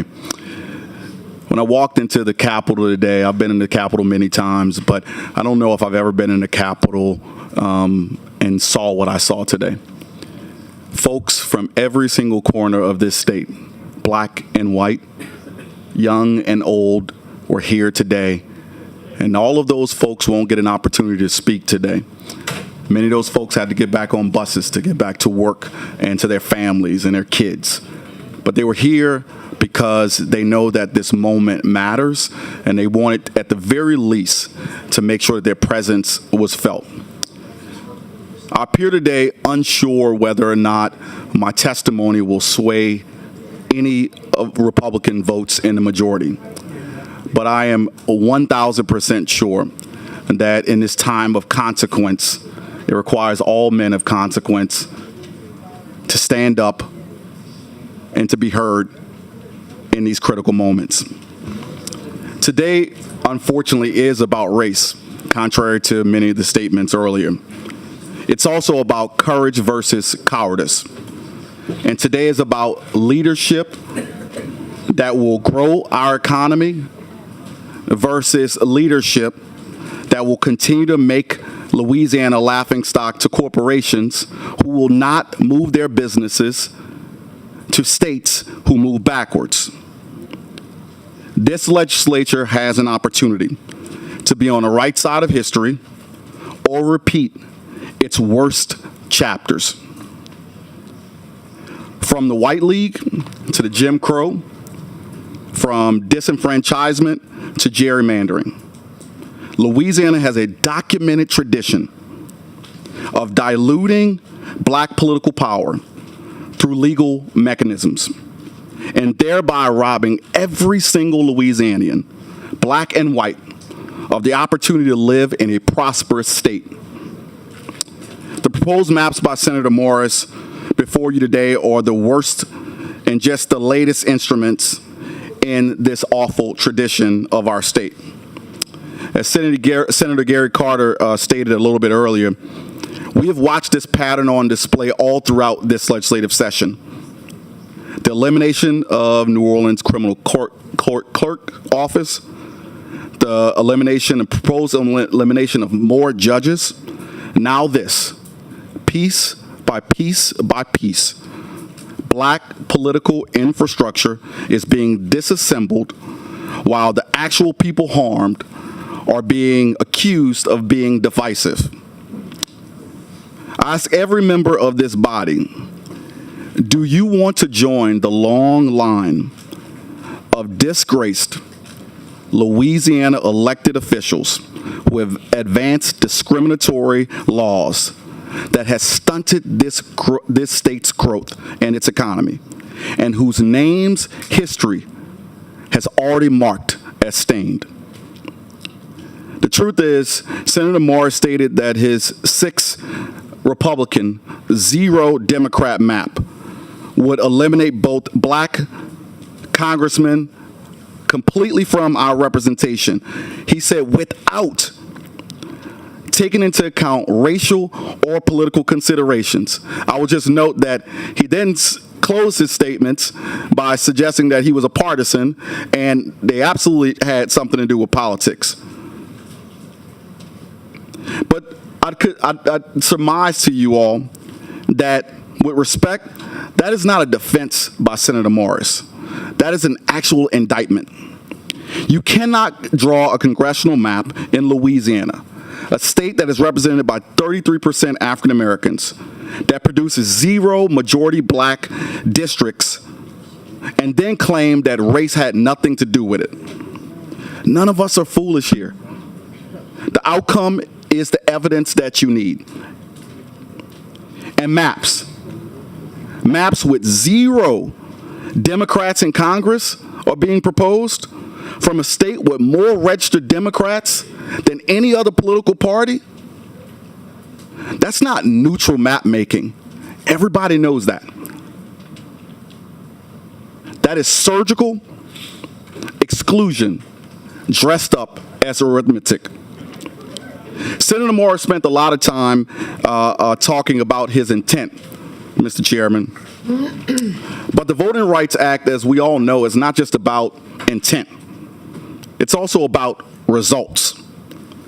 And all 3 of the Morris maps would result in a complete erasure of black congressional representation or dilution in the state of Louisiana. If race and politics had nothing to do with it, as Senator Morris stated, then explain the outcome that would result. To Republican members of this body, today you're not without a choice. You are not on an island. The governor of our state may be auditioning for his national stage, but your constituents live here. They work here. Their children go to school here, and they're depending on you. You are not obligated to further splinter your own state to advance his political ambition. History, we all know, in a year or so, will not remember Jeff Landry's political profile. But history will absolutely remember the votes that you take. I want to close with this. While there's been a lot of really bad things to happen during this legislative session and many of the last sessions that we've had, one of the only bright spots, one of the only small glimmers of hope that anybody have had in minority communities is that the state Senate, actually, on the most egregious things, has shown some backbone, has been willing to push back on this governor when he's gone too far. Now, there could be people that could walk out of this room today and say that they've seen no evidence of courage before from this body. I just would say that that's not true. You have shown spine before. You have pushed back. So in closing, I want to leave you with this. There's been a lot of talk about a lot of things throughout today, but there's one area that has not been addressed, and it's that the adverse impact of these types of decisions on Louisiana's economy. Corporations have consistently boycotted states that have passed regressive laws. Mr. Chairman, as I close, businesses have consistently pulled their businesses out of states who've passed these types of laws that do not represent their company's brand and don't represent places where there's room for economic growth. So if race and doing what's right about race isn't enough, if doing what's right when men of courage should stand up, if that's not enough, at the very least, senators, do what's right for every single Louisianan and protect and preserve our economy and give it a chance to grow. Thank you so much. Thank you for your testimony. The board's clear. Wait, yeah, she testified. Yep.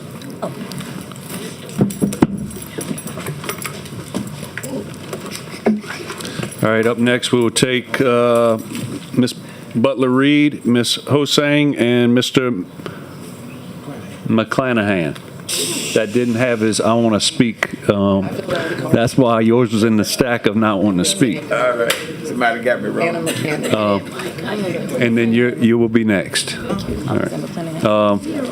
We have. No, it's in the middle. Go ahead. Oh, in the middle. Oh, Up next would be Lindsay Garcia. I think I called Miss Love. And I see Sarah Whittington in the picture. They will go next after them. And then I do see one of my constituents card. I don't know if she's in the overflow rooms, but Miss Natasha Carter-Benoit. I didn't even see you in here. We will take ladies first, and we'll go from left to right. Remember, we have people from all over this state here, and that I'm trying to give y'all the ample amount of time. Some of y'all are going over, and I'm going to have to really limit it to the 6 minutes. And I hate to cut y'all off, but I'll take it. all right. Thank you. Please state your name for the record. Hello, everyone. I'm Katora Butler-Reed. I am the National Training and Campaign Manager for the Youth and College Division of the NAACP, and I also live in Louisiana's 6th Congressional District. I address you not only as someone who works for the oldest and boldest civil rights organization of this country, but also as the daughter of a mother who decided to move our family to Atlanta just days before Hurricane Katrina. Louisiana has long been a place where Black families sought refuge and opportunity, yet it has never fully offered conditions necessary for Black communities to thrive. My testimony is also shaped by the legacy of my great-grandfather, Willis Vergis Reed Sr., a World War II veteran who returned home to Louisiana decorated with 3 battle stars and continued his fight when he returned. He was also one of the organizers for the 1953 Baton Rouge bus boycott, founded the first Ward Voters League to register Black voters in a state determined to silence them, and served on the Louisiana Advisory Committee to the U.S. Commission on Civil Rights, which exposed the deliberate and intentional suppression of Black voters in this state. 16 years after his passing, this struggle has returned through his bloodline. It is through this lineage, forged in resistance and sacrifice, that I share these facts with you today. Maps from the 1860 census show where enslaved Black people, today's poverty lines, incarcerated rates, and congressional districts largely reflect those old maps. Despite producing the first Black governor in the country, and Black residents making up nearly 1/3 of the state's population, Louisiana has struggled to draw congressional maps representing the shared interests of Black residents. The Supreme Court has already failed to uphold equitable maps, but today presents a new opportunity for you all to stand on the right side of fairness and justice. To allow only 1 out of 6 seats for 1/3 of this state's population sends a clear message to your constituents that this was never about representation, but this is about the erasure of our people. In 1898, Louisiana wrote a new constitution with one purpose: to strip Black people of political power. Black registered voters dropped from 130,000 to 1,000 in 6 years. In 1962, Louisiana required Black residents to pass a test designed not to measure their knowledge, but to guarantee failure. If you're over 60 in this room, then I don't have to give you a history book to tell you you lived this life. So keep in mind, this is not democracy. It is the deliberate dilution of Black political power. Justice Kagan described this as a direct blow to the Section 2 Voting Rights Act, a law built on the sacrifices of the NAACP and leaders like my great-grandfather. The NAACP youth and college members I work with across the country are not only watching, they are resisting. One of them just spoke a few minutes ago, and we have another one that's gonna speak later. But I want you all to remember that the country is watching. And when the state signals that their voice does not matter, they leave and they don't come back. Louisiana would not just lose its people, but it would lose its future. Schools hollow out, wages stagnate, and that is a wound that this state cannot afford. I urge every member of this body to support maps that give Black Louisianans a fair chance to elect representatives of our choice, keep communities of interest together, and demand 2 majority Black districts because justice and numbers require it. So remember, the NAACP is here, and we will never stop fighting until we win. All right. Thank you, Ms. Butler-Reed. Up next, we'll take up Ms. Hossain. Yes, thank you so much. I'm Omari Hossain with All Streets, All People ASAP and ASAP Action Agenda, and I'm also very honored today to be the state advisor of the Louisiana State Conference of the Youth and College Division. So I'm very pleased and proud of the leaders that have spoken before me.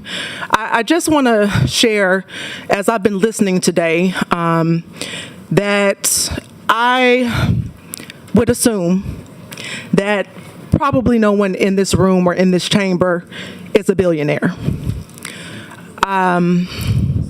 But the warring and the sparring and the tension that has come out of this fight is exactly what the billionaires, elites want from us. We can do so much better together than we can apart. And I look at what's happened in my home state of Alabama, the chaos that has come out of that state house, the chaos in Tennessee, and now the chaos in Louisiana. We might not want to admit it, but our interests together are more common than anyone who has sent a mandate to destroy our representation. And I want to also say that history has taught us that legal can be evil. Slavery was legal. Segregation was legal. The denial of our humanity was legal and codified in the supreme law of the land. Remember 3/5 a human? Now we're rigging a map that returns the political apparatus to that very same idea. I am not 3/5 a human, and no one in this room is. But we cannot confuse legality with righteousness, and especially not with justice. Louisiana, unfortunately, is now ground zero for the lack of representation in the Deep South. It brings to mind the experiences of my great aunt and my grandmother, who were born in the 20s, grew up in Jim Crow, Alabama, and escaped to New York. But in 2026, we shouldn't have to leave the lands we love and the homes we know like runaway slaves. And we just heard from Charles Phipps from the Urban League that 100,000 people leave this state every year. That's something that we have to sit with on all levels, politically, economically, and spiritually. This land remembers the largest slave revolt in the United States, where enslaved people rose up along the river road and marched toward freedom anyway, knowing full well they could be killed for believing they deserved to live as a human being. And that spirit lives now, I think, as we've seen today. And Black people, our allies, and people of conscience are not sitting quietly by while our voting power is carved out. We can think that this is just about maps and lines.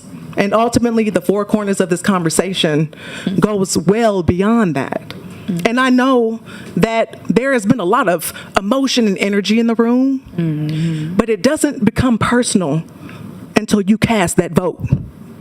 Then it becomes very personal for every one of us. But what I will say, those of us that have mobilized from across this state, it is personal. I'm from North Louisiana. We know how it goes in North Louisiana. We already lack the representation that is needed, and that translates into closed schools. My child had to leave a school because the school board closed it. It impacts our health care. It impacts the way our neighborhoods look. I invite each one of you to come and tour my community and see what it looks like. What we are talking about is about the material reality of everyday people. And I want us to remember that. And I'll close by saying, because I know I only have 6 minutes and I know we're getting close, but I think the real question before the committee today has nothing to do with maps. The real questions are, who are we? What are we made of? And what is our destiny together? Because whether we like it or not, we all will inherit the same Louisiana. Our children and my children, your children, we're going to be drinking the same water, breathing the same air. And what makes Louisiana beautiful, the culture, the food, the energy, all of that came out of an immigrant experience and a Black experience. So don't let somebody else's hate take that away from all of us. Thank you so much. Thank you for your testimony. Mr. McClanahan. Good afternoon, Chairman, members of the committee. I am Mike McClanahan, the NAACP Louisiana State Conference President. I also serve on the National Board of Directors.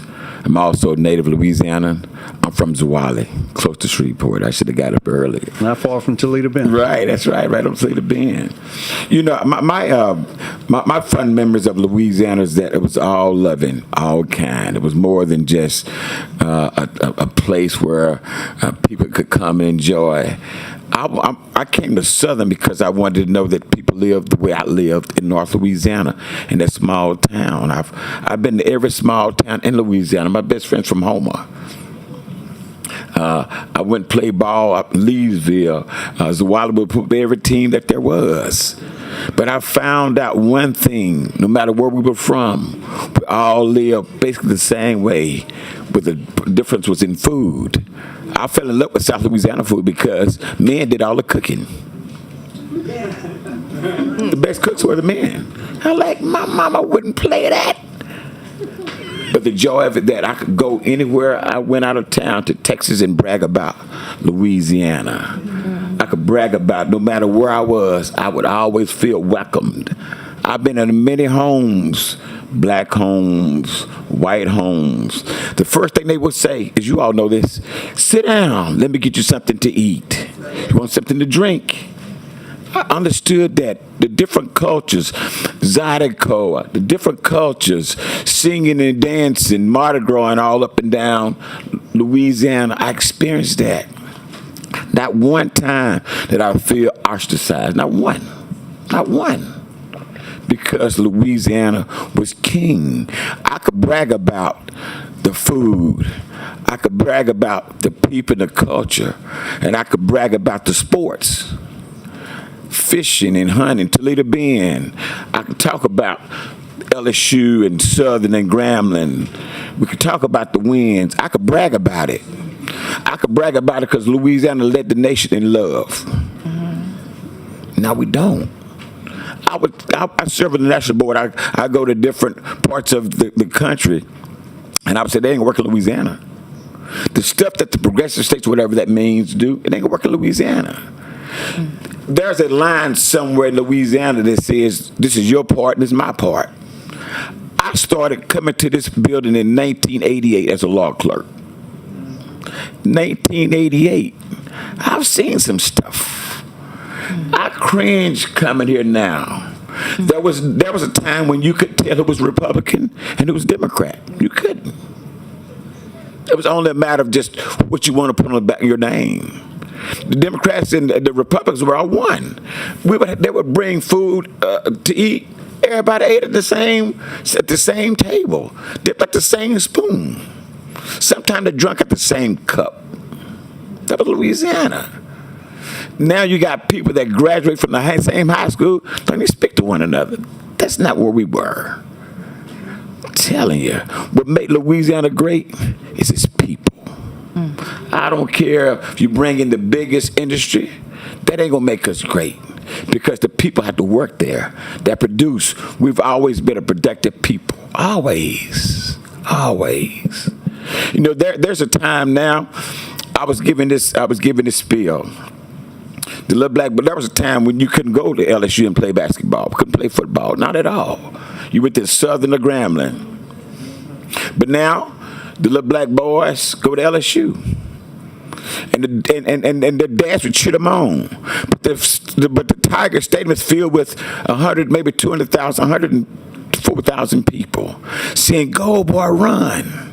But the minute that little boy says, "I want to run for Congress," we tell him, just stick to running the ball. The minute that little boy says, "I'm running, I'm going to be the Heisman," but his daddy say, "You be the Heisman, I'm going to run for city council." We tell the little boy, you just stick to running the ball. But that's not where it is. Someone told me years ago that the best music played on a piano are not the white keys, not the black keys. It's the black and white keys played together. Mm-hmm.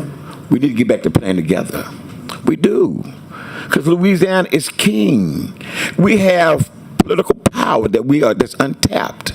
When I saw the 4 congressmen sitting here, not one of you I disrespected him. Because we respect authority.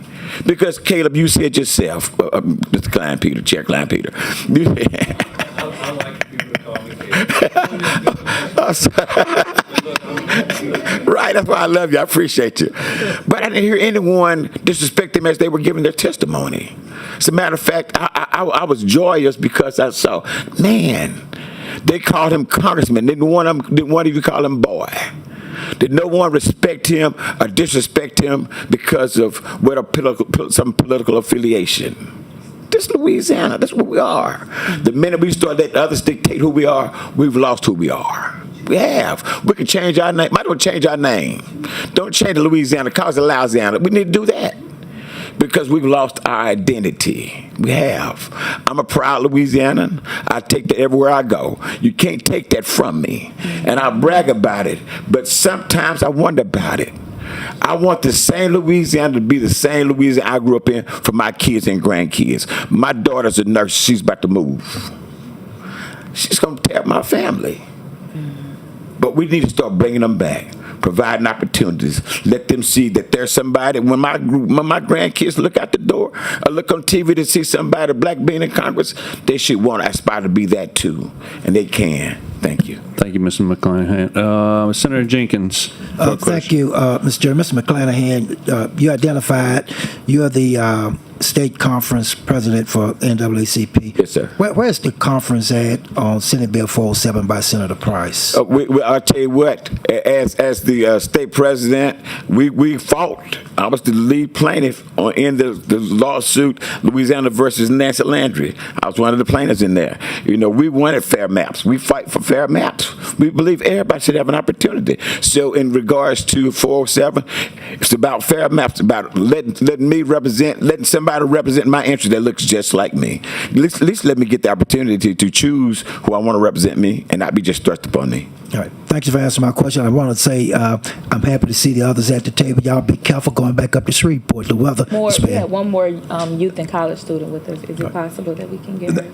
I have to let the chairman make that decision. But we did want to try to get them back to Shreveport if we could. I know that was a long They all ride rode down. together. Thank you so much, Senator Jenkins. We appreciate you. You have We appreciate you. Ayanna Lockley is her name. Did y'all ride together? Y'all? Oh, y'all? Yes, yes. Her last All right, name is Lockley. Okay. Senator, Madam Pro Temp Barrow. Yes, thank you so much, Mr. Chairman. And I do want to thank each of you for your testimony and all of you who have driven all the way from Shreveport in this nasty weather. Certainly, I want y'all to drive back safely as well.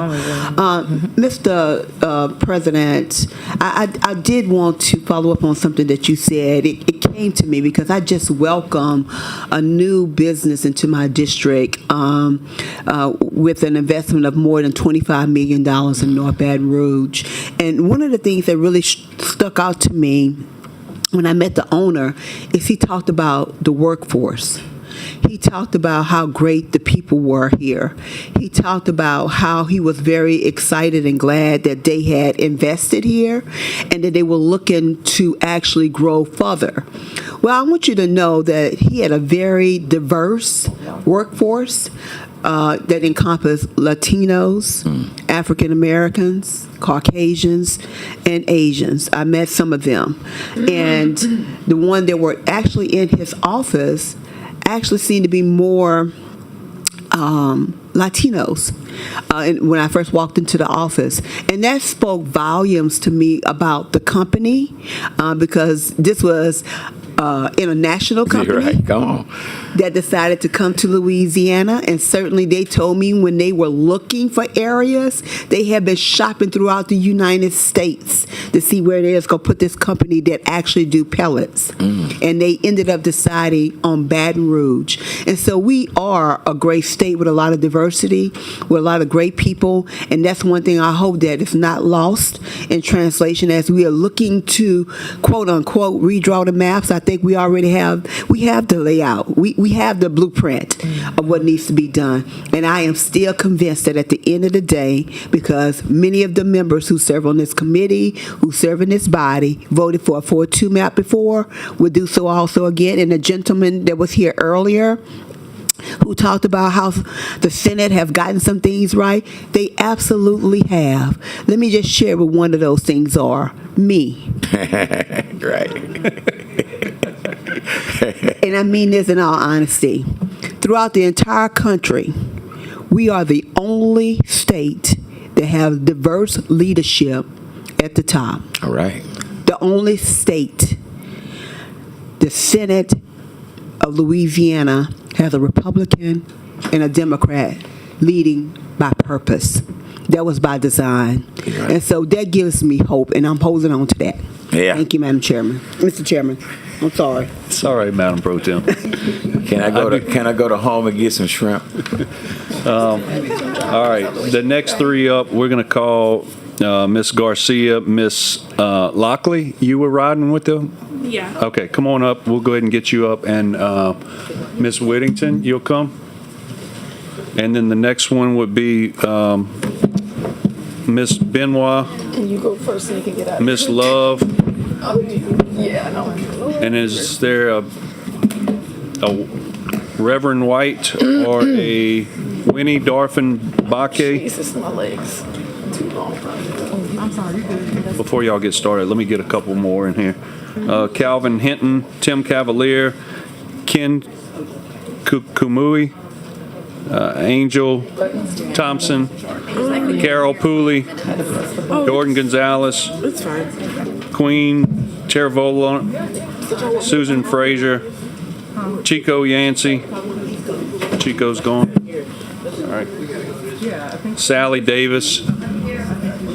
All right, you'll be up in the next, either in the next one or the following one. I just wanted to get some names. That way, if they're in the overflow rooms, Reverend Howard Clemens, Antonio Bell.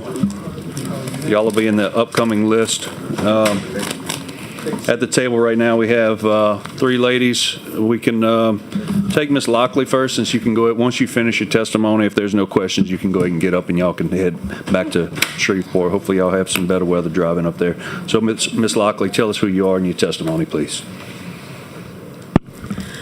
Good afternoon, Chairman and members of the committee. My name is Ayanna Lockley, and I'm here today as the president of the LSU NAACP's chapter and as the vice president of the Louisiana State Conference NAACP Youth and College Division.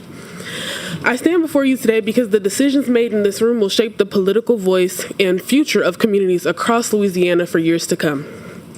As a young black woman from New York City who has traveled over 13,000 miles to pursue an education at Louisiana State University, I understand how important representation and opportunity is to young people. Students leave home searching for opportunity, stability, and a future they can believe in. But when communities are divided for political convenience and voting power is weakened, it creates even more distrust in systems that we're already struggling to believe in. As a college student and an NAACP leader, I work with students from all different backgrounds every day who care deeply about the future of this state and the future of this country. My peers, my mentors, my advisors, and my fellow students are organizing, advocating, voting, and working to build stronger communities because we want to believe that our voices matter. But we cannot, and I say we cannot, ask young people to continue to believe in democracy while allowing systems that make them feel invisible to continue existing. Redistricting impacts more than elections. It impacts schools, funding, transportation, public resources, and which communities receive investment and attention. When communities are politically weakened, young people often feel the effects first through underfunded schools, reduced opportunities, and fewer resources to support their futures. So today, I urge this committee to protect voting power, support maps that keep communities together, and ensure that every single Louisianian has an equal opportunity to be heard. Because protecting the voices of the people is not partisan, it's patriotic. Thank you. Thank you very much for your testimony, for being here, and for your patience. Thank you. Whoever would like to go next. I'll go next. I would like to first point out, while this young lady was talking, in addition to when Senator Morris just cursed me out and called the executive director of the Louisiana Democratic boy, My question, and it's a hypothetical situation, but you haven't been giving your full attention. You haven't been giving your full attention. Many of you have been getting up and leaving, not addressing the issues, not listening to the bills, not even asking any questions. So I just want, everybody can't see you because you don't allow recording in here. So I wanted to put that up to the front and put that on the record. My name is Lindsey Garcia. I am the democratically endorsed candidate for the House seat where Julia Letlow currently sits, but she's going against Cassidy in the, it's okay, I'm not going to do anything. I just find it interesting that that's the case. I'm also the lead plaintiff in the case against Governor Jeff Landry, Nancy Landry, and AG Liz Murrill. I'm the one that filed the lawsuit on the very same day that he issued the executive order. What I would first like to address on the board, and I have a bunch of questions myself, that if this is a state of emergency, everybody was wondering what happened in the recess.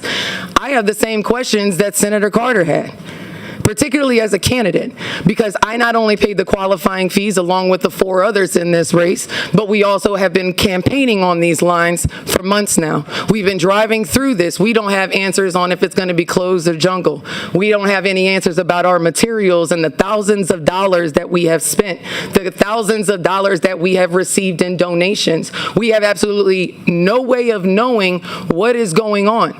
But more importantly, I want to address what Senator Morris was up here saying, as he stuttered along as if he doesn't know what he's doing, and then had the nerve to sit here and tell a teacher of 10 years who taught this, studied this academically, and decided to run for Congress to shut the hell up. Or sorry, shut the fuck up is what I heard. And if that offends you, then ask yourself why your fellow senator, you don't have to tell me, I didn't want to say it, that was a direct quote. But you have the energy towards us, but you do not have the energy towards your own colleagues, which is why we're here. I don't want to disrespect that body, but why is it acceptable for you to accept that for your citizens? I bet you don't want to listen to this, sir, but you will be hearing it at the ballot box. I know that. I sure don't let you call us names and say all those things. I didn't say anything. I did a direct quote for your colleague. Okay. I just want to restore decorum in the chamber, not direct our comments at individuals. Okay. I find that to be interesting, considering the same energy wasn't given to other people. But anyways, I'll digress. But anyways, to address Senator Morris and the issue. This was issued in a state of emergency, yet the state of emergency, as put forth in the actual lawsuit itself, which has yet to be addressed but was brought up earlier today under revised statute. This wasn't a power grid failure, it wasn't a storm, it wasn't a natural disaster of any kind, it wasn't a terrorist attack. So what is the emergency? Never in the history of the United States have they declared an election emergency and shut down elections less than 48 hours before the elections. What happens to those votes? That's a very relevant question, considering that Bush v. Gore 26 years ago said that you cannot selectively pick and choose on a multi-ballot which ballots you're going to accept or not. By our calculations, we've already had over 40,000 ballots cast in absentee ballots. What happens to those? Because I'm going to make a prediction. Anybody who loses this election now has grounds in order to sue because of those absentee ballots. Which means you're not just voting on the House, you're going to be re-voting on these amendments, you're going to be re-voting on the Senate, you're going to be re-voting on everything from the Public Service Commissions all the way down to the Supreme Court. That being said, it also goes against, that's Bush v. Gore and Logan and Zimmerman.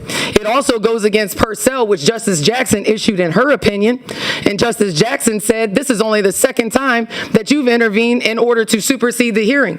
Because what Senator Morris said was they didn't have the jurisdiction for that map. Yet in the order that was issued on Thursday that Jeff Landry issued the state of emergency on, they in their very order say this is upon receipt of the jurisdiction of the final order from the Supreme Court. Therefore, literally confessing that they do not have jurisdiction. Therefore, a state of emergency was issued on an order that did not have jurisdiction at that time.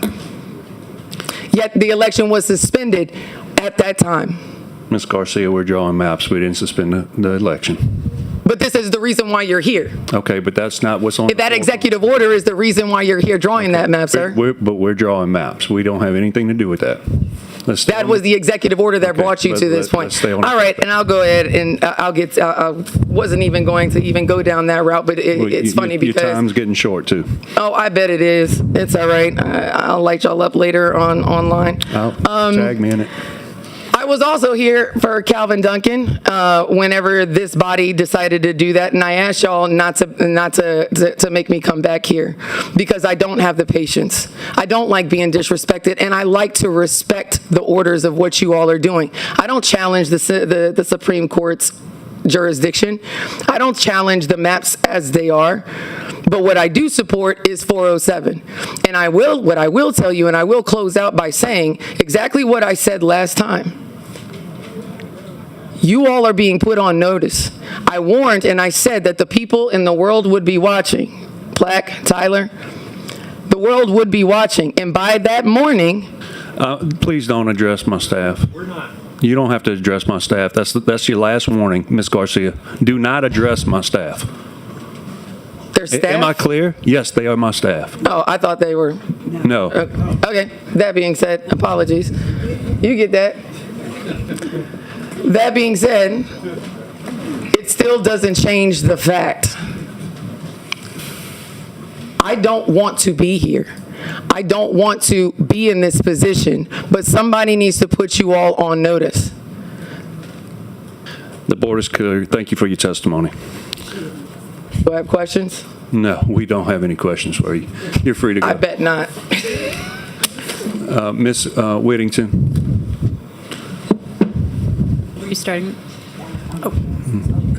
Ms. Whittington. Yes. Thank you, Thank you for coming to committee. Always a pleasure to see you. Glad to get that compliment. I will take it. Good afternoon. Committee, my name is Sarah Whittington with the ACLU of Louisiana, and I will just basically acknowledge and say that thank you today for hearing us and seeing us. We will be back again and again and again, and today may be the spark that is going to light the fire that acknowledges what activism and action means in this state. Thank you all for starting that. I don't think you're going to like the results. What you see today is exactly how democracy is supposed to work, but as someone that comes here and sees all of you very frequently, I have to acknowledge that I say that even though the rules have changed, because what is happening today in this committee is not something that has ever happened in our committees before, to testify all at once, in globo, on multiple different bills. Generally speaking, when we have trained and talked about bringing community members in here to know what to do, we all show up in support of 407. We wait our turns, and then we talk in opposition to these other bills. And what I'm hearing and seeing today is that we just want to rush this system and get people out of here. The weather notwithstanding, acknowledging how this is working. Ms. Whittington, I do want to be clear. We are going to bring these bills back up next Wednesday, and we'll be able to do the process all over again and we will be here to do it. And it Thank will be you, done Chairman. exactly like you said. We just wanted as much public testimony to be able to come here today to have enough time to we can go to midnight if we need to. And We could do a road show, couldn't we, Chairman? I don't have to answer questions You do from not. the panel. That was Thank you. rhetorical. That Yes. was rhetorical. But if someone would ask me that same question, I would say yes. Where is the roadshow? When we have acknowledged and heard that our population has changed since the last census, we know that another census is not coming for 4 more years. Where is the roadshow? And the other thing I wanted to start with today, too, and this is actually diverging from my general, very straightforward testimony, is I want to talk today about a book that I read to my children, The Walk, by Winsome Bingham. And if you have not read it yet, and if you have small humans in your lives, get this book for them. Because this book teaches children what is crucial to our democracy about civic engagement and the power of our voices and our votes. And it is, and I want to acknowledge, a gathering of treasured souls, Ms. Bingham calls it, and that leaders are not born, they are made through molding and modeling. Molding and modeling is exactly what's happening here today, both I think for good and for less good. These collective communities are what makes our democracy happen. We show up, we show out, and we make our voices heard. And so I want to be clear about the choice that you're making. If you pass these maps eliminating black congressional representation that was won after decades of litigation, organizing and sacrifice, you will be telling Black Louisianans that their votes matter less than white Louisianans' votes. You will be saying that 1/3 of this state's population does not deserve fair representation in Congress. And I say that because I have white friends. You will be doing this knowing, absolutely knowing that this is wrong. Some of you will say that this is about partisan politics, not race. But what we know in Louisiana is that race and partisanship are inextricably linked, and claiming partisan motives is simply a more palatable way to achieve racial discrimination. The court may have given you a rhetorical escape hatch in the Calais decision, but it does not make this true. And a 6-0 map is a white, race-based map. Some of you will also maybe say that you have no choice. That is a lie. You always, especially with the power you hold, you always have a choice. You can refuse to pass map 116, map 121, and map 130. You can demand a fair map like SB 407 that reflects Louisiana's true diversity. You can honor the voters who elected you instead of the party leaders who are pressuring you. And I want to make this clear. When you have these choices will define you. And so let me tell you what will happen when you pass these maps. We will organize. We will mobilize. We will make sure that every Louisianan knows exactly who voted in what way to strip power from communities and remove representation. And we will win. Maybe not immediately, maybe not in the courts that have abandoned us, but we will win. Because the arc of history does not bend on its own. It bends because people pull it, and we will pull it until it breaks in the direction of justice. And I need to say something else too. When you pass these maps, you will lose something that you cannot recover through litigation or organizing. You will lose the trust of the communities that you were elected to serve. You will lose the moral authority to claim that you represent all Louisianans, and you will lose the ability to look your Black constituents in the eye and tell them that their voices matter to you. That loss is permanent. And it is a loss that you will carry for the rest of your careers. Even when your children's children take that walk with the treasured souls and look back on history. And to the people of Louisiana who are watching and hearing this right now, because we know that they are, the court has rendered its decision. I believe that decision is wrong. And it will be remembered like Plessy versus Ferguson before it as a moral failure dressed in the language of law. But the court does not have the final word. The people have the final word. The people that placed you in your chairs today, the people will always have the final word. And the voters of Louisiana whose districts may be redrawn against them will fight on every front available. And the families and the organizers and the young people watching this moment, do not let anyone tell you that the law has stopped belonging to you. The law belongs to whoever is willing to claim it. So committee members, you have the power in this moment as I close. You have the power to draw fair maps like SB 407. You have the power to honor the voters who sent you here. You have the power to refuse to be complicit in the erasure of Black political power. But what you do not have is the luxury of neutrality. There is no neutral position when democracy is under attack. There is only the choice to defend it or abandon it. History will remember what you do here, maybe next week, maybe the week after when these votes are taken, but your constituents will remember. And we will always, always show up to these tables, not for you, but for history and for the people that stand behind us. Because we know that there are not words that could change your already made up minds. But when we look back at history, they will see us and they will hear us, not you. Thank you. Thank you, Ms. Whittington. The board is clear. Oh, come on. Is he relaxed? Madam Pro Temp. So, Ms. Whittington, before you leave. Hold on, sir. Let the Madam Pro Temp finish the question right here, and then we'll get a few. I know Ms. Benoit's up next, and I'll find out who your name is. Go ahead, Madam Pro Temp. Yes, and I'm going to take it that he didn't see my light on, and maybe I should have spoke up a little earlier. I didn't know that Ms. Lindsay Garcia was going to leave, but before I address that, I want to tell you thank you, and we do see you oftentimes in Jude C, in particularly in this room, in this very room, discussing issues that are very important. And I just want to thank you. But the one thing I will say in terms of everything that you said, that people will remember, they absolutely will remember. But I'm going to tell you what I believe is even greater than that. Is that God does, and He sees everything, and nothing goes by without Him noticing it. So we all would have to give an account one day to that. But I do want to apologize to Ms. Garcia. She's left because when we talk about decorum, that does go both ways. And as I apologize to the gentleman that was there, I want to apologize also to her, because certainly we should never be cursing our citizens out and telling them to shut the F up when then they have every right to come and speak their piece here at their house. And so I do want to acknowledge that and to apologize. Thank you, Madam Pro Temp. The board is clear. Thank you, Ms. Whittington. I do see Ms. Benoit is here. I'll call her up. And then Ms. Love, I think she was up next. And Reverend White, that's you? Okay. Did anybody else come in that I called? Okay, we have one. Raise your hands if I called your name. Okay. All right, y'all will be up next.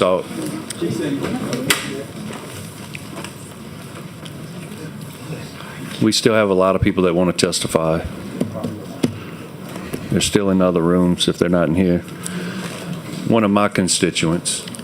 Yes, I am. Miss Natasha Carter Benoit. How are you today? I'm doing fine. How are you? I'm doing great. We'll take you up first. Okay. Good afternoon, board. It is an honor and a privilege to be here. I gave up mother-daughter picnic day and a trial before Judge Day, so to be here. I'm perplexed, board, by what I'm hearing and what I'm seeing. I come to you as a member of the Louisiana Democratic State Central Committee as well as the West Baton Rouge DPAC, and to say that I'm perplexed is putting it very mildly. I am in support of Senate Bill 407 and in opposition to Senate Bills 116, 121, and 130. For the life of me, I do not understand how a senator can propose a bill or any bill before this board when they cannot give you or tell you the demographics of their own district. How can you not know how many African Americans you have in your own district that has the power and the ability to vote there? Yet you will cross the state to go and gerrymandering is gerrymandering no matter where you put it. Whether it's black gerrymandering or white gerrymandering, it's still gerrymandering. And if Khalid versus the state of Louisiana says we're not going to gerrymander, we shouldn't be doing it on any lines. We have Bill 407. Now let me state this. There is not much that I agree with Central News on at all. But I must say that I agree with them in their current disposition. This current map that was the subject of this litigation, that was Governor Landry's map. That was the map that he had selectively drawn. That is the map that he testified and supported through Louisiana, through the federal court, and up to the Supreme Court until he was directed to do otherwise. Let's not take this for granted and think that some big change has happened. That was his map. The other maps that were proposed in 2022 did not make it out of this committee. So to borrow from Representative Marcel's, yeah, we were set up to fail. In looking at this, what I need you to understand that a vote in favor of Senate Bill 116, 121, or 130 is actually going to be a vote against your own positions and the seats you hold now. If your minds are made up, I would ask you to reconsider your position. Because when you place your vote in favor of any one of those threes and against 407, what you're telling the public, what you're telling all of your constituents is that you don't want your seat anymore. And I can tell you right now, we will have people to run against you. Whether they win or lose, it's up for the people. But you will work for your seat, and you will spend a lot of money to retain it if you in turn vote for this bill. Does Senate Bill 407 need some work? Yep. Does it need to be looked at and maybe worked out? Yep. But what I can say is that in working with Senate Bill 407, that's a workable bill that can be worked with across the line. Everyone can get on board, add, subtract, move around, and you can have 2 districts that represent the makeup of your state. They were saying 33%. I think it's closer to 36% is what the African American vote maintains right now. How can you look yourselves, your children, and your family, your friends and your constituents in the eye and say, hey, I voted for a bill along party lines because that's what I was told to do. Everyone up here is a man and a woman who have their own minds. I need you and I am begging you to utilize that. Utilize that, because if not, you're going to face opposition. I voted for Mr. Kleinpeter. He knows that I voted for him. I made no mistake about that. And the 362 people that contacted me via phone and via text, I also told them to vote for Mr. Kleinpeter. Now, say if they talk to another 150 to 200 people that they said that Ms. Benoit said, vote for Mr. Kleinpeter. A vote for this bill is not going to get that again. I'm not the only constituent that did that or had that. There were others. There were a lot of others, not in just Mr. Kleinpeter district, who I genuinely like and consider a friend. But there were also in every one of your jurisdictions, and those calls are going to come. I assure you, I'm going to make half of them. I am in support of Bill 407. I think that this board needs to work together in order to fairly represent the constituents of your state, and I beg of you to adhere to that. I'll take any questions. Thank you, Ms. Benoit. The board is clear. Always a pleasure to see you. Thank you. Thank you for the support in the past. I really appreciate it. Ms. Love? Boy, that was good. You helped me out here. No pressure on you, okay? I'm a regenerative agricultural farmer by trade. What is that? Pardon me? Say that again? Regenerative ag. That's the answer to a lot of the agricultural problems we have right now. But my forte is going into land that looks like... Please state your name for the record. I'm sorry. Renee Love. All right. I'm sorry, and good afternoon, and I forgot the gratitude. Thank you, and you've done a good job today. It's a lot of energy. I've tried. A lot of energy, yeah.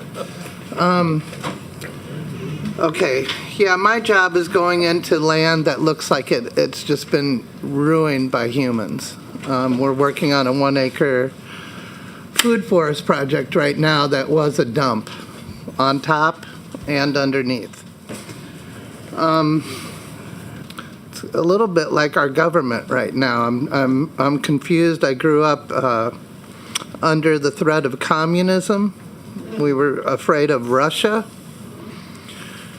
We've always been afraid of pedophiles, and our country is being led by someone with more felonies than anyone I've ever met.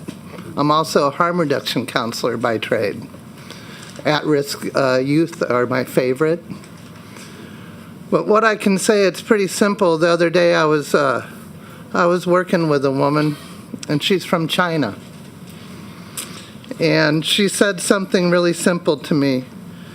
There's only one party in China. And our country, from the top down, is being told to disrespect one party. And we've almost lost our Congress because they're being asked to just blindly follow this man. And so I sit here today and I've heard racism used, I've heard fascism used, but when we talk about a one-party rule, we're looking at communism. That's a one-party rule. And this state, from a farming perspective, is one of the most diverse places I've ever been, with some of the richest soil, some of the neatest people, and obviously some of the best food. But I would ask to look at 407, disregard the other bills, Because I don't think any of us want to live in a one-party system, whether that's run by one party of Democrats or one party of Republicans. But I would ask in this very diverse state that we look at 407 and disregard the other maps. And I don't know if everybody's mind's already made up, but I learned a lot today listening to people, meeting people. And the one thing I can say, when y'all bring up all these different maps, you've created more activists than I've seen my whole life. You know, if that's what you want to do, more power to you. But I think fair rule of Louisiana is way more important than communism. Thank you for your testimony, Ms. Love. Is it Reverend White? Is Reverend Gregory White. Welcome to the committee. Thank you. Thank you for allowing me this time to speak to all of you. I'm here today to represent my grandchildren, my ancestors, and upon this day historically, I had phone calls from former Louisianans across the state last night asking me would I be here at the meeting. I told them probably not. But early this morning, about 6-something, the Lord woke me up and said, go ahead on down. I didn't intend to come and speak. But I'm here today after hearing all that I've heard thus far. Then the Lord put something in my heart just to share and encourage each and every one of you. That each and one of you, we all bleed the same red. If something would happen to you or me, we don't know which one of us could be that person to save that person's life. When I think of my grandchildren and I tell them about the fear of God and to respect each other, but God made all people. In so doing, they have many questions, and I've shared with them, and I'm supporting Bill SB 407.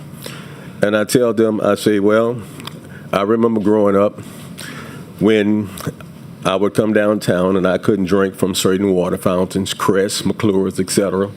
But those things have passed on. I say, now you're going to school, different culture, different people, learning different languages. I said, God has brought us from a mighty long ways. And so in saying that, I want to encourage you to look deep in your heart. Go beyond political and think about your ancestors and your children and your children's children, what's going to be right for them. Because everybody brings something to the table. Every day we rise and we think about, and some of you may have your mind already made up what you're going to vote. But you've heard the cries of the people from one part of this state to the next part of this state. People are coming because they are concerned. There's fear, there's anger, there's distress. Because many of them realize that we're trying to go backwards. And why? For what? What is it? Is it all about power? Power? What do you fear? Is it about fear?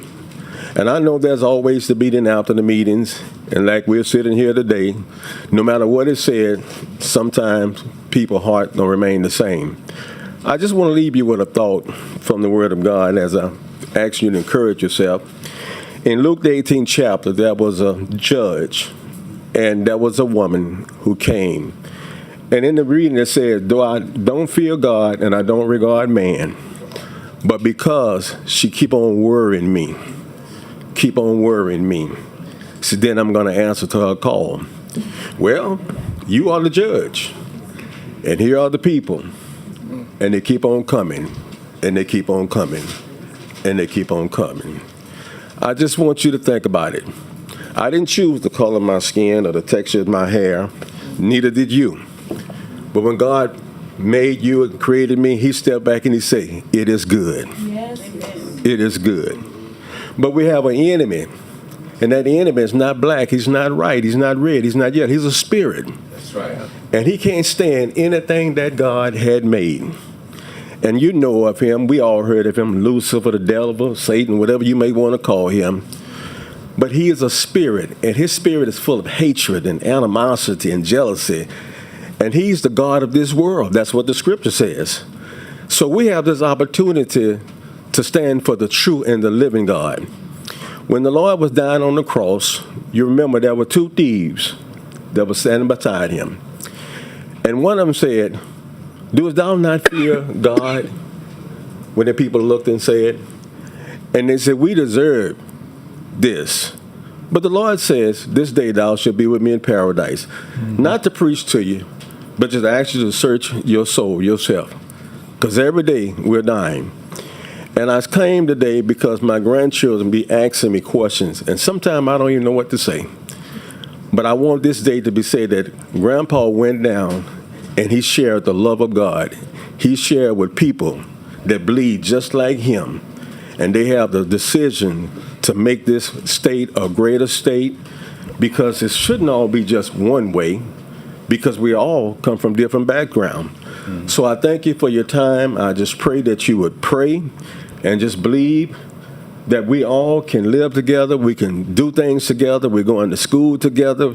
Our children are graduating. They're intermarrying one another. And it's going to bring a whole lot of fear and pain in the future. But it's up to you.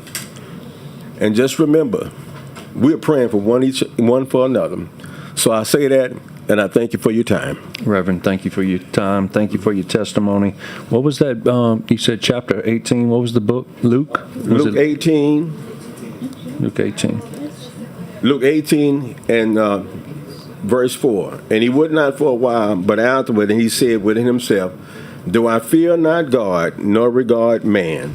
Yet because this widow troubled me, I will avenge her, lest her continue coming, she weary me. And so the people going to keep on coming. Going to keep on coming. Because everybody wants justice.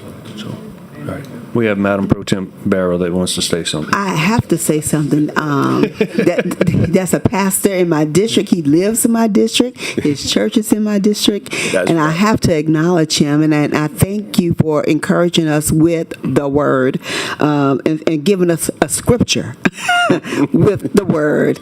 And I do want to say, I appreciate that. And I'm going to ask you, Pastor, just to continue to keep us lifted in prayer.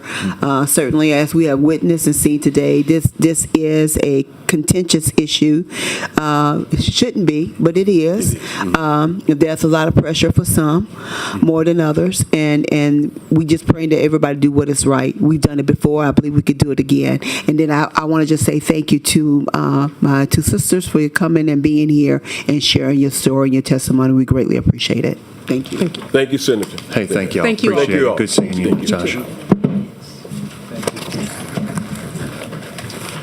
All right. I see Mr. Bruce Riley. I do notice that you're here. Who else did I call? All right. Give me 3 people up here. Well, I think we got 4 coming up. I see one of my former sergeant at arms back there. Are you here to testify? I don't want to pass you up if you are. Are you here to testify? Did you put a card in? Okay. Are you wanting to testify though? Okay. Yeah, look at him. Always good to see him. All right, gentlemen, we're going to take the lady up first. If you would, what's your name, ma'am? Sally Davis. Sally Davis. You put in a green. Did you put in a green card for 407? I sure did. Okay. All right, Miss Davis. You had called my name earlier. Okay. All right. Go ahead. I'll start the timer on you now. All right, then. Hi, everybody. It's been a long day. I've learned a lot. This is my second time to the Senate and Governmental Affairs Committee up from New Orleans. The last time I was here was when y'all were postponing the election, hoping that the Supremes would come down with this very decision that they did. I'm kind of confused. I know I have to keep it within the 4 corners, but I don't understand exactly what happened to my vote. I already voted. Am I going to not be able to vote for that candidate for the 2nd Congressional District? And also, how come I was told at the polls to believe the piece of paper and not what was in the voting machine when I went to vote? The piece of paper had the 2nd Congressional District and another one, the first one, crossed out. And then when I went inside the polling booth, I had an opportunity to vote for the 2nd Congressional District. So I've already voted. So now we're talking about a new map. It's either going to be one of the 3 bad maps. I'm going to say that just because that's shorter. The numbers, y'all know them. The ones that the M guy, Morris, was talking about. And then I also want to say I am in support of 407 because I think it was the one I heard reference to back at that other committee meeting which I went to. I sat here and heard somebody up in the panel who was a legislator who was part of the Black Caucus say that and this was a while ago, that they had 2 other maps in case the one that was going to the Supreme Court should be knocked down for not being constitutional because it was too based on race, that they had 2 other maps already in the hopper that had already been through quite a lot of work that wouldn't have that same constitutional problem. And I hope and pray that this 407 is one of the 2 maps I heard mention of. And if that's the case, I definitely even more support it because it was already worked on. And I don't understand now, though, is that second map that I'm saying I support, does it give me a chance to vote for the guy I already voted for once? And what happened to my vote? So I'm really confused about that one. Hang on, I had a note. I wanted to say something else. Hang on. It's been a long day and I'm out of batteries. I mean, in many ways. Sure. Truth is spoken. Okay, I wanted to say that I loved the words rhetorical escape hatch, referring to the Supreme Court decision. That was somebody from the somewhere who said that.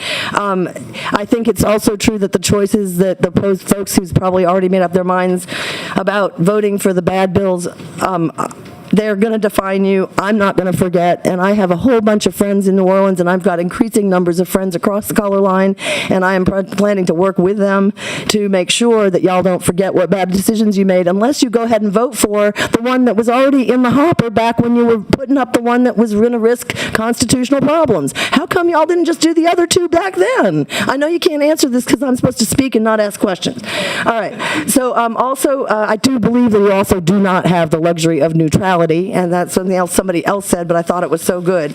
And then going back to Mr. Merrill, he kept saying that he didn't want to, earlier in the testimony when he was asked about the bills, he wouldn't go ahead and answer if that's what the bills do. When he was asked, does it do 5151, and for the other bad 160? And he would say, for the first one, 121, I'll take your word for it. Why would he? He's a senator. What on earth is he doing taking someone else's word for it? And he also said he'd take that other guy's word for it if he knew how many members of his constituents were African American. Why is he waiting to take someone else's word for it? You're a senator for the whole state of Louisiana. And then also SB 1, what's the other one he said? Oh, SB 130. Do you agree that it will render only a 5-1, so we'd only have 1 African American representative in the House in the Congress? And he said, I do not doubt it. And he wouldn't say yes.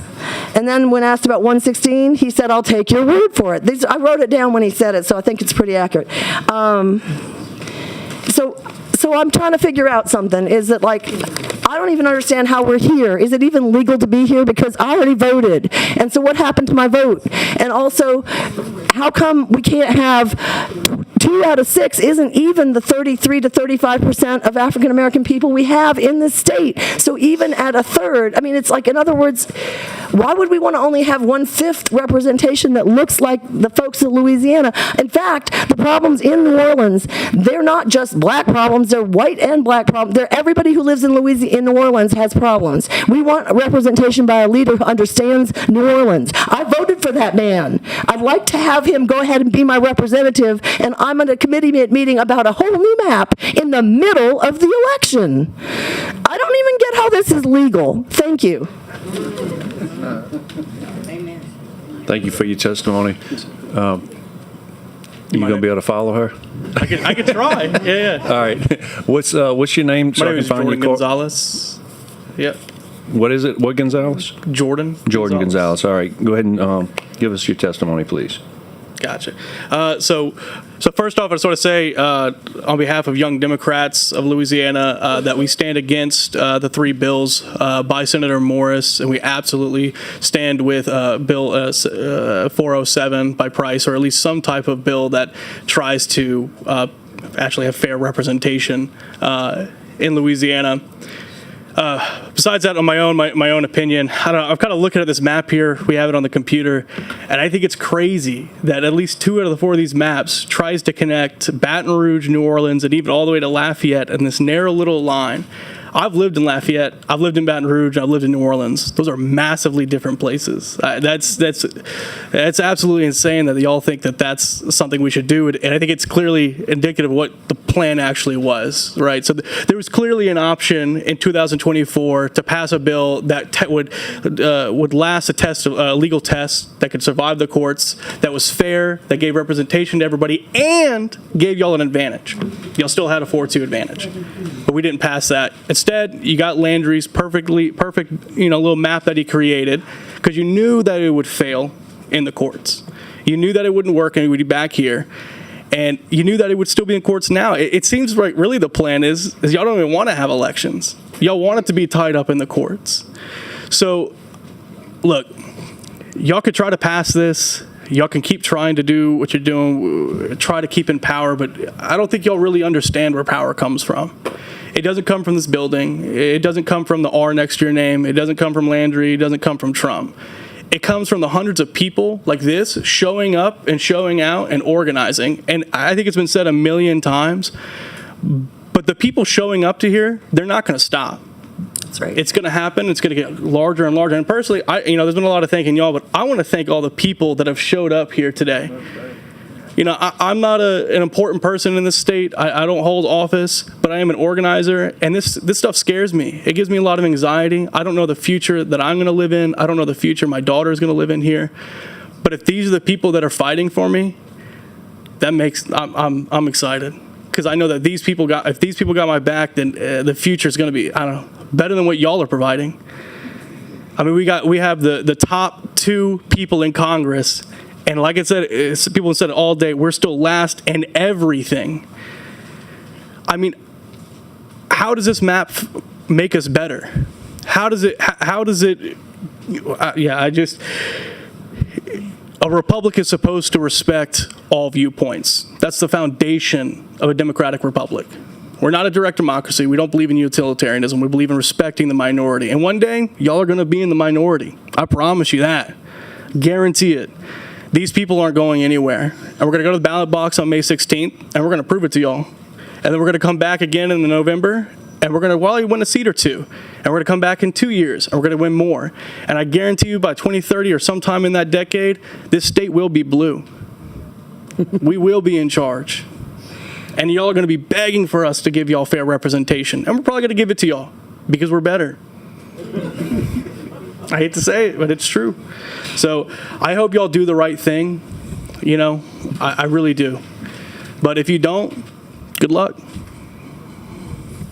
Thank you for your testimony, Mr. Bruce Riley. Thank you, Mr. Chair, members of the committee. Bruce Riley, the Deputy Director of Vote. And as you know, I'm here quite often, and this is a bit of a different turn of events that we've seen here, not just in this committee, but in the whole legislature.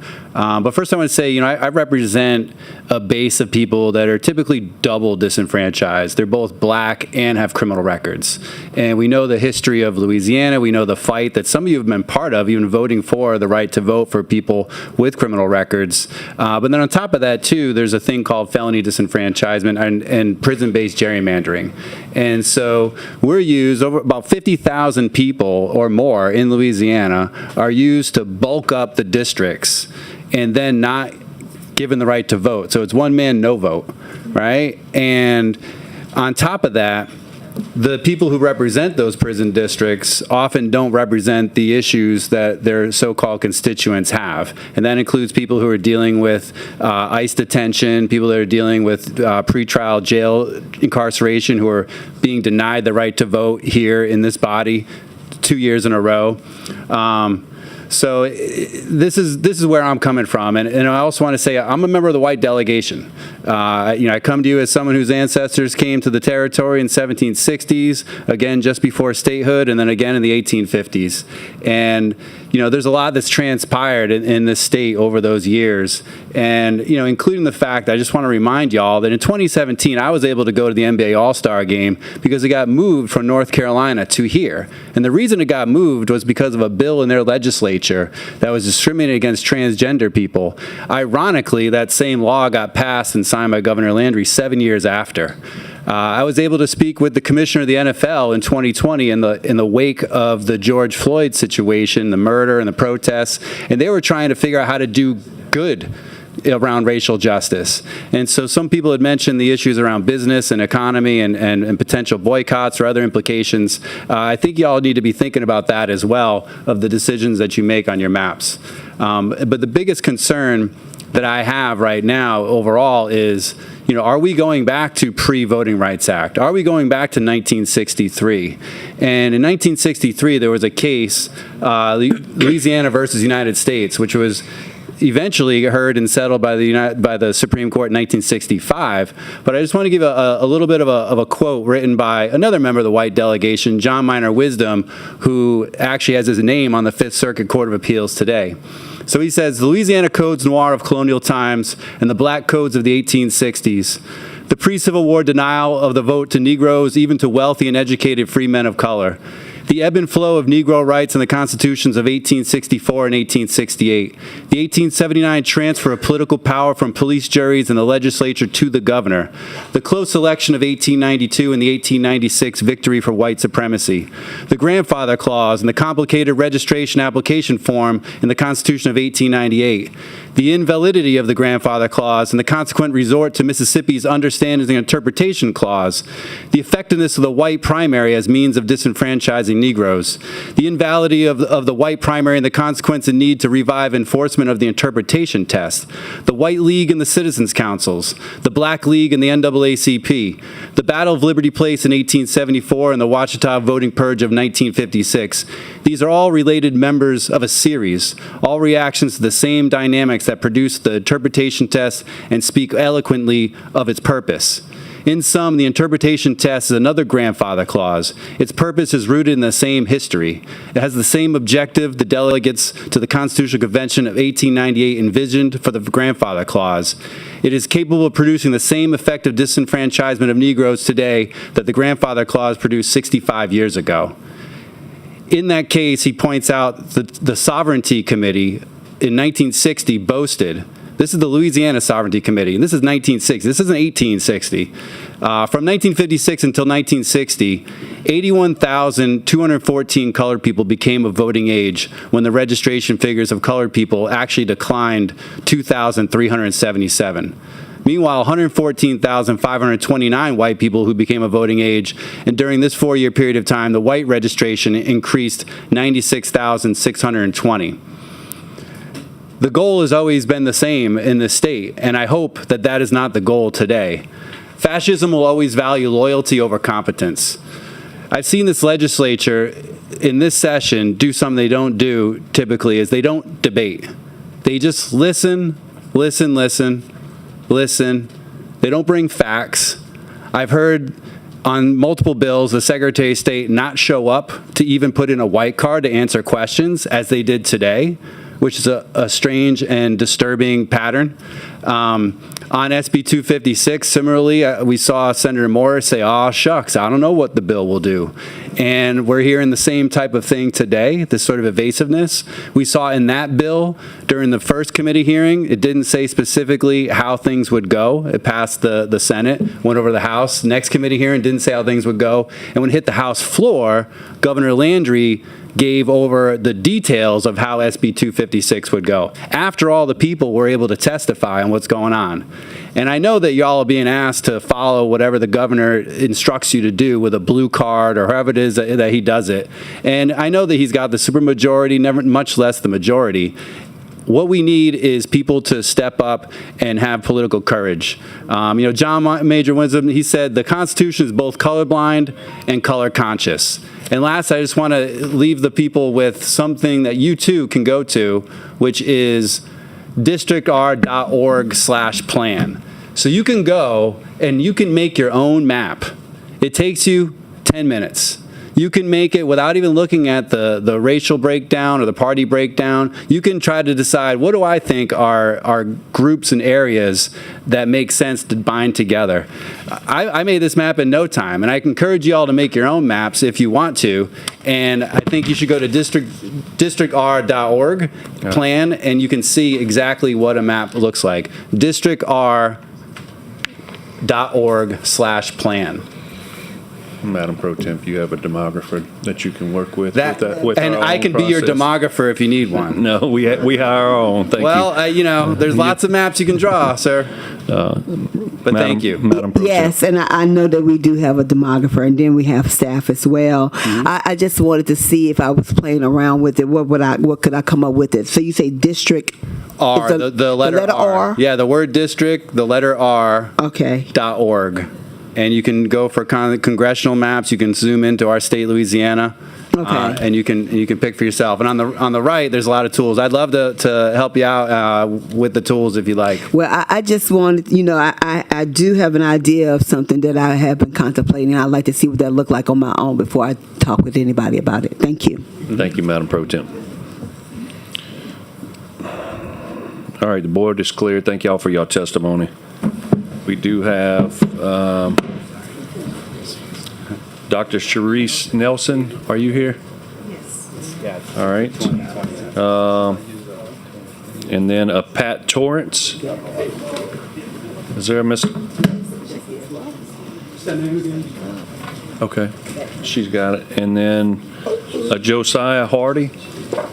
Josiah. Okay.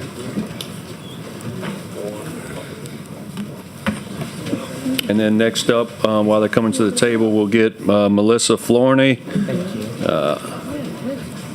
Calvin Horton, Tim Cavalier, Ken Kumi, Angel Thompson, Carol Pooley, Queen Tervalan, that's the last time I'm calling those names, Susan Frazier, Reverend Howard Clemens, Antonio Bell, Darlson Hall, Jolivet, George Jarrett Jr. George, you're here? Okay, thank you. Britton Forsyth, Rain Hancock, Nick Alvarez, that's you? Okay. Siobhan Sibian Abair,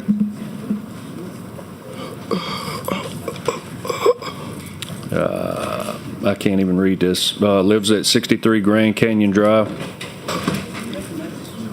New Orleans. Dorothy Kendrick. There's a Dorothy Kendrick here? Yeah, she's here. Okay. I'm just trying to get some in the queue. Erica Wicker. Emily Taylor. Conrad Cable. Everybody's in this room? Dorothy Kendrick went to the restroom. Okay, but everybody's in this room. There's no other. Okay. All right. William Dorgo. Catherine Alford. Victoria Winger. Sarah Omojolo. Alicia Calvin. Dr. Theron Jackson. Brandon Boutin. Reverend Willie Calhoun. Bishop Morton. Okay. Ashley Downing. All right, I'll put you in the queue. Crystal Ellis. Put you in the queue. Albert Samuels. Put you in the queue. Winnie Dorfin-Baquet. Christian Green. Is that Christian Green? No Christian Green. Okay. That's all the green cards for 407. We'll go to the red cards for 407, and then we'll go to the green cards for. White cards for 407. Okay, we'll go to. I'm sorry, I apologize. White cards for 407. Then we'll move on to 121. Hopefully that's most of everybody.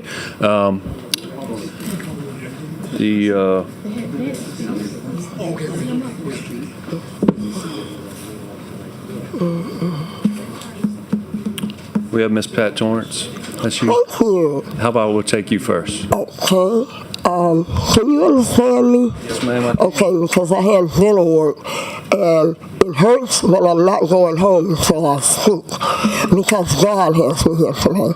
Okay, and I want to thank all of you guys being here. And I see that young lady there is holding her own against how many men? 1, 2, 3, 4, 5. Okay. Well, there's a committee of 9, so she's one of 9. Oh, I know she got it going on. Actually, Okay. she's one of 39. She's the Madam And President. she's a good senator. She has helped me in the community. Okay. Today, I'm not here for any committee. I am here as a bold, black American woman. Now, that's the only time you hear me speak on race today. Okay? We've had black, white, Republican, Democrat. It doesn't matter right now. We're in a state where God said we got to come together.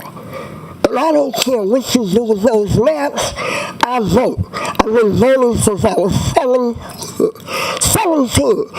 Come here. Okay? Now, I'm 68 years old. And no one, I hadn't heard an attorney, a senator, the president, governor. We have 50 states. But from this day forward, you're going to hear women let you know that it's not about money. You can't take it with your claws here. It's about unconventional land right now. That's what God wants. Okay? You can draw the maps all you want. Not speaking to you personally, I mean.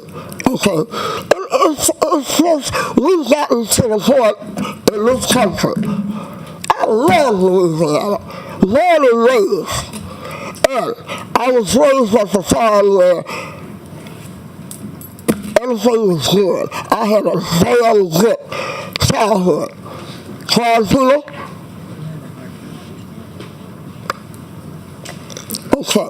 Now, you're the chairman, and I want you to understand that we can't go back. Because if we go back, my grandkids and your grandkids are going to miss out.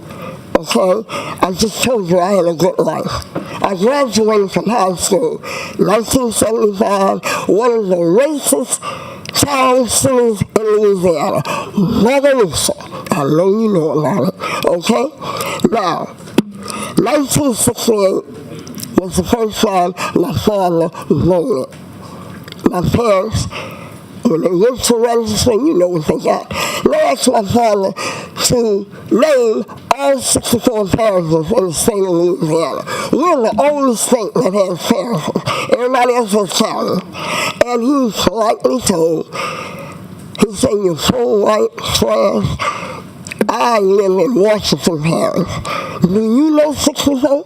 He didn't even know what parish he lived in. So I said that to say, we got to come together, okay? Because my grandchildren are not going to be on a computer counting journeys and nothing else, okay? We're not going back.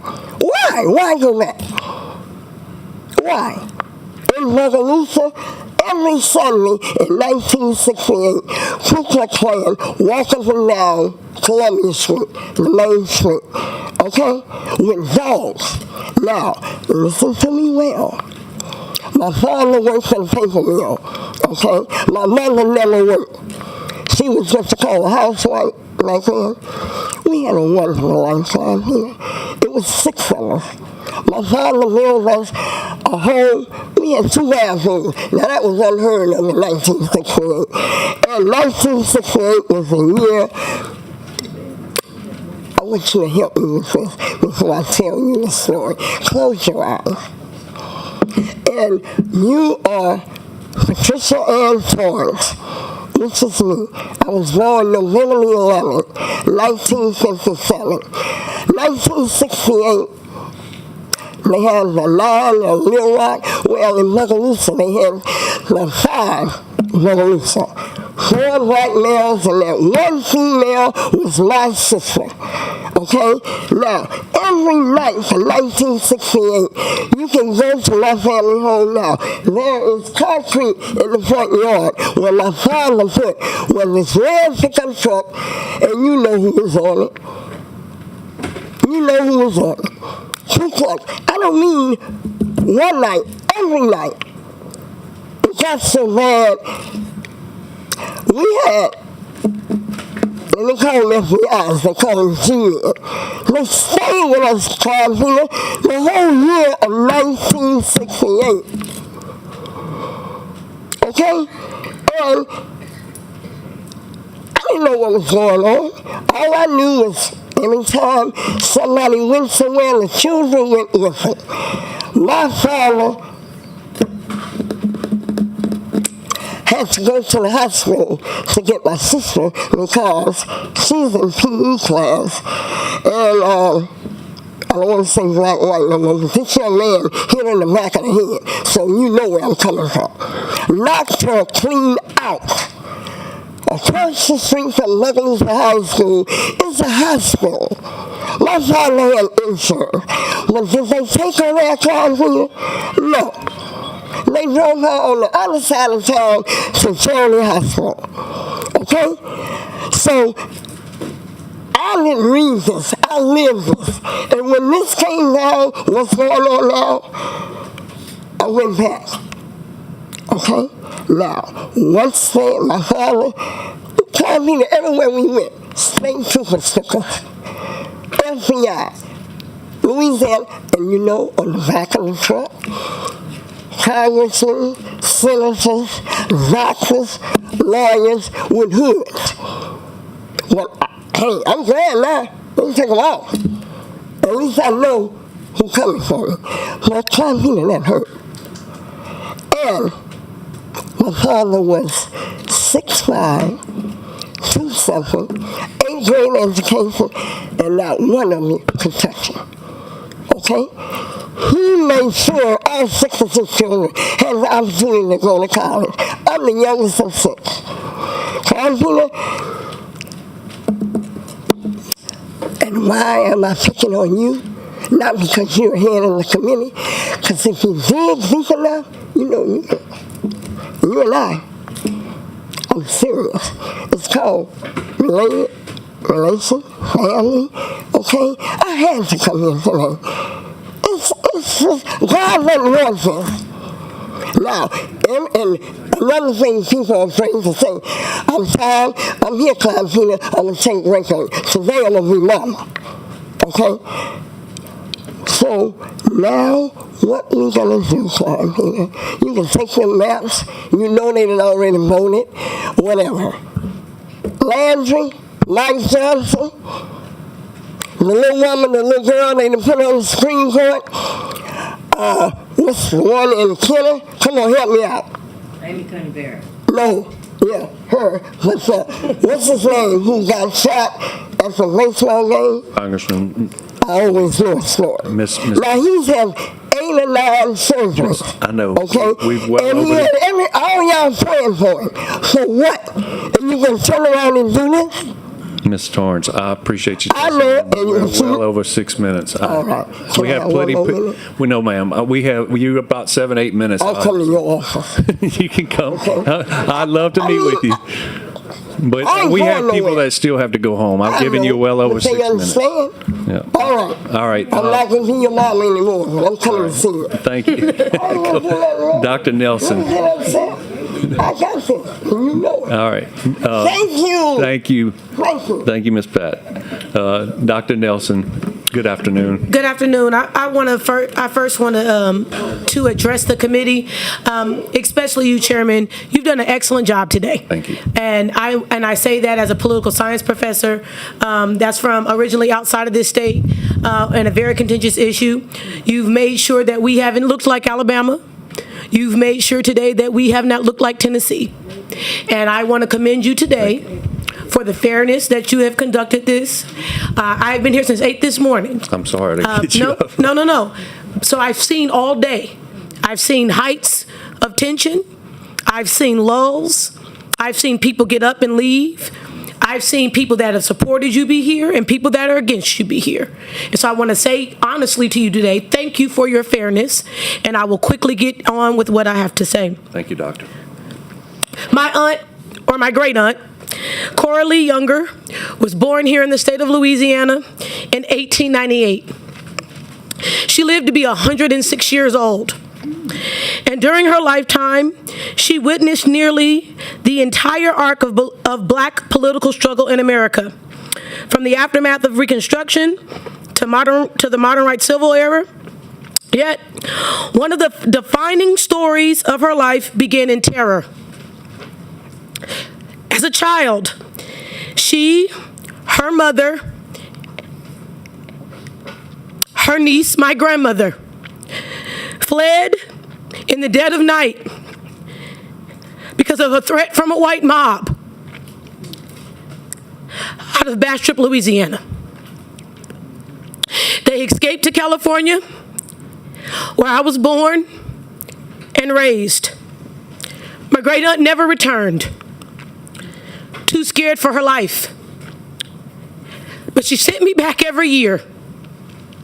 Sent me back every year for family reunions. Sent me back every year so I could know my people. Their displacement was not an accident. It was a part of a broader architecture of violence, racial violence, that forced countless black families just like mine out of the great state of Louisiana. In 2020, I returned to Louisiana to carry that history with me. I came back to the state where Cora Lee Younger never had a voice in her home state. I'm here to speak for her, to speak on behalf of her. She never received a birth certificate from this state. My grandmother never received a birth certificate from this state. They were never recognized as even being of this state. And today, this committee is making a decision to erase her again. I support SB 407 because it's fair. I support it because it's fair. SB 130, 121, and 116 are not fair. They give no voice to people that have left this great state. We talk today a lot about people who are leaving. I came back to get back a history that I feel like was taken from me. And today I implore you guys not to continue that. When I look at some of these proposed congressional maps, especially 116, the map reflects some of the same constitutional and democratic concerns that were central in the Russo case in 2019. It also shows some of the same constitutional issues in the Common Clause versus Lewis case. In those cases, courts confronted how district lines were manipulated to predetermine political outcomes and weaken the electoral influence of targeted communities. Many of these Louisiana maps have these same concerns.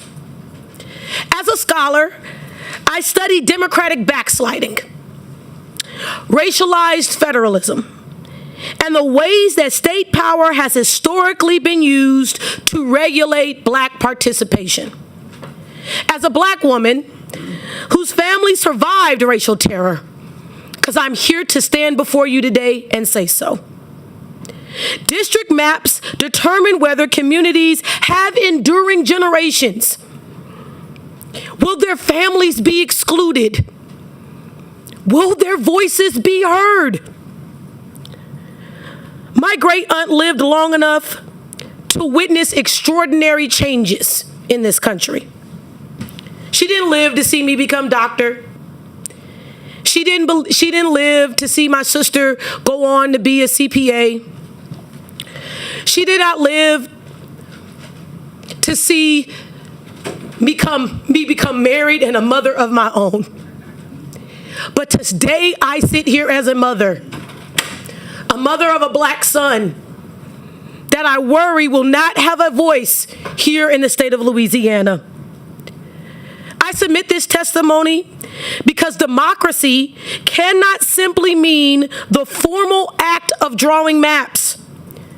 Democracy requires that maps honor equal representation, protect meaningful participation, and refuse, and I mean refuse, to replicate the long history of racial exclusion that families like mine have often suffered.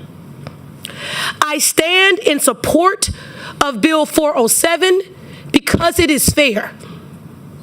I stand in opposition of Bill 130, 121, and 116, and I urge all of you members on this committee, those of you that are distracted and those that are listening to me right now, to search yourself and ask, do you want the democracy many generations before you have fought for?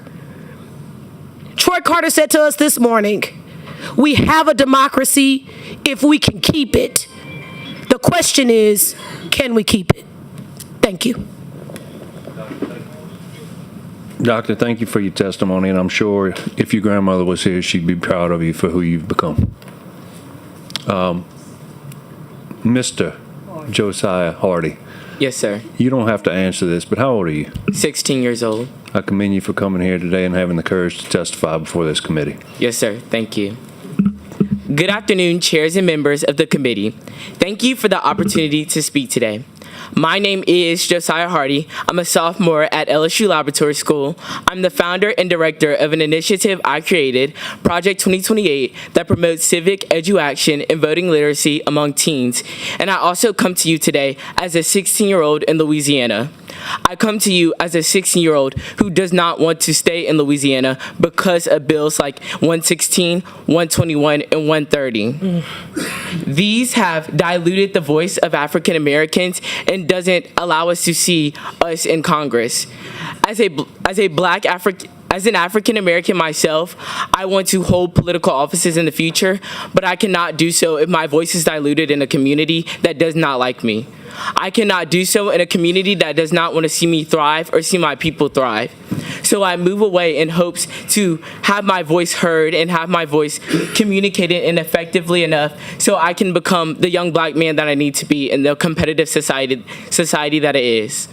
I am in favor of Senate Bill 407 because it allows my people to have the voice that we haven't had in many years. The fact that we are still having to sit here in 2026 and fight for our right to vote and our right to have voices in Congress is a problem. It's a problem that we all face and we all need to wake up to in Louisiana. And if you want to plan for the future, then you need to allow the future to be a part of your planning. Thank you.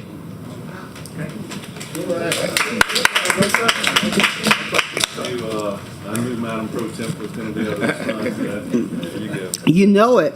You absolutely know it. First, Dr. Nelson, I want to thank you for being here and sharing your story. That's so very important. Making sure that we are seen is very important. And when you acknowledge the fact that my great aunt, I apologize. And your great aunt and it was someone my else. great aunt, her sister, and my grandmother, which was her niece at the time, all fled. All fled, but who didn't get birth certificates? My great aunt, her sister, nor my grandmother. No, none of them had birth certificates. None of them have birth certificates from the state of Louisiana. My grandmother is still living, and when she got married to my grandfather, she had to prove that she was born in the state of Louisiana through a various number of ways, using her Social Security. She did get a Social Security number, but she never was issued a birth certificate. And so when she married my grandfather, it was difficult because she did not have a birth certificate from the state of Louisiana because her birth was never recognized by being born out in Bastrop in a rural area. That I don't know, that's just so very hurtful, and I'm hoping that we can resolve that since she's still living. I would like to look into that, see how we can resolve that. But certainly to the young man, Mr. Hardy, the young people are really giving me energy to see them here, seeing them activated in the process is really very encouraging. And what I want to say to you is, I hope that you don't leave. Because what we don't need to do is not be engaged. we need to stay engaged so that we do see the change that we're looking for. So I hope that you don't leave Louisiana, because it's still a great place to live. And hopefully you will still be elected and able to carry on the torch that has been started. So thank you. Thank you for being here, both of you. Thank you. Thank you, Madam Pro Temp. I think we had Melissa Florney still here. Is she still here? All right. Claude Michael Como.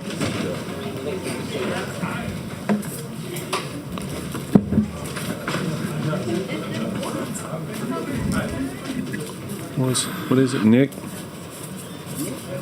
Alvarez. Melissa Florney, and I think is there Albert Samuels? Come on up, sir. All right, and then next up after them, was there a Crystal Ellis? Okay, you'll be next after that. Ashley Downing next, and then Dorothy Kendrick, and then I think Mr. George Jr. was here. Yeah. So y'all are still in the queue. My old friend here. All right, gentlemen, we will take the lady up first, if that's okay. Let me light you up, Miss Florney. Well, good afternoon, Mr. Chairman, and I want to thank you for your calm demeanor during most of this hearing and for your patience as we go through all of the speakers today.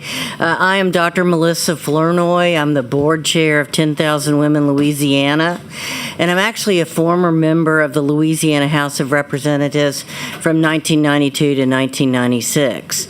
And I was in the legislature when we created the second minority district in 1992. And that's the first time Congressman Cleo Fields was elected and served 2 terms.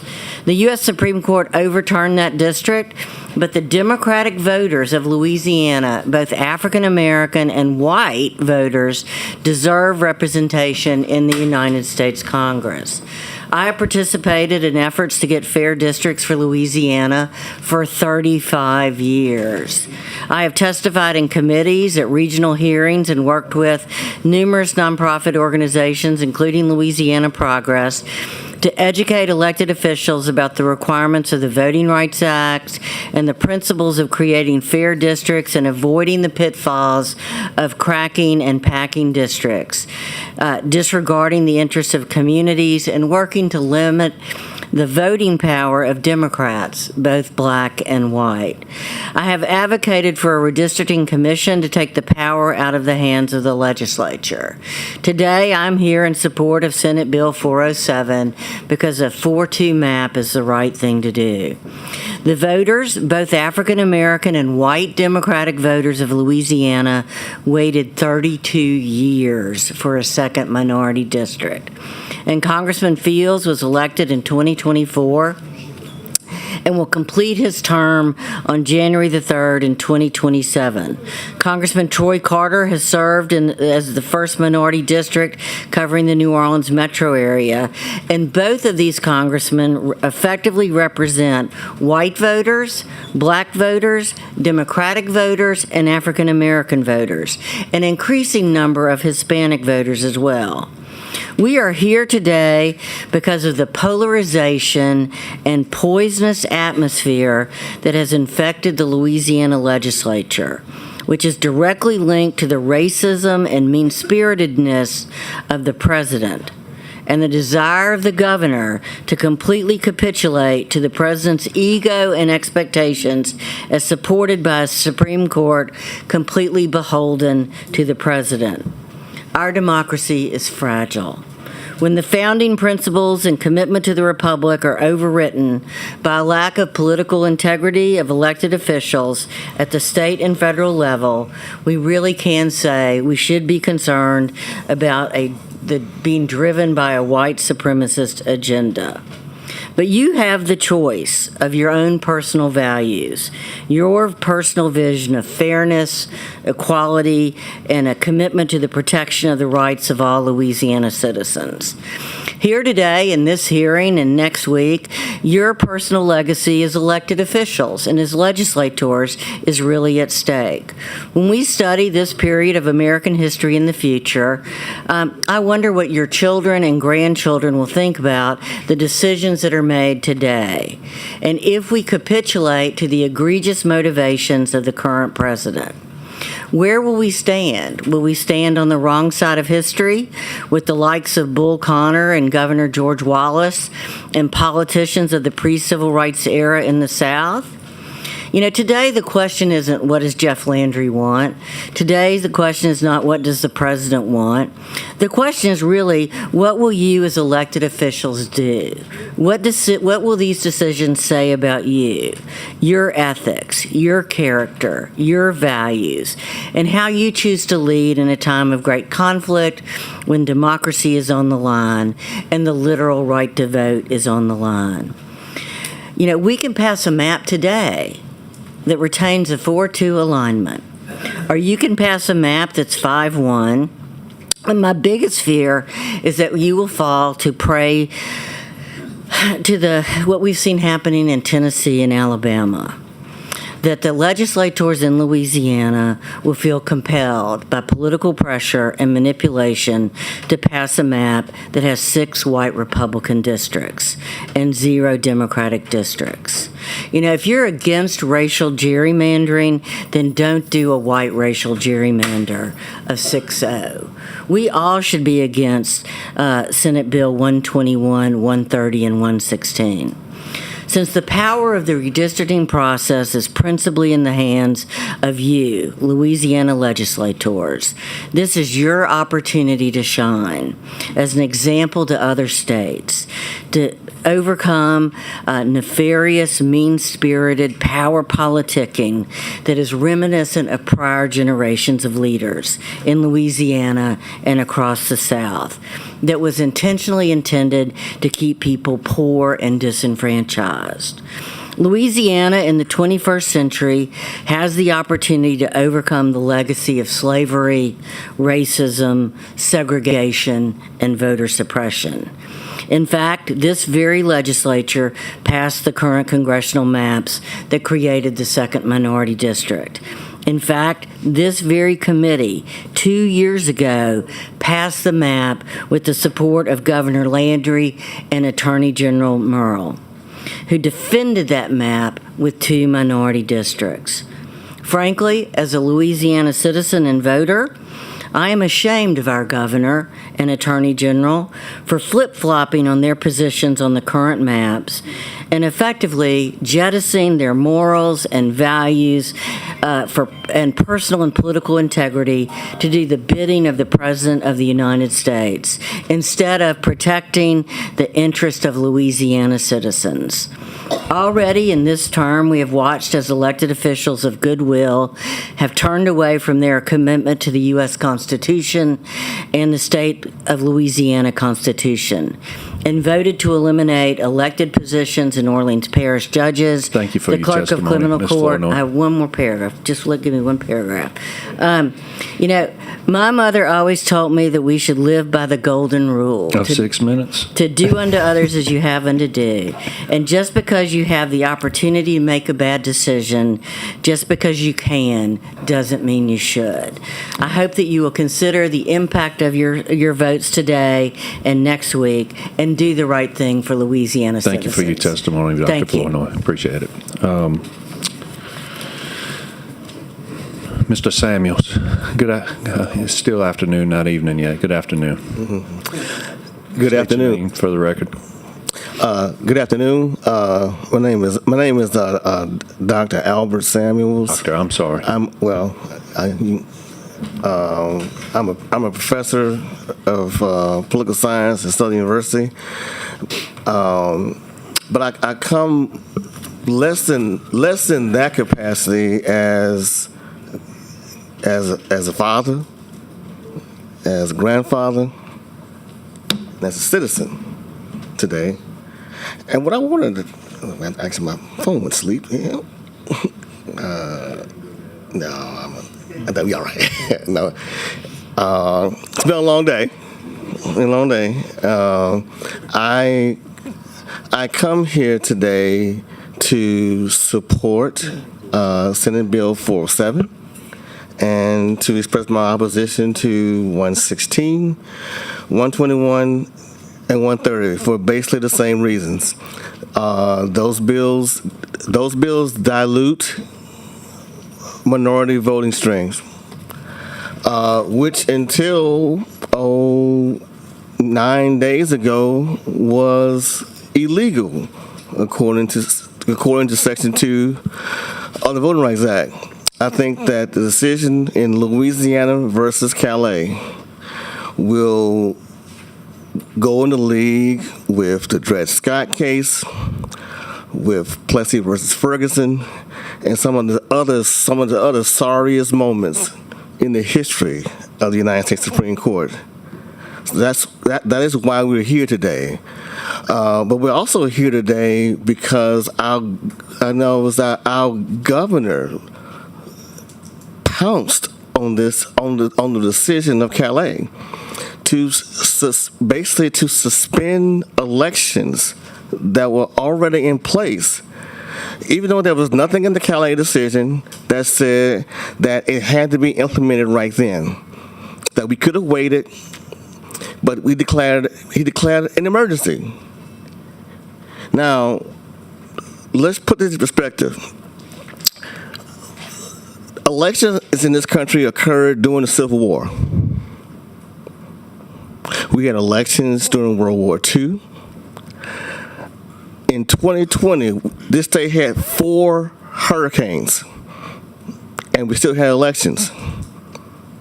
But here we are, after thousands of people have already voted, have cast ballots. We are declaring an emergency because we now have a once-in-a-lifetime, can't pass up opportunity to potentially disenfranchise hundreds of thousands of African-American voters. Just think about that and think about what that means. According to Calais now, you could implement a 5-1 map.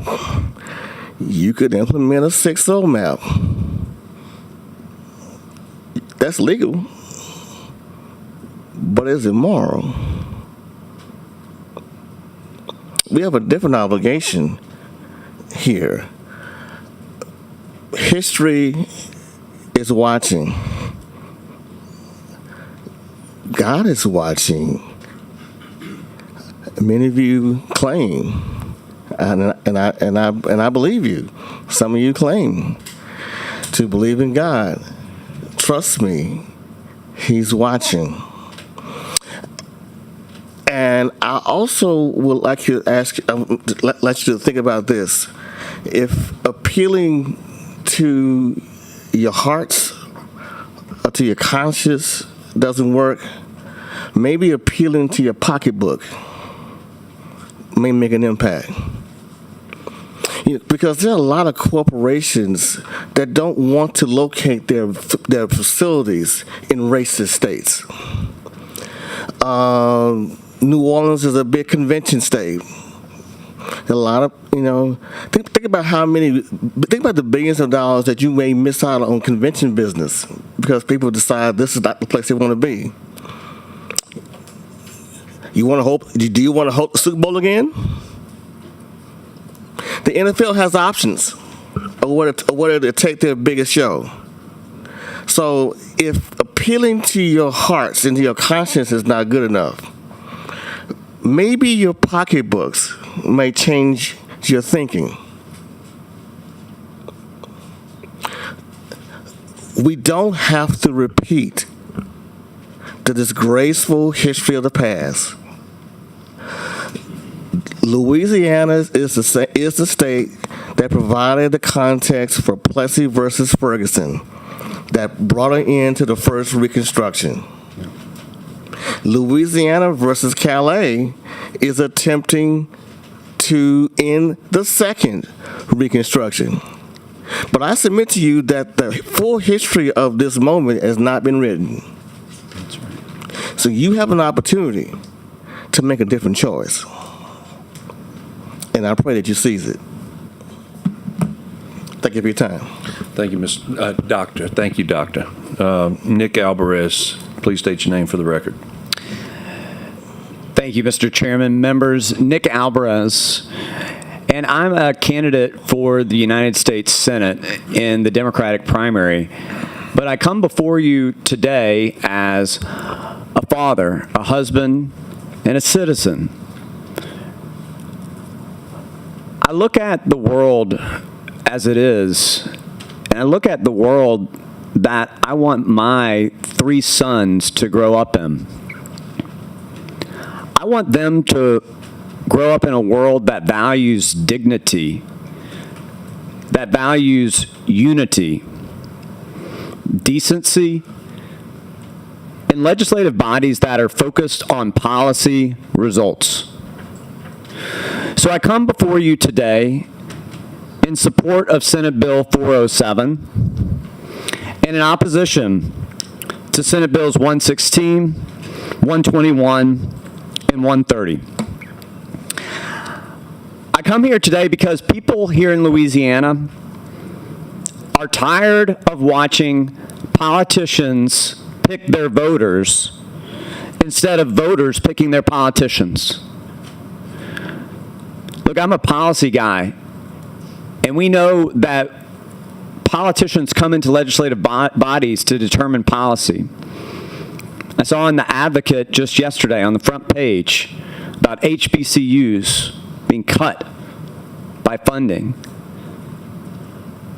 We need representation in this state, in a state where 1/3 of voters are black voters. Representation is critical. So let's call this moment what it is.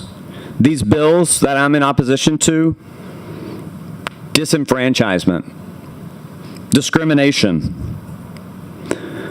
You've heard today the testimony of people recalling events of our country's past, where millions of people marched, protested, and even gave their lives for the right to vote,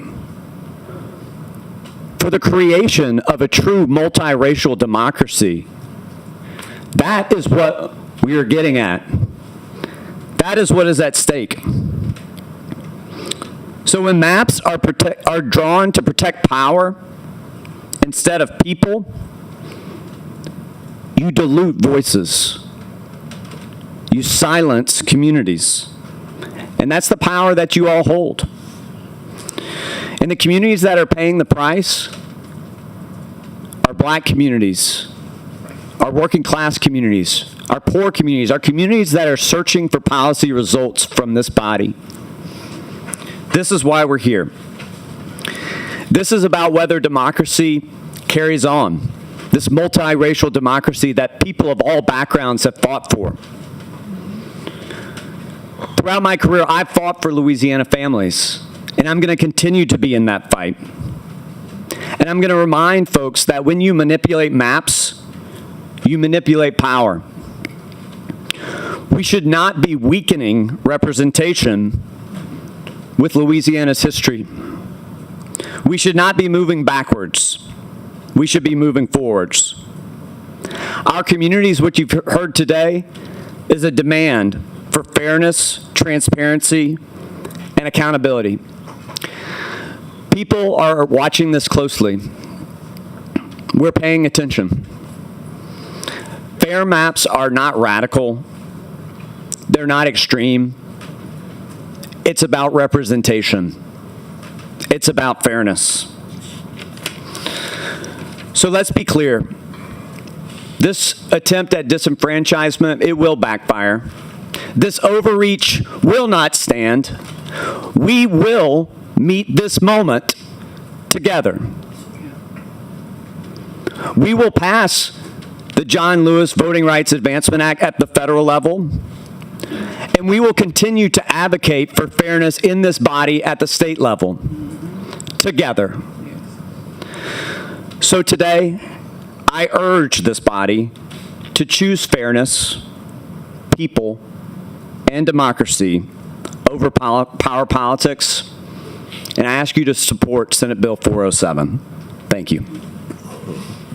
Thank you for your testimony. The board is clear. Y'all can clear the table. Oh, I'm sorry. I didn't see you, Madam Pro Tem. I'm just going to be 1 second. I just want to thank each of them. I know each one of these individuals personally. Remember, I always call you representative, and will never forget the role that you played in my life a long time ago when I served as an assistant to, at that time, Representative Sharon Weston, and then Dr. Samuels and Nick. I just want to thank y'all for being here today and staying so long to share the importance of this issue. Thank you, Mr. Chairman. All right. Thank you, Madam Pro Tem. Up next, we will have Crystal Ellis, Ashley Downing, and Dorothy Kendrick. All three of y'all still here? Still standing. Yeah, you hanging in like me, huh? All right, and then next up after that, we have Mr. George Jarrett Jr. You still here? Yes. All right, and then we have, is there Claude Michael Como in the room? Were you at the And then Sarah Gonzazo.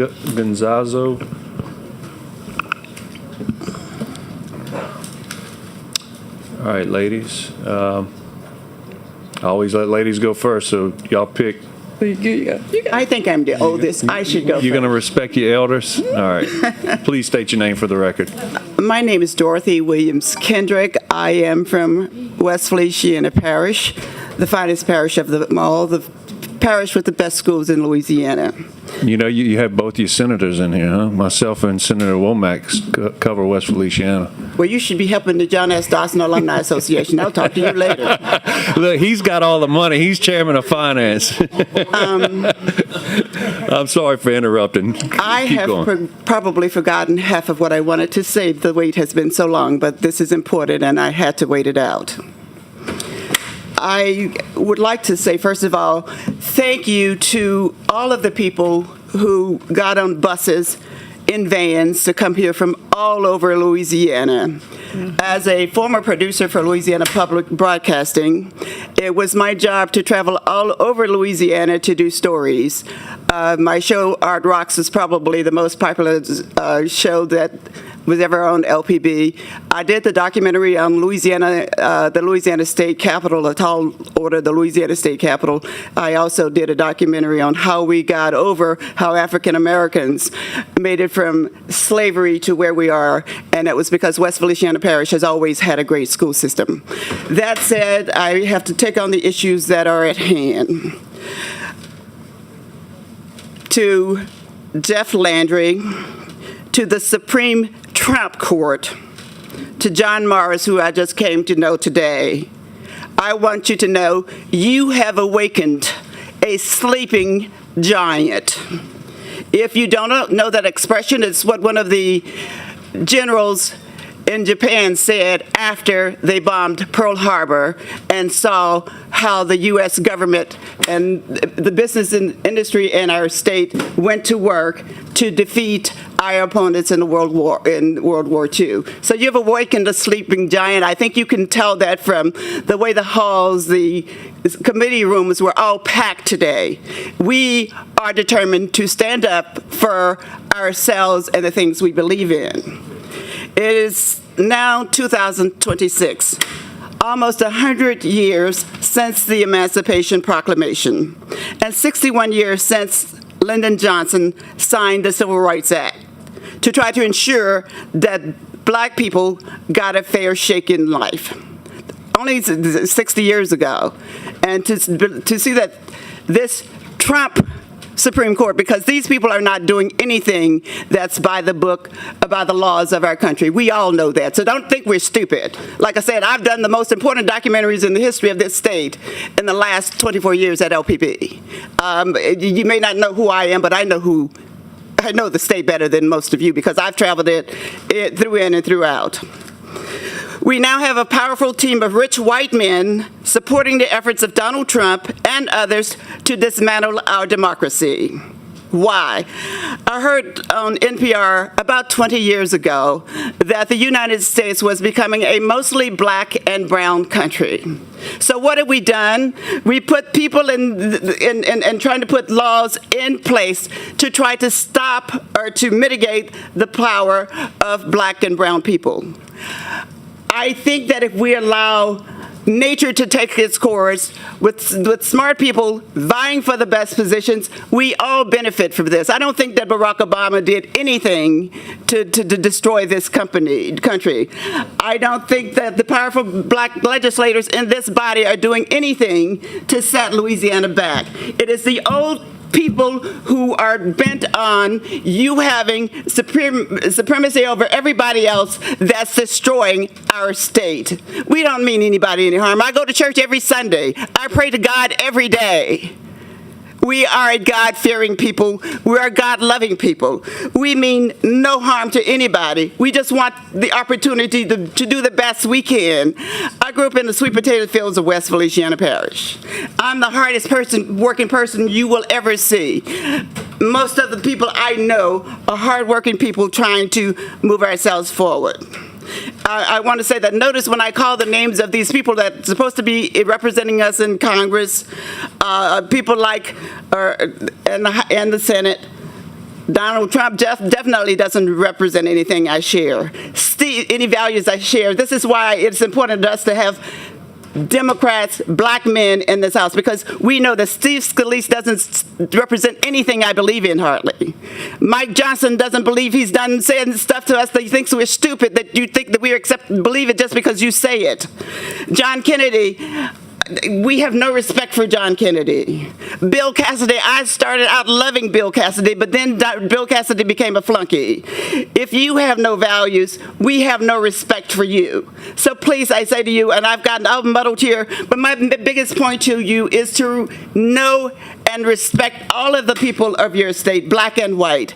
We can all work together to move this state forward and stop thinking that anybody is more supreme than the other, because we're not. I've worked for 44 years at Channel 2, WBRZ in Baton Rouge, BRZ, WAFB, LPB, a station in Biloxi. I've never worked in a news department where I felt that any one person was any smarter than I was. I went to Southern University. I went to graduate school at LSU, but I learned everything I needed at Southern University. So don't go through life thinking that they're stupid, or we are dominant over you, because you're going to find that this sleep-headed giant is going to wake up and be your biggest competitors, your biggest opponents. We just need to work together, and I've said all I have to say. I'll go next. All right, who's up next? Good evening, Chairman, and the remaining members of the committee. My name is Crystal Ellis, and I'm here representing myself, my 8 children, my future grandchildren, and my future great-grandchildren. I love the Lord, but I didn't come for a kumbaya moment. I'm tired, I'm hungry, and I'm still angry from this morning. Fear. Remember that word, because I'll get back to it. I support Senate Bill 407, and I'm in opposition to any bill that aims to dilute black voting power in Louisiana. Bill 116, 121, and 130 specifically. My grandmother, Clarabelle Ellis, left this earth believing her children, grandchildren, and great-grandchildren would not have to endure the same racial injustices she experienced throughout her life. Yet here we are. And why? Fear. Fear of black communities building power strong enough to disrupt systems designed to exclude us. Fear that white mediocrity will be overshadowed by black excellence. Louisiana is a third black, yet every time black people advance politically, manipulation ensues. Hold on, listen, please. You can call it redistricting. History will call it what it is, racial injustice. The systemic, institutionalized, and individual discrimination that treats people unfairly based on race, denying them constitutional rights and equal opportunities. And we will challenge racial injustice at every turn, in the courts, at the ballot box, and in every room where it is repackaged as policy, procedure, or maps. because we are our ancestors. The same resilience, tenacity, courage, and fighting spirit that carried them through slavery, lynchings, segregation, voter suppression, and state-sanctioned racism live inside us all. And we are raising children who understand that freedom has never been voluntarily handed over by those who benefit from oppression. And since we are our children's first teachers, let me make it clear that we are raising freedom fighters prepared to confront the unjust systems some of you are trying to protect and to stand 10 toes down against your racist offspring. Now back to fear. Senator Morris repeatedly acknowledged a 6-0 map, while simultaneously claiming party nor race was considered. But the 6 and the O have to represent something. And it's fear that won't allow him to say what that is with his whole chest. Do not let fear be your guide. Let Senate Bill 407 move us forward. Thank you. Thank you. Thank you for your testimony. Please state your name for the record. Hello, my name is Ashley Downing. It's a pleasure to be here before you all today.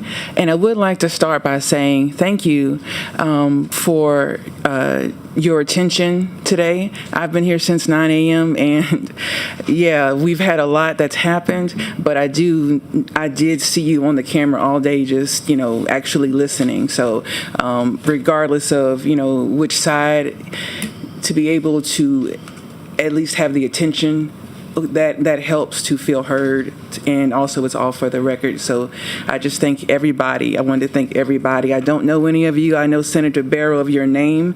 I was a classroom teacher for over 10 years, 8 of those years here in East Baton Rouge Parish School System as an art teacher. Hold on, let me start okay, now I've got 5. I want to make sure I'm staying on track here because I will take my time. But I saw all the things that you did for the teachers and the giveaways and all of that, and it's definitely not unnoticed.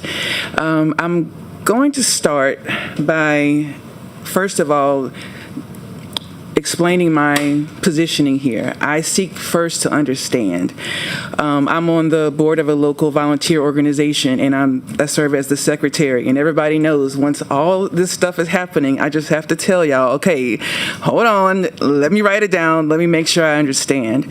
So I'm going to start by introducing myself, and then I'll go into the parameters of my testimony. I'd like a little bit of clarification and intent of what is happening with the board, and then I'll have some further comments based on that. I was born and raised here in Baton Rouge, Louisiana. I went right there to South Boulevard Elementary when it was still named that, to Prescott Middle, Sherwood Middle, on to Baton Rouge High, on to LSU for my bachelor's degree in child and family studies. I began teaching. I went on to Southern. I went to school at night, and I got my master's degree in educational leadership. And I come to you as somebody who has served as a public servant. I remember when I first graduated college and I worked retail, and I would think, wow, I see so many people, and to them, and to me, they're one of many, but to them, I'm the only one. I'm basically the face of the whole company. And we've heard people all day. To you, they may have been one of just many, but to them, us, that's that moment to really speak. So that takes endurance to hear. It takes endurance to hear, and it takes endurance to stand. And the first thing I wanted to say was Mr. Alvarez, what he was saying about the need for unity. And I think that the first unity that we need is to be united in understanding. So I would like first to say that during my testimony, I will stick to the 4 corners of the bill. I won't even reference race, and as the Supreme Court directs, I'll keep it to partisanship rather than color. My question, and maybe I should have submitted a white card, but what is the goal of this board when it comes to this redrawing of the map? A successful map. My question is, what would that look like? What are we trying to represent? With the decision from the Supreme Court to do this based on partisanship, my understanding would be that we are to represent the parties as they are in Louisiana. So it's about 50-50. Is that correct Democrat, Republican? Am I allowed to ask like small questions? can't answer. No, okay.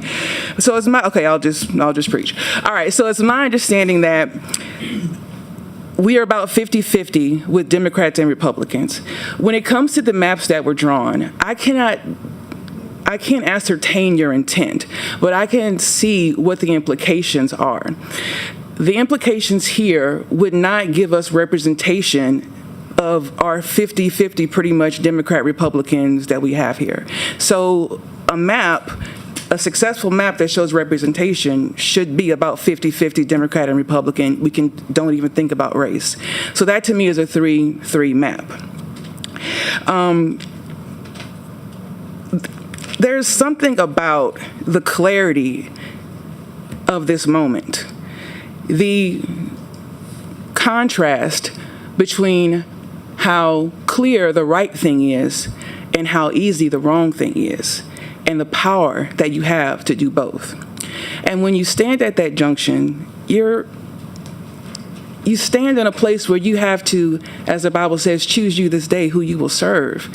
So my question, rhetorical, is who are you serving when you have maps that aren't reflective of the partisanship that we have, as we have been instructed to do, have partisan maps, okay? Well, then these maps should reflect that as the state is. As a teacher, I use rubrics. So I would use a rubric for this. Do the maps reflect the state partisanship as it is? It's really not as complicated as it has, it doesn't have to be complicated, and it's not. Success is easy, and it's in your power. Thank you. Thank you for your testimony. The board is clear. We will call up.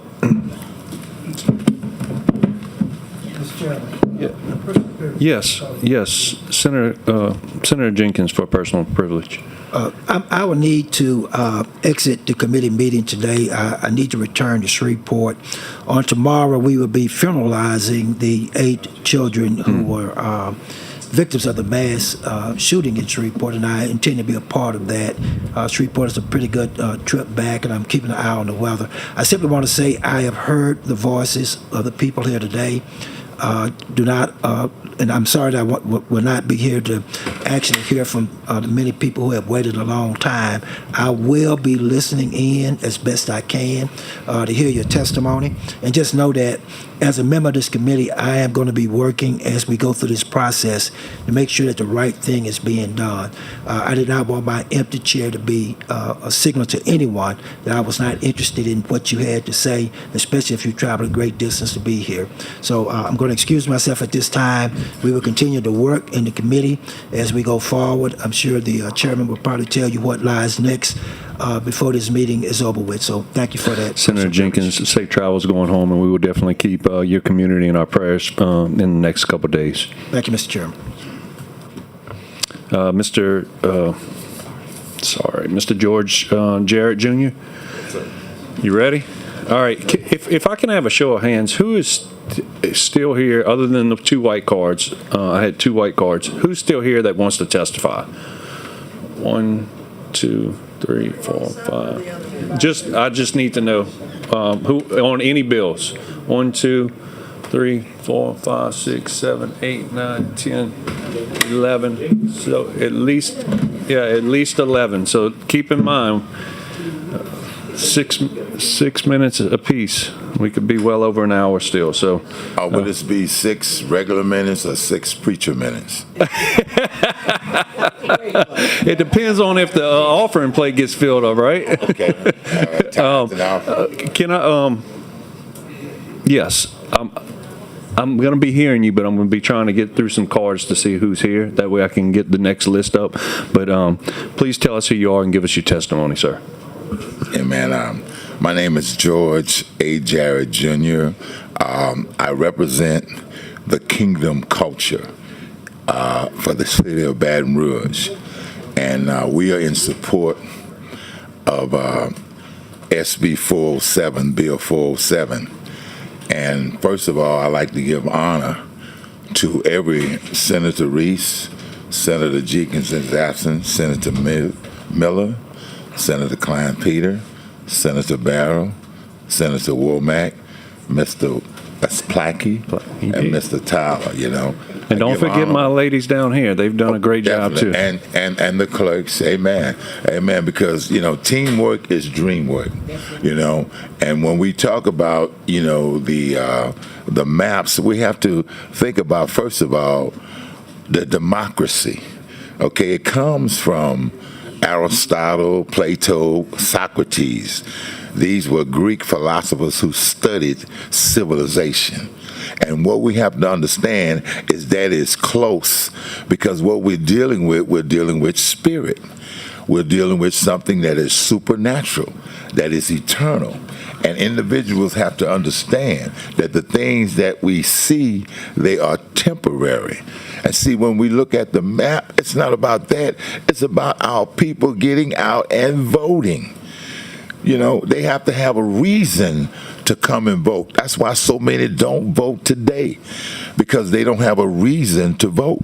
And see, the kingdom culture is about one thing: righteousness. And you see, once we understand that our voice stands for righteousness and we come and we speak that, see, the quid pro quo, a lot of people don't understand and know what that is. Something for something. That's how politics are. But the kingdom culture is superior to every culture, and it's about righteousness. Now, I understand that everyone has a position and everyone has a say, but the kingdom culture, we have one song that we want to bring, and I'm going to sing it right now. Amen. We are crucified with Christ, washed in his blood, covered by his spirit, walking in his love. We're crucified with Christ, washed in his blood, covered by his spirit, walking in his love. We don't have no problems, we don't have no worries, 'cause we trust in Jesus, he is our King. We don't have no worries, we don't have no problems, 'cause we trust in Jesus, he is our friend. We have Jesus right here. We have the Holy Ghost right here. We have the Father right here. Say, we don't have no problems. Let's vote. Let's vote.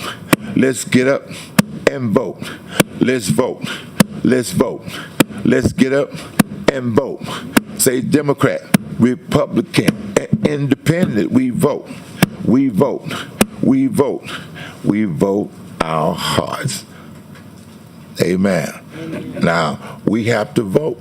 And you see, we can have the maps drawn, but unless we come out and we vote, and that's where we have to get into the minds of all of our youth, because they are our future leaders of tomorrow. And you have to understand, this is spiritual. This is not natural. See, individuals getting emotional about history. Well, we are writing history right now. And this history contains every one of us. All of our families, all of our children, we all have that. But we have to understand, God is in control. And when we listen to the voice of the Lord and operate by the Spirit, we won't be looking at individuals, because it's not you, it's not you. It's the Spirit that's behind each individual. And once we recognize the Spirit, we'll learn to love and to operate and to flow in the Spirit. It's not about racism, that's a spirit. It's not about individuals being in control, because guess what? You're not in control of your life. Okay? You may think you make a decision, but we don't make the decisions. We just make choices. And if we choose to serve God and to do what's right, as it was said before, do unto others as you would have them to do unto you. Thank you. Thank you for your testimony, sir. And good singing. All right. I don't think we had any more. Are there any more green cards in support of 407? If not, all right. We have the red cards. Sonny Munn, MD. John Harmon. Mary Susie Lavery. Brennan Johnson. Who's outside? Brennan. If somebody can get Brennan Johnson. We'll have 3 here. Carol Pooley. Is Carol Pooley here? Are you Carol Pooley? What's that name?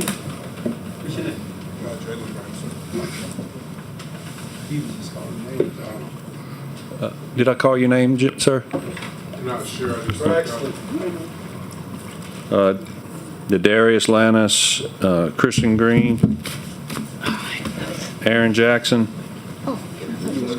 Yeah, I see that.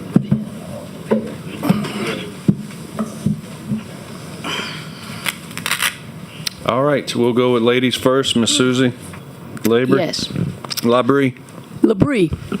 I know a lot of us get it wrong, Labrie. Oh, I thought you got it right before. All right. Okay. All right. No, I'm Susie Labrie representing myself. I'm going to be very short and sweet today. I just want, give me my stand. I am standing for Senate Bill 116, and I'm against all the rest of the bills, 130, 121, and in this one. All I want to say is I think we just need to do it by population only and density. I want to tell you, number 2, I want to make sure that people in the rural areas get proper representation, because it seems like urban is always trying to run over rural with our farmers.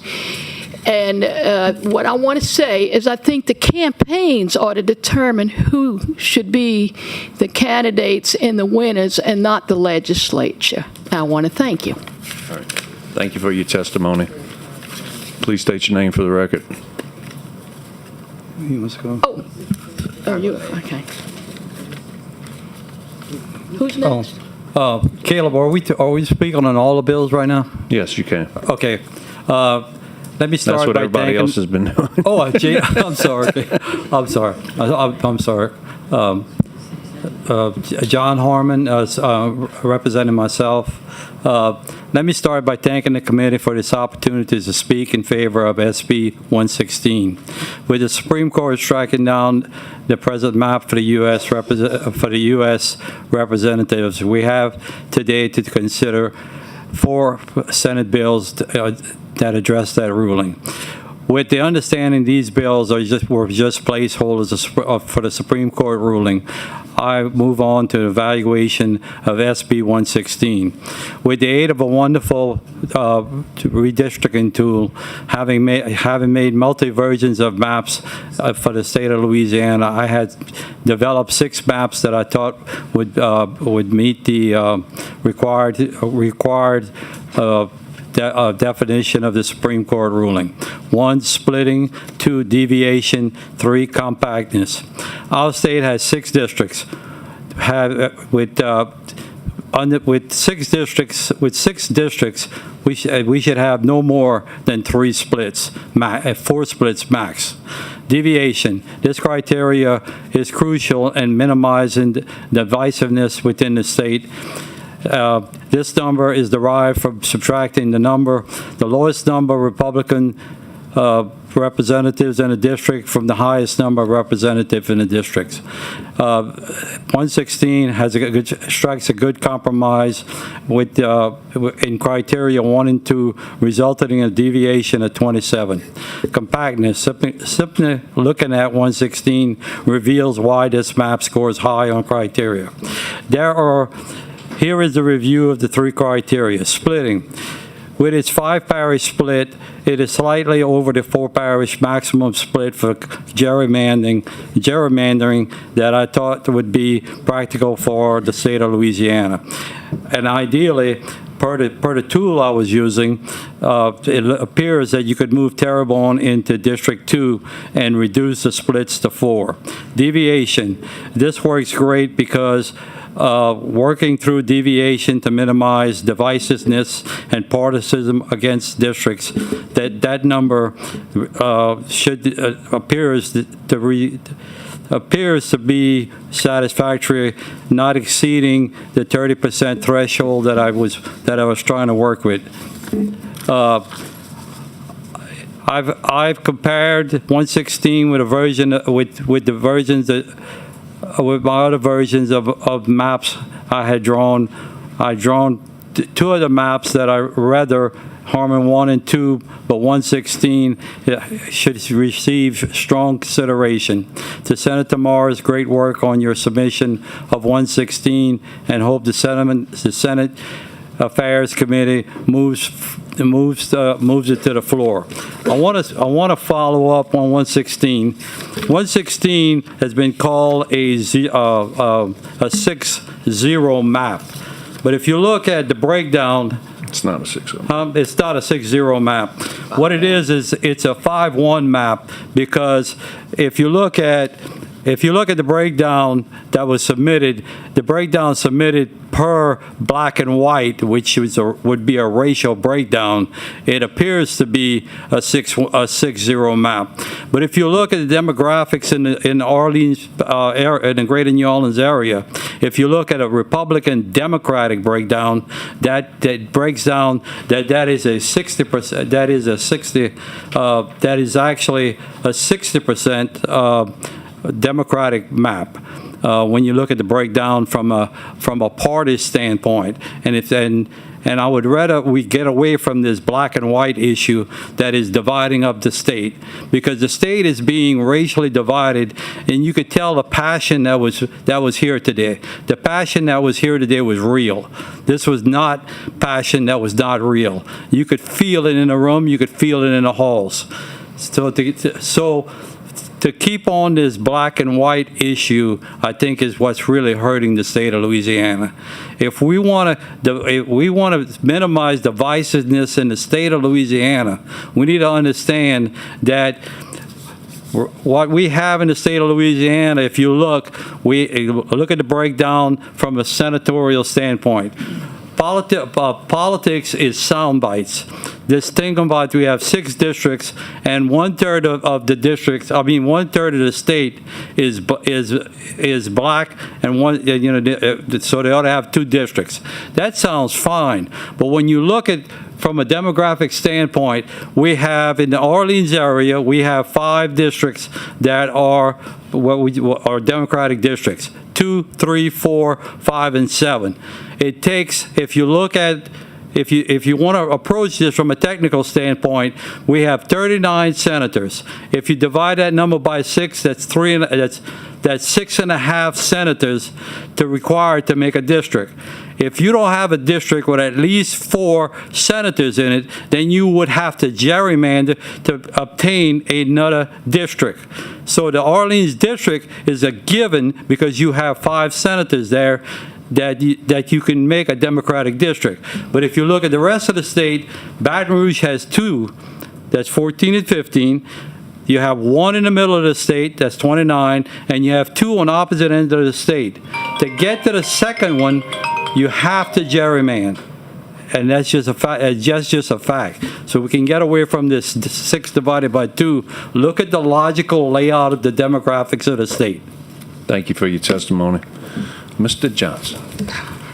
Always a pleasure to see you. We miss you here at the Capitol. Oh, I miss y'all too. How's life treating you? Y'all really don't know how much I miss y'all. I miss being able to just sit in the corner. But now I'm doing something a little different. So, state your name for the record. My name is Brennan Johnson. So, good afternoon, chairman and members of the committee. My name is Brennan Johnson, and I'm here today just representing myself as somebody who believes people should be judged by what they stand for, what they fight for, and what they actually do for the people. Isn't that the whole part of Martin Luther King's dream? Being judged by the content of your character, not the color of your skin. So I respectfully urge you to reject Senate Bill 407. To me, this bill is not about fair representation. It's about concentrating a large share of black voters into just 2 districts, mostly in one area of the state, while the rest of Louisiana becomes less competitive and less accountable. I don't believe in identity politics, and I don't believe voters should be treated like numbers to be sorted by race. When politicians draw districts mainly to pack one group of people together, they create safe seats where politicians have to truly earn support from a broad range of voters. That hurts everybody. And the reality is, when you stack huge majorities in just 2 districts, you weaken influence elsewhere. Instead of black voters having a voice across multiple districts, their influence gets boxed into one corner while the remaining districts become easier for politicians to ignore. I support approaches like SB 116 because they spread representation and influence more fairly across the state. That kind of map encourages real competition. It forces candidates to build coalitions, speak to different communities, and actually compete for votes, instead of relying on districts designed to guarantee outcomes before a single ballot is cast. That's the kind of democracy I believe in. I want elections where the best candidate can win, whether black, white, Republican, Democrat, or independent, because they earned the support of the people. This morning, because I work 3:30 to 12, so this morning before I came in today, I had limited opportunity to look over the maps. But what I chose to do is basically what I urge everybody that came to this table in support of 407 to look at SB 116, and if you want your 3-3 split Congress, SB 116 is probably the only way out of all of these maps to get a 3-3 split Congress. Because if you look at District 2, while it's not majority black, it is overwhelmingly total minority with an overwhelming Democratic voting population. If you look at District 6, while it is not overwhelmingly black majority, the lines are pretty much even when it comes to Democrat and Republican voting, as well as keeping the population margins between white and black voters the same. District 1, 85.2K. Under 407, District 1 only has 68,000 black people. In District 2, under SB 116, you have 178.4 thousand black people. Under SB 407, you have more, 235,000 black people in District 2. But then you go to District 3, and it's back under 100K at 72,000 black people. So I could go on and on, but you'll see a large proportionalized number of white voters in certain districts where we could just spread out black influence and make it a toss-up. If you're a good politician, you're going to win your district. That's right. There you go. So let's bring back politicking as a game. Right. Make it May the best man win. If you stack, let's not make it like the Boston Celtics and the Lakers in the 1980s. We know who's going to win. We know the Celtics going to win this seat, and we know the Lakers going to win this seat. Let's make it a competition. Let's make it to where Senator Klein Peter can move to East Baton Rouge and have a competing chance to win East Baton Rouge and not just lose because it'll be political suicide for a white Republican to run in a majority black district. Chairman. Thank you, Mr. Chairman. Chairman Clyde Pena, I think God put that guy behind me to make that point, because that's a great point, and that's what I was trying to make. But he actually made it better always than I did. Look, I won't go into it as the chairman. I try to stay neutral on these things, but I always try to think in it. But he's always made a great impression on me. I missed him since he's been I have here. one more thing, Mr. Chairman. That's what I was trying to say. And one last thing, I want to apologize on behalf of Gary Chambers. No, it's cool, Mr. Chairman, because I have to say it. He came and said that the way a 6-0 map is, y'all cheaters and y'all suckers, because y'all have to cheat to win, and if you got to cheat to win, you a sucker. Well, I feel like if you pack 2 districts with overwhelming black support, are you really winning over, and does black votes really matter? Because if you pack them into 2 districts, it's literal fact that a black vote in any other district does not matter. Whether you vote or don't vote, it's going to be a Republican in that seat regardless. Yep. I'm glad that I can remember that talk that you had with me, if you were going to be able to come and testify. And honestly, I don't think we've ever talked politics. And I just gave you the advice that I would advise you not to do that, because it could jeopardize your job working here at the Capitol. So I commend you for going and find something else and being able to let your voice be heard. And again, we never talked politics, so I didn't even know what you were going to say. But you do have a great head on your shoulder, and you will do great things in life. Thank you, Senator. Yeah, Madam Pro Temp, are you his senator? She is my senator. 70811. 708. Oh, 11. Okay, yep. Sure is. And I know his mom very well and many people from his family. And so, again, I am very happy that as a young person, he's here speaking up and speaking out. I would not say I agree with his points, but I am happy that he's here and he's actually having his voice to be heard. But I do want to ask this question, and anybody at the table can speak it. One of the things that you said, Brennan, was... You're not on a timer. I don't think it's ever a question as to whether or not a Republican can actually run in a minority district and win. That is actually always that has happened in many cases, because oftentimes we vote for the better candidate, or we vote for the persons that are on our slate. And oftentimes we don't have a choice. It's going to be a Republican. As you pointed out, in those 4 districts, it probably would be Republicans, and we would vote for one, right? However, I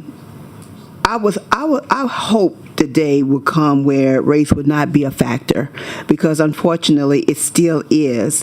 And in order to ensure that we have representation, we should at least have the opportunity to elect a candidate of our choice.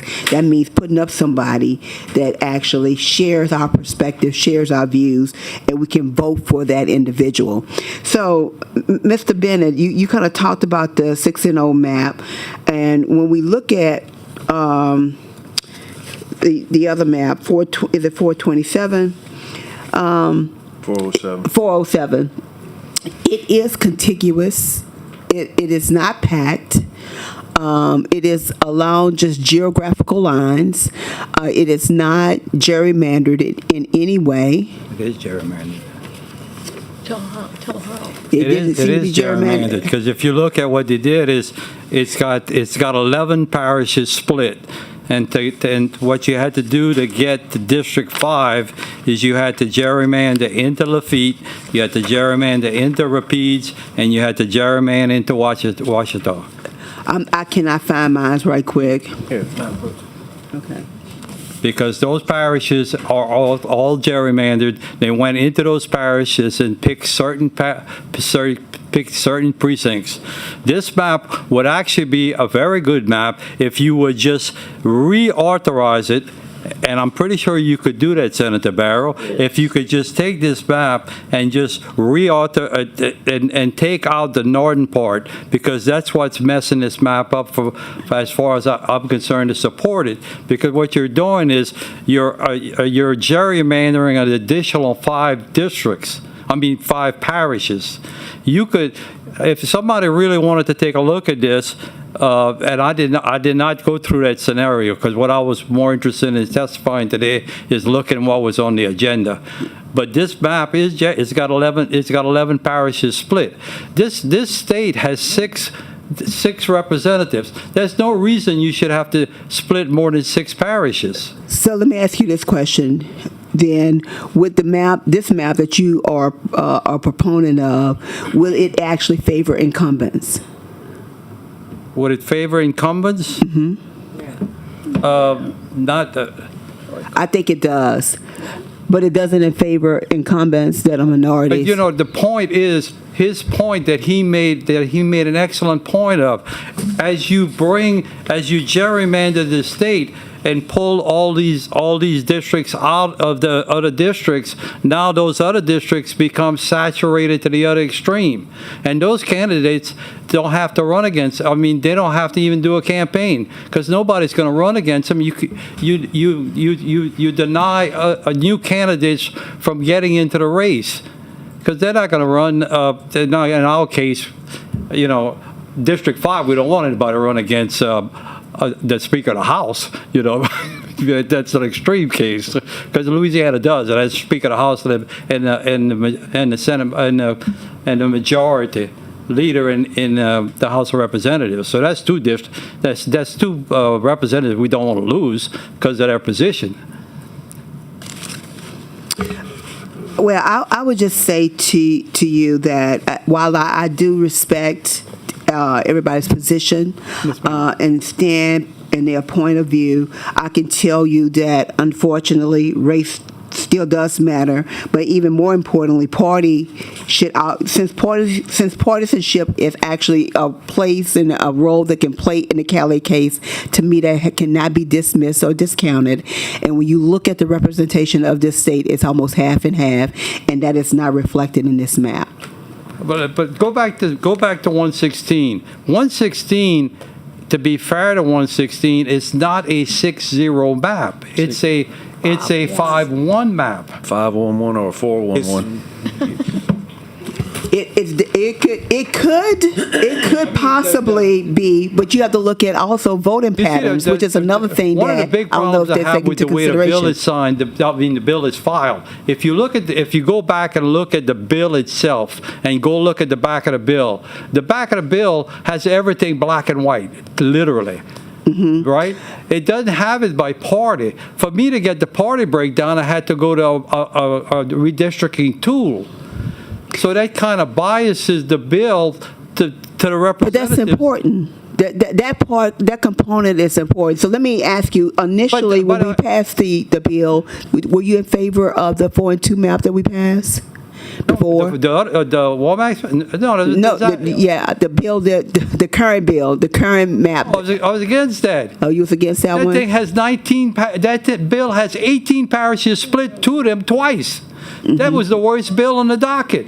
Oh, okay. Thank you. The fact is, the best bill on the docket at the time, which wasn't a bill that needed some adjusting, was the one that I was pushing for, was Denise's bill. She had the best bill with the last session. But I couldn't totally support it, and I talked to her, and I told her if she made a couple adjustments, I think we could get on board with it. But that bill was never heard. Thank you. Thank you, Mr. Chairman. Thank you, Madam Pro Temp. The board is clear. Thank y'all for y'all Thank you. testimony. Thank you. We have All right. Tania Nyman, Frankie. Thank you for your question. Frankie Hires, and Christy Hyatt.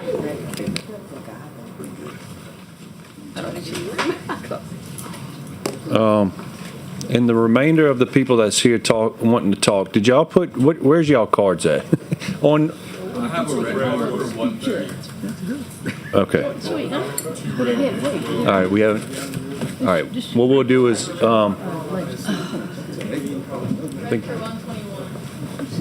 can't. all right, after these three, I see Miss Lady Carlson. I have a red card for all three of them. Okay. Okay, I'll take you, sir, after these three, and then in the red glasses, and Miss Lady Carlson. Yes, you're at the table now, yes. And then we'll just, we'll take all these cards and put them in the record, so. Oh, sorry, it's been a little crazy. Ladies first. You were at the table. Ms. Hayek, state your name for the record. Good morning, or no, good afternoon. Good evening. Good evening. Am I on? Yes, you're on. Thank you all for staying here and being here the entire day, as have we. And I appreciate State your name. I'm sorry, Christy Hike. Okay. I am the president of the Louisiana Republican Assembly. I'm also a committee woman on the Republican State Central Committee, as well as the Republican Parish Executive Committee of East Baton Rouge.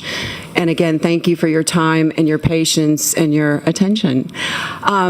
I just wanted to start with my experience this morning in the overflow room across the hall, and it was a really surreal experience. I think I might have been the only Republican in the room, but that was okay. It was beautiful because the people were singing and praising the Lord. You were in there, you're shaking your head. It was beautiful.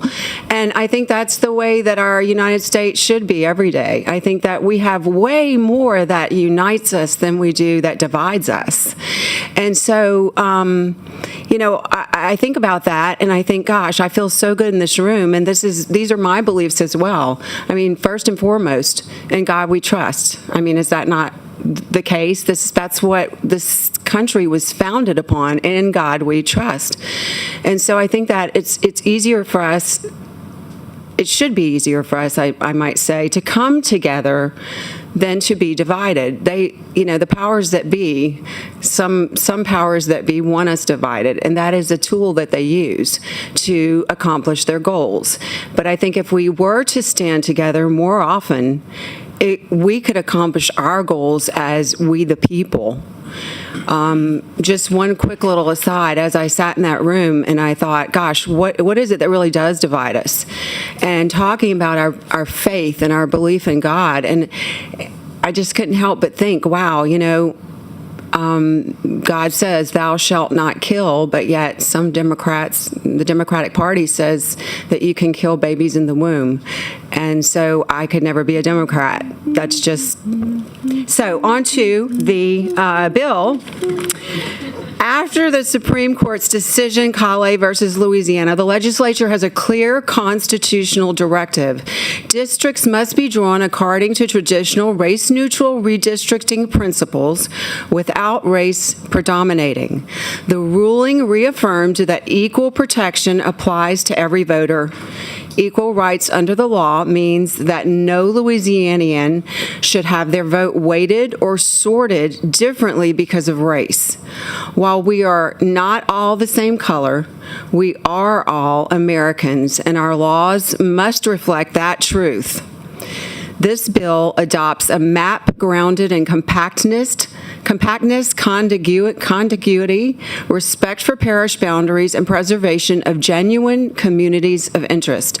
That was interesting to me, and what that really is. A clear example of that would be the river parishes industrial corridor, and that's inclusive of St. James, St. John, and St. Charles. These parishes share the same petrochemical economy, the same workforce, the same infrastructure, and the same hurricane evacuation and emergency response systems. Their daily lives are interconnected, making them a genuine community of interest that benefits from united representation. This map reflects those real-world ties rather than artificial racial sorting. So many people here have expressed concern that moving away from race-based districting may diminish minority representation. But the Constitution requires equal treatment of voters, and compliance with the Voting Rights Act must not go against these guarantees. This map respects those principles while ensuring that all communities, Black, white, rural, urban, have a meaningful voice grounded in shared geography and shared interests. As we work to restore public trust in our elections, it is also essential that precincts remain small enough for ballots to be counted openly and transparently at the precinct level. Districts and precincts are separate layers of election administration, so this bill does not need to be amended to accomplish that. But transparent precinct-level counting strengthens confidence in representation and ensures that the communities reflected in this map can see their ballots counted in full public view as our Louisiana Constitution dictates. The Supreme Court expedited its judgment in Calais so Louisiana could adopt a compliant map in time for the 2026 cycle. Passing this bill honors that directive and prevents further disruption and litigation.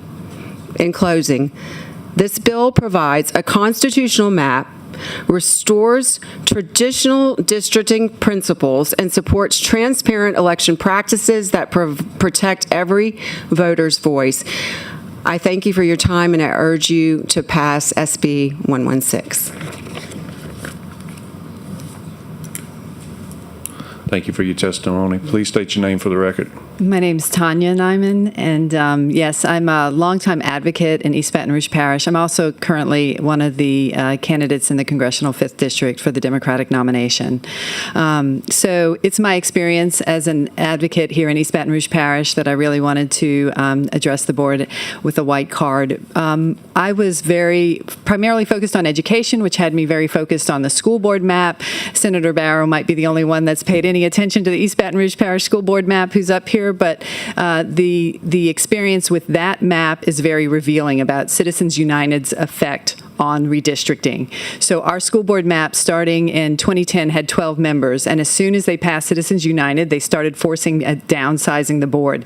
So it dropped from 12 to 11 in 2011, which then allowed the districts to get larger and for the influence of campaign contributions to have a greater adverse effect. In 2014, following the Shelby County versus Holder decision, and they got rid of pre-clearance, well, the business community compelled the board to downsize yet again from 11 to 9. And then the money started pouring in from the out-of-state billionaires to have an adverse effect on the elections on our school board map. So I became very concerned about that influence on our maps. I'm certainly always looking for a racially balanced map, but I also want to make sure our maps are insulated from the effects, the adverse effects of Citizens United. So my concern is that my objectives are that maps that do not dilute black voting strength, but also insulate maps from the adverse effects of Citizens United. And so I get concerned when a map splits majority black or nearly majority black cities and parishes under the pretense of protecting black voting strength, which is why I'm concerned about Senator Price's bill. Because when that is done, it creates gerrymandered districts for both white and black voters that are more susceptible to the adverse influence of money in our elections. Now, I understand that it is very difficult to draw majority black districts with East Baton Rouge Parish and Orleans Parish at the center of two separate congressional districts and still maintain majority black numbers. But I want to acknowledge what doesn't get mentioned enough in these very polarized discussions, which the things that what's making that more difficult is, one, the 1929 Reapportionment Act, which capped the number of representatives in the U.S. House of Representatives. So back in the day, we actually increased the number of members in the House of Representatives to match population increase. So in 1920, it was like 243,000 to one representative. Can you imagine if we had that many more representatives, what we would probably have doubled, well, we would triple the size of our congressional delegation, right? And so you could draw much smaller districts and therefore protect your communities of interest. Now, I have no delusions about being able to increase the number of members in the House of Representatives, but I think it's important to acknowledge the way in which that makes this very challenging. The other thing that changed was back in 2000, the census started collecting racial data a little bit differently. Before 2000, people had like 4 or 5 categories, but it was white, black, Hispanic, Native American, you get the idea. Now people can choose more than one race. And my concern is that it is more difficult to draw what looks or appears to be a majority black district because, in fact, you've got a depressed number of people identified as black because now a number of people are also identifying as black, white, or black Hispanic, and they're not counted just as black. So what I'm going to encourage you to do, and I don't know, I haven't sat down with the map. I know people have sat with the map-making devices or software to try to do this, but I want to encourage you to draw maps that protect black voting strength and insulate us from the adverse effects of Citizens United. And you can do that if you strive to draw nearly majority black districts that are unequivocally majority minority, or at least take into account that other population data. And y'all are certainly going to have access to demographers that have a lot more information available to them, but if you could ask them, like, what is the makeup of that new other category, or how are people that are choosing more than one race being classified, so we can have some clarity around the ways in which racial groups are being divided. Because in 1965, when the Voting Rights Act was passed, obviously it was just black or white. You didn't get this variation within your racial designation. So that's the primary objective, because if we start cracking, I consider East Baton Rouge Parish my community of interest, and I'm always cracked, right, that community. Right now, running for Congress, I also ran for school board, and I ran for Metro Council. On both occasions, I was the only Democrat in the race because it was going to be 2 Republicans that won without opposition, for lack of opposition. So, of course, when I decided to run in the closed primary for the Democratic nomination, I went to my supporters in the school board race and in the Metro Council race, and it's a crapshoot whether they are in my congressional district. In one example, to demonstrate to you how gerrymandered it is, I have 3 supporters on Magnolia Woods. 2 of them are out of my district, and 1 of them is in my district because the district is gerrymandered down the middle of Magnolia Woods. It is a terrible map. And so when we start cracking precincts like that and cracking majority African American communities, we start creating that type of undermining of communities of interest, because East Baton Rouge Parish is my community of interest. So, any questions? No, the board's clear. Thank you for your testimony. Please state your name for the record. J. Frankie Ayers, Jefferson Parish. JP. You miss me? It's been 4 years, 3 months. I told y'all we'd be back for exactly this thing, right? There are rules. And we recite them at all those roadshow meetings. And I don't know who was mentioning about having a roadshow again, but do you think we might get it into Jefferson Parish this time? I don't have to go to the UNO during bowl week. Ring a bell? Jefferson Parish didn't get a roadshow meeting. Most affluent parish, second most populated, could not get a redistricting meeting. I'm a Jeffersonian Republican, Jeffersonian no-party Republican, the only no-party candidate from 2024, congressional. The highest turnout percentage. J. Frankie Ayers. First District, Congressional 2024, no-party candidate against Steve Scalise. We dropped that man, my friend, Steve Scalise. I did not run against him. I'm not running for anything, really. I'm looking to be a candidate for Senate. And if the Eastern District Court sees it past year, all his legislative efforts going back to the first extra special session of 24 through Acts 390 or 386, 495, or 84 from 25, all that stuff y'all did to make sure that I couldn't get on the ballot, and no, not one of my fellow 800,000 no party people, no party registrants, my U.S. tender's no good for qualifying, but Democrats and Republicans, you can get on the ballot. I'm here on behalf of 800,000 no party individuals that are disenfranchised. Not black, not white, not Democrat or Republican. There are 6-7% the population's Hispanic, 6-7% or 5-6% 2 or more races, another 2% Asian. You got 23 to almost 20% there making up. They're not getting a district. There is no fairness in politics. It's just not a word. Fairness ain't in the Constitution. Neither is democracy. Mr. Carter got up here, and I welcomed him and hosted him at Jazz Fest a couple weeks ago, or last week. I don't know. It's a blur. He talked about having a republic if we could keep it. Well, I would argue that we lost that, forsook that thing in 1842. So you want to go back in history? It's March 4th, 1843, when the 28th Congress is seated unconstitutionally with the introduction of what's called moiety, a second ratio being applied. We all heard this during the roadshow meetings. Representatives of direct taxes shall be apportioned among several states according to their respective numbers. Each state shall be afforded one, none more than one for every 30,000 persons. That translates down to state government. So y'all sitting here with 39 senators, I got a virtual representation. There's nothing legitimate coming out of this. Each one of you, except for a handful, serves more than one parish. Chairman, part of Feliciana. Yeah, I mean, and in Jefferson Parish, I've got 7 senators, but only one of them representing only Jefferson Parish. Senator Miller, I believe you might scoop up a little part of Kenner, I was told. Carter Jenkins probably have a little bit of that West Bank. You got to serve one master. That's why that virtual representation clause is in there, to prevent us from having a situation where, although it may happen that whether tried between great or small parishes or between the north and south parishes, this map, it might yield in its present instance, maybe a tolerable just result, and consequently could not be objected to on those bases. But if it's obtained by any means not prescribed constitutionally, it becomes arbitrary and inadmissible. You're going to do a lot of arbitrary and inadmissible things. Ought not be a map. Ought to be principles applied to this, a guide for future apportionment, so I don't have to come in here and you don't have to deal with what we had this morning. Doesn't have to be this way. There's rules. My friend here sitting behind me wants to have the rural districts safeguarded. I presented the same plan to y'all before. First off, let's be clear. Montana's 42 representatives by way of this 1929 cahoots.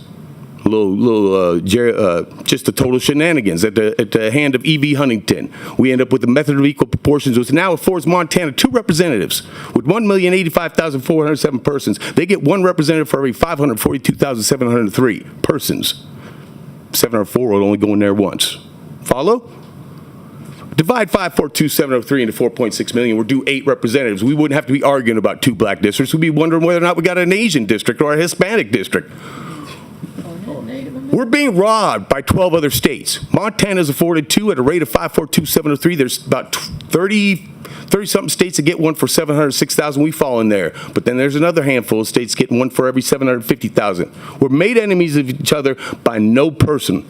It's the how that's greater than who.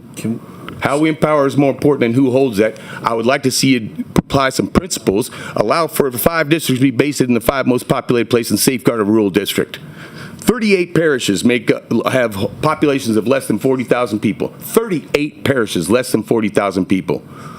St. John the Baptist, that's the root of that district, and you have a rural district serving all those rural parishes. Simple.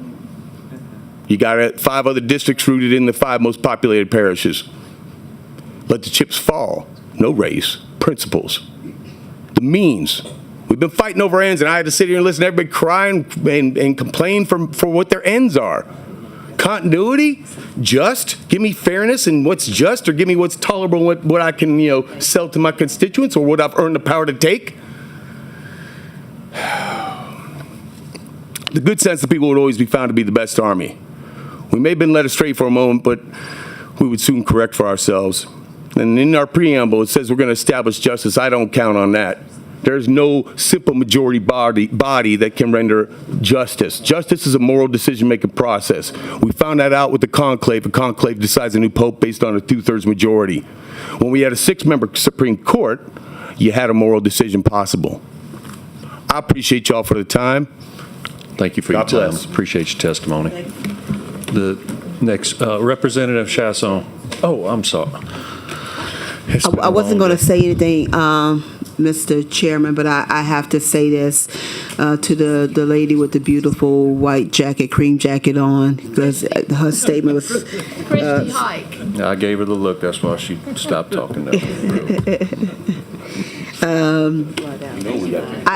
I want to make this statement because it's important, because I want to make sure that this is on the record. I know what you're about to say. You know what I'm about to say? I know what you believe in, and Katrina as well. That's right, because she and I are pro-life Democrats. And we believe You're in a pro-life Democrat? I am a pro-life Democrat. That's awesome. And I believe in life from the womb to the tomb. And just recently in committee, I shared with the committee that life does not end at birth. And so we have to make sure that we are providing the resources so that our children who do not get to choose their families, don't get to choose their parents, have an opportunity to thrive in life. And so that's what we believe. So I want to make sure that you knew that all Democrats do not believe in abortion. I'm really glad to hear that, and thank you. I'm so glad that you're one of those that don't. Thank you, Madam Pro Tem. Herself and Katrina Jackson. Miss Katrina Jackson. Andrews. Oh, Angie, yeah, she's been getting on to us about that. The next, Representative Chasson, did you want to testify, or are you just here to, okay. Good to see you. The next 3, Miss Lady Carlson, him and the lady with the red. Yeah, you want to come sit back here? Okay. Oh, I'm sorry. I guess. I don't want to hit you. Can we show? Can I have a show of hands of who's still here to testify? 1, 2, 2 more. That's it. 3. Okay. All right. We could. All right. I know who you are. I know your card's in here. All of y'all, please state your name for the record. Tell us who you are and give your testimony. And let's see if we can get on out of here. Okay. First, I'm Lady Carlson, and I want to thank y'all for your perseverance. I mean, it's been a long day for all of us, so thank you for your patience. I'm an organizer with Together Louisiana. Our leaders were plaintiffs in the Robinson case. I work in Iberville, West Baton Rouge, Pointe-Coupee, East and West Feliciana parishes. Louisiana has given its African American citizens the massacre of black elected officials Easter Sunday, 1873, in Colfax, Louisiana. Separate but equal. And like Colfax, you're considering disenfranchising black citizens again, not through violence this time, but through the courts. Colfax was a test to see if whites across the South could begin reclaiming power through elections. That was 1873, and here we are again in 2026, still fighting to keep our rights, with Louisiana leading the fight and setting this example for other southern states yet again. When I was a little girl, we used to sing this song, "May the work I do speak for me. May the life I live speak for me." And so I charge you, committee, may the work you do speak for you. I stand in opposition to SB 116, 121, 130. May the work you do speak for you. Thank you. Thank you, Ms. Carlson. I appreciate that. Please state your name for the. Did you fill out a card? Yes, sir. I filled out a red card. I had a red card for 1:30, I believe, or I know. Okay. So my name is Sipo Mengoisi Ngosi Monti. Don't call ICE. I was born here legally. So my whole point today is I think that these bills are really concerning because it's more than just these maps. These maps reflect the continuous effort taken by government officials to disenfranchise minority votes. And I will take it back all the way to 1865, but I don't have to go that far. I can take you back to 2013. Following the 2013 court hearing, Shelby County versus Holder, which struck down the Voting Rights Act's pre-clearance formula. If y'all don't know what pre-clearance is, pre-clearance was pretty much made it to where any states that had a history of segregation or racism had to have their laws that pertain to Voting Rights Acts pass through the Justice Department first. We got rid of that, and literal hours after that was removed, we had states like Texas, Mississippi, Alabama, and Louisiana start to disenfranchise their black voters. These include strict voter ID laws like SB 13 in Texas that had been previously blocked by a federal court for being discriminatory against African Americans and Latinos. We have rapid purges of voter roll closures of poll locations and limitations on early voting, which disproportionately affect African Americans. And that's from the Brennan Center for Justice. So let's dive into that a little more. Let's look at polling place closures. Following the decision, many southern jurisdictions, including but not limited to Louisiana, Texas, and Alabama, reduced early voting opportunities and closed 1,200 poll locations, particularly in black communities, significantly decreasing African American turnout. State increased efforts to purge voter registration lists, and practice often resulted in the removal of eligible minority voters. Conservative state legislators claim that these laws were enacted to combat voter fraud when there are several comprehensive studies, including a comprehensive study in 2014 published in the Washington Post, which found 31 instances of impersonation fraud from 2000 to 2014 out of over 1 billion ballots cast. So the reasons that we're being disfranchised are not real. Like, I'm sorry, the data does not support the history of disenfranchisement of black voters. Or I'm sorry, the history does not support that voter fraud is the reason that these laws came out. This was done to disenfranchise minority voters. And if you disagree, I am sorry, but the statistics and the data tell me that you are either uninformed or you are willfully ignorant. Just like in 2013, when states like Louisiana, Texas, Alabama, and Mississippi took advantage of Shelby County versus Holder, members of the Louisiana legislature today are taking advantage of an egregious Supreme Court decision in Louisiana versus Callis to gerrymander black districts out of existence and consolidate the Republican Party control over what is quite frankly going to be American apartheid. And I'm South African. I know about apartheid. Even though the evidence is clear, politicians like Governor Jeff Landry are telling us that we're race baiting them on these issues, that we're trying to make race the predominant issue instead of what's clearly in front of us. This rhetoric is nothing new. This is just like the rhetoric from former anti-Reconstruction and anti-civil rights politicians who claimed radical reformists were waving the bloody shirt and terrorizing the South when they were simply advocating for equal rights for former slaves. This is called, and I wish Jeff Landry was in the room, this is called red baiting. That's exactly what that is. If you support redrawing of any maps that would split apart black districts and cripple the minority vote in Louisiana for whatever reason, be it under whatever guise you want it to be, you are falling into the same category as politicians like Andrew Johnson, our 17th president. He actively opposed radical Reconstruction, vetoed the Freeman's Bureau Bill, and the Civil Rights Act of 1866. He sought to restore the South without protecting the rights of black people and allowing the implementation of black codes.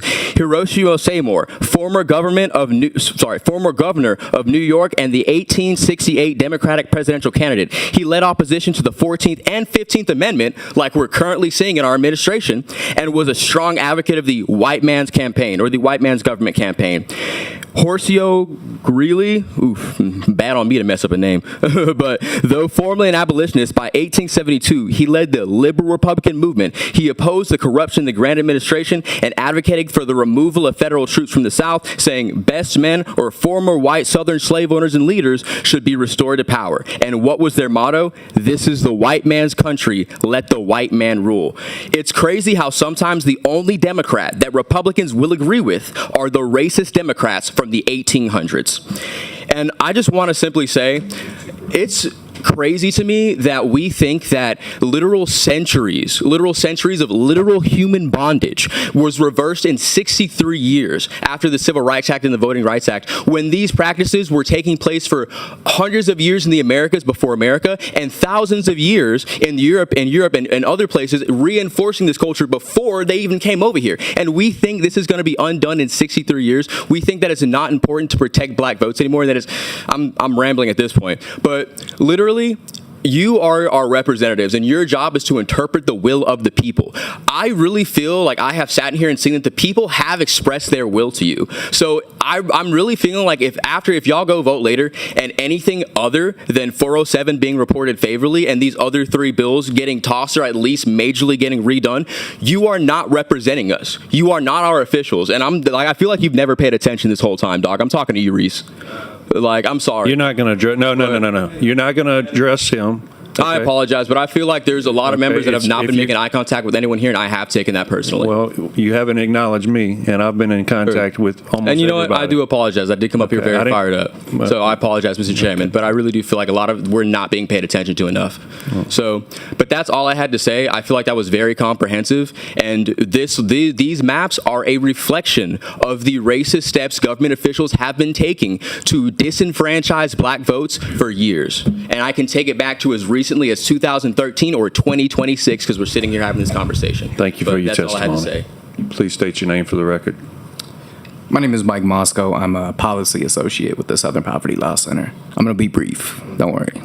I'm here today in opposition to all three of Senator Morris' bills and in support of fair representation of black Louisianans and all voters across our state. You may notice that some of us here today are dressed in black, but it might just be me at this point. We did that intentionally because we came dressed for the occasion. What is being proposed here today represents nothing less than a funeral for democracy in Louisiana, an effort to bury fair representation beneath maps designed to silence and dilute black political power. At its core, this debate is not simply about lines on a map. It's about whether Louisiana will continue a long history of diluting black political power, or whether we will uphold the principle that every community deserves an equal opportunity to elect candidates of their choice. What I'm about to say deserves to be repeated again and again on the day and into next Wednesday. Black residents make up over 1/3 of Louisiana's population, yet these proposed maps attempt to reduce meaningful representation down to a single district and create districts intentionally designed to weaken black voting strength. That's not fairness. This is not democracy.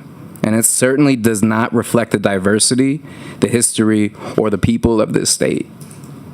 For generations, black communities in Louisiana have faced barriers to political participation through disenfranchisement, exclusion, and racial gerrymandering.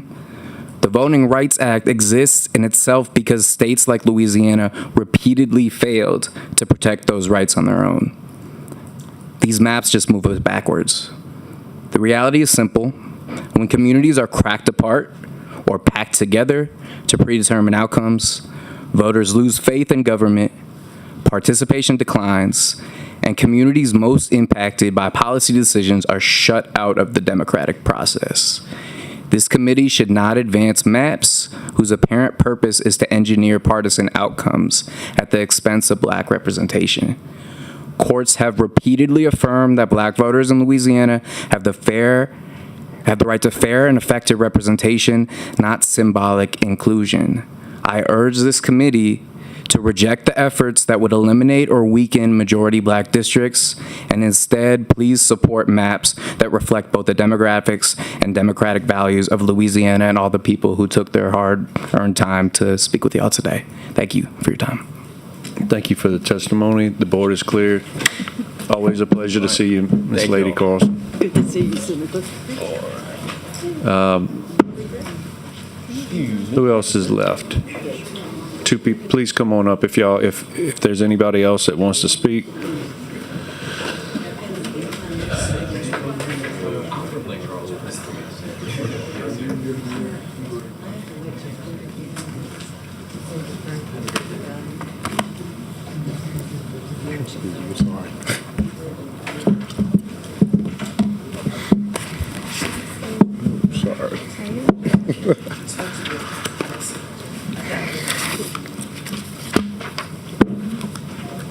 Is it just us? Yes, sir. All right. All right, we'll take the lady first. All right. Please Hello, state your name for the record. Hi, my name is Ashley Patron, for the record. You did fill out a card. Both of y'all filled out cards? Yeah. Yes. Okay. Yeah, mine was, I think it was red for 121, but I am in opposition to 116, 121, and 130. Okay. So I just filled out one for simplicity. I'll be pretty brief. You know, I wasn't originally coming to testify. I've actually never testified. I thought I would be a little more nervous, but I'm kind of tired and hungry by now, so that's kind of gone away. I've been here since 9 a.m. and I decided that I did want to, speak a little bit if I was going to be here for so long. And so I'm not here to really drill down things you've already heard. That was one thing you did request, was we keep things succinct and, maybe not repeat too much. Now, the people that we're going to say what we have to say, and if it's repeating, it's because we need to say it. But regarding these maps, I have two reasons why I did decide to testify. One is to amplify some of the voices that came before me. So in my time, if y'all could at least just remember one person who stood out to you today. Think of that person right now. Don't let us just blend all together, right? So think of someone that stood out to you. Now think of someone who did not stand out to you. Someone who maybe you don't really remember too much about what they talked about. You remember their face. Or maybe you don't remember their face, you remember their story. Think about all the people that have come to speak to you. They've already said the stories. These are the people. We are your map. It's not lines and all this stuff. It's us, right? So what I'm afraid of is we have all these emotions in the room and, shared stories, and it's all just going to get kind of washed away under this political process, which I find a bit sad. So all I ask is that you do remember the people who did speak before me. Now, to my own opinions. Now, as far as these maps, I do have a concern about, of course, the racism. I don't think we should shy away from calling it what it is. I actually have a different point I don't think has been talked about too much. Y'all are aware that colorblindness, like that whole theory, y'all are aware that that is racist too, right? Actually, I think it has to be rhetorical, right? Let's stay on the four corners of the bill. Yeah. I was like, I don't think I'm supposed to ask y'all questions. All right. Rhetorically, yeah. And it doesn't, you don't have to be a racist person at your core to do something racist. It's just, I found it interesting, because I'm learning a lot today. Found it interesting that a lot of concerns are being brought up about racist redistricting, right? And we even heard it from Senator Morris earlier. A lot of it is this colorblind approach. Well, we don't see color. We don't see color. That's like what they teach you. Racism 101 is how a lot of disenfranchisement and like direct harm to minority communities has come. So if you're at least going to try to defend yourselves and say that this isn't racist, don't use the whole colorblind approach, because that is also a form of racism. So I just don't know if y'all are fully aware of that or if you're pretending not to be. Are you fully aware of what the Supreme Court just came out with? Yes, I am aware of it. So you want us to draw it based on race? No. Okay. What I think you're doing, it sounds kind of like an excuse of, well, we're definitely not racist and we're definitely not going to make this decision based off of race because we are colorblind. We're going to treat everybody the same.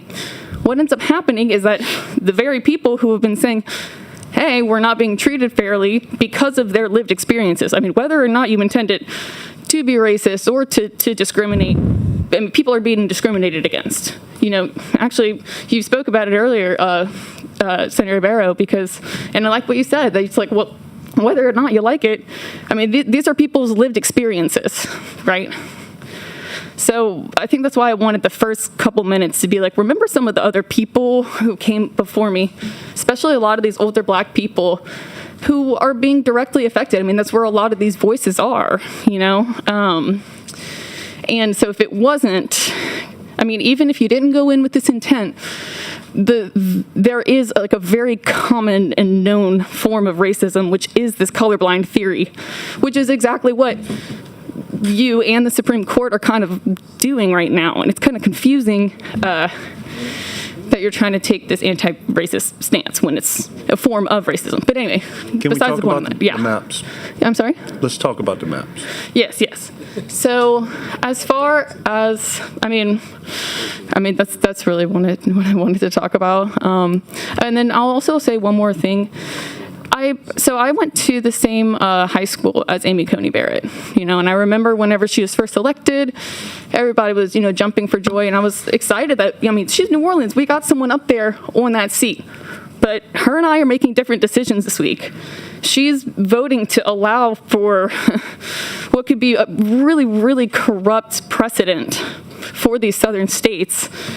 Whereas, I want to help fight for my people and actually listen to what they're saying, not just sit on this court of 9 and say, okay, well, you don't have to listen to this Supreme Court saying, okay, this is. So we don't have to listen to the Supreme Court. The Supreme Court. I'm not the most eloquent with what I'm trying to say. I meant, just because the Supreme Court says, okay, well, sure, you can go ahead and redistrict it. You cannot draw a map based on race. Right, yes, we can't. And as other people, like I said, I'm not here to talk over those people. Other people have already amplified that you definitely are drawing this based off of race. It is based off the white race. That's what it is. Hello. I don't have your card, so I don't know your name, so please state your name for the record. My name is Jalen Braxton. I think you're the last one. I think I am the last one. That's a great privilege to have, right? All right, can I ask my time, sir? Yes, sir. All right. I hadn't even started your time. Perfect. Okay, I'm going to try to make it good, y'all. All right. First, good afternoon. Is it still afternoon or evening yet? Good evening. Good evening to everyone. I've been here since 9 a.m. My name is Jalen Braxton. I am 23 years old. I am one of the refounding members and former president of the Young Democrats of Louisiana, and also the current Central Region Director, along with being a part of the Young Democrats of Greater Baton Rouge. So I take a strong privilege of being here, and especially being in front of Senator Barrow, who has advocated for our young people all day. Thank you so much. First, I want to thank all people who showed up today because it is a testament to their resilience, to their courage to continuously stand up and speak out. But senators, I want you to remember each and every person that came here today, as she stated earlier, because these are not statistics and these are not talking points. These are people who went and voted in an active election, in this active primary election, and was soon after suspended by Jeff Landry. Their votes are now in question. We had people up here asking, what happens to my vote? What's going to happen? Senator Carter even brought up questions earlier that we weren't able to get answers for. This is imperative to our republic, to have stability, to limit chaos and friction when it comes to upholding our elections. So I'm not here to make a political grandstanding or anything of the such, but I want to state facts. So let's go over what the record shows, because the record does not lie. In 2022, if you all recall, then Attorney General Jeff Landry argued before the United States Supreme Court that 5.5 months before an election was too early to change maps or do anything of the such. The Purcell principle, as a few others have mentioned, and a few or all of you should be aware of, and said that, you can't disrupt an election in progress. This 2 years ago in 2024, the current Attorney General, Liz Murrill, filed an amicus brief to the Supreme Court saying, and I quote, "Our brief urges the Supreme Court to uphold SB 8 and provide clarity to states like Louisiana that are forced into endless litigation." SB 8, as we all know, is what was passed by this body with the 2 majority-minority districts. Stability, clarity, fairness. That's what our Attorney General Liz Murrill argued at that time in front of the Supreme Court, to hold for a stay on implementing maps before an election. Now, we are on the same precipice and are facing the same thing. But yet, then Attorney General, now Governor Jeff Landry, has changed his response, and so has Attorney General Liz Murrill. And let me be direct about what's happening here, because just this week, Senate President Henry told reporters this week, and I quote, "We can't jeopardize leadership in Congress," when he was referring to the redistricting of these maps. And Chairman Klein Peter quoted in an article from The Advocate, you said that some Republican members in Congress have some, quote, "serious concerns about holding their seats with the maps." Now, so I want to talk about why we're here, because this doesn't seem to be just a redistricting argument. It seems to be a transaction for what is to come for the House in Washington. And the people who have came here today, that is what is up to them. That is why they came today. That is why they came today, because their votes are the reasons that we're here. They're the reasons that you are sitting in those seats. This very body exists to serve those people. And what I just referenced, jeopardizing those seats, serious concerns about those seats, is what every map proposed by Morris helps.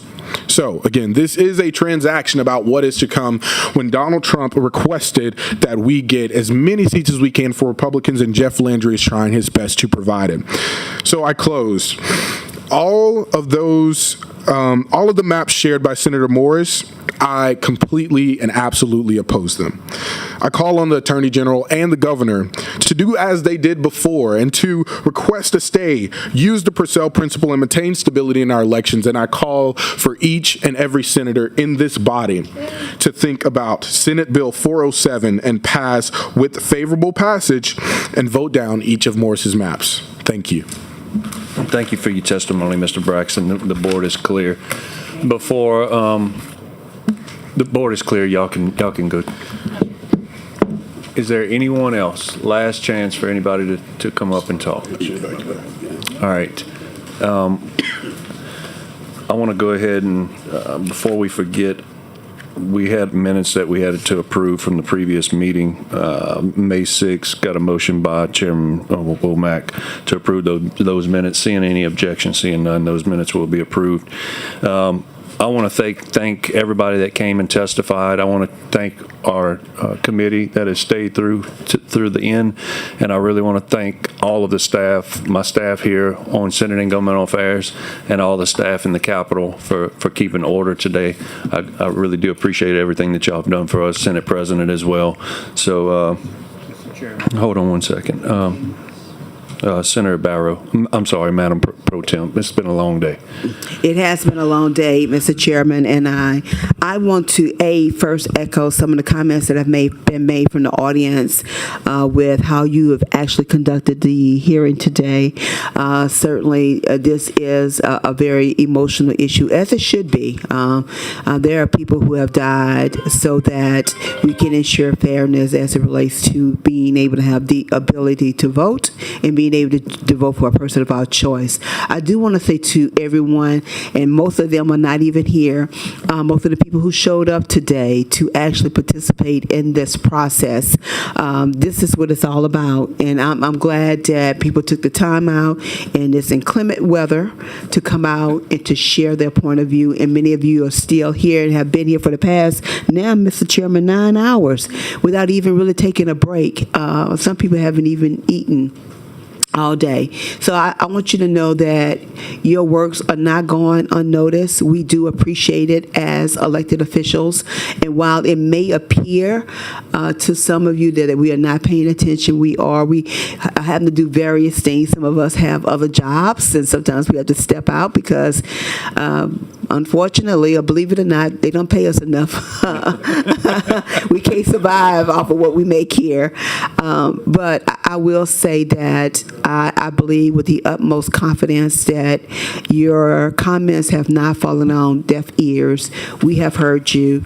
And my prayer is, as I've been stating all day, is that we will do what is right and fair by the people that we represent, and that will be reflective in our 42 map. So with that said, Mr. Chairman, I want to thank all of my colleagues. I want to thank all of the staff that have assisted us, all the security that have made sure that everything ran in a very respected order, and I want you to know that we appreciate it. Yes, we do. Thank you, Madam Pro Tem. Chairman Miller. I was going to say what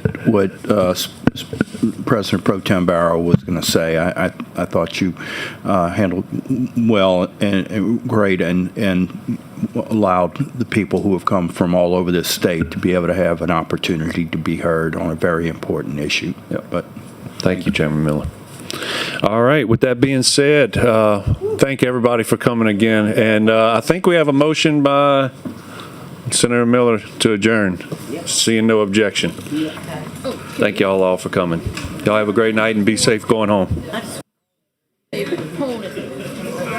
Wish her well.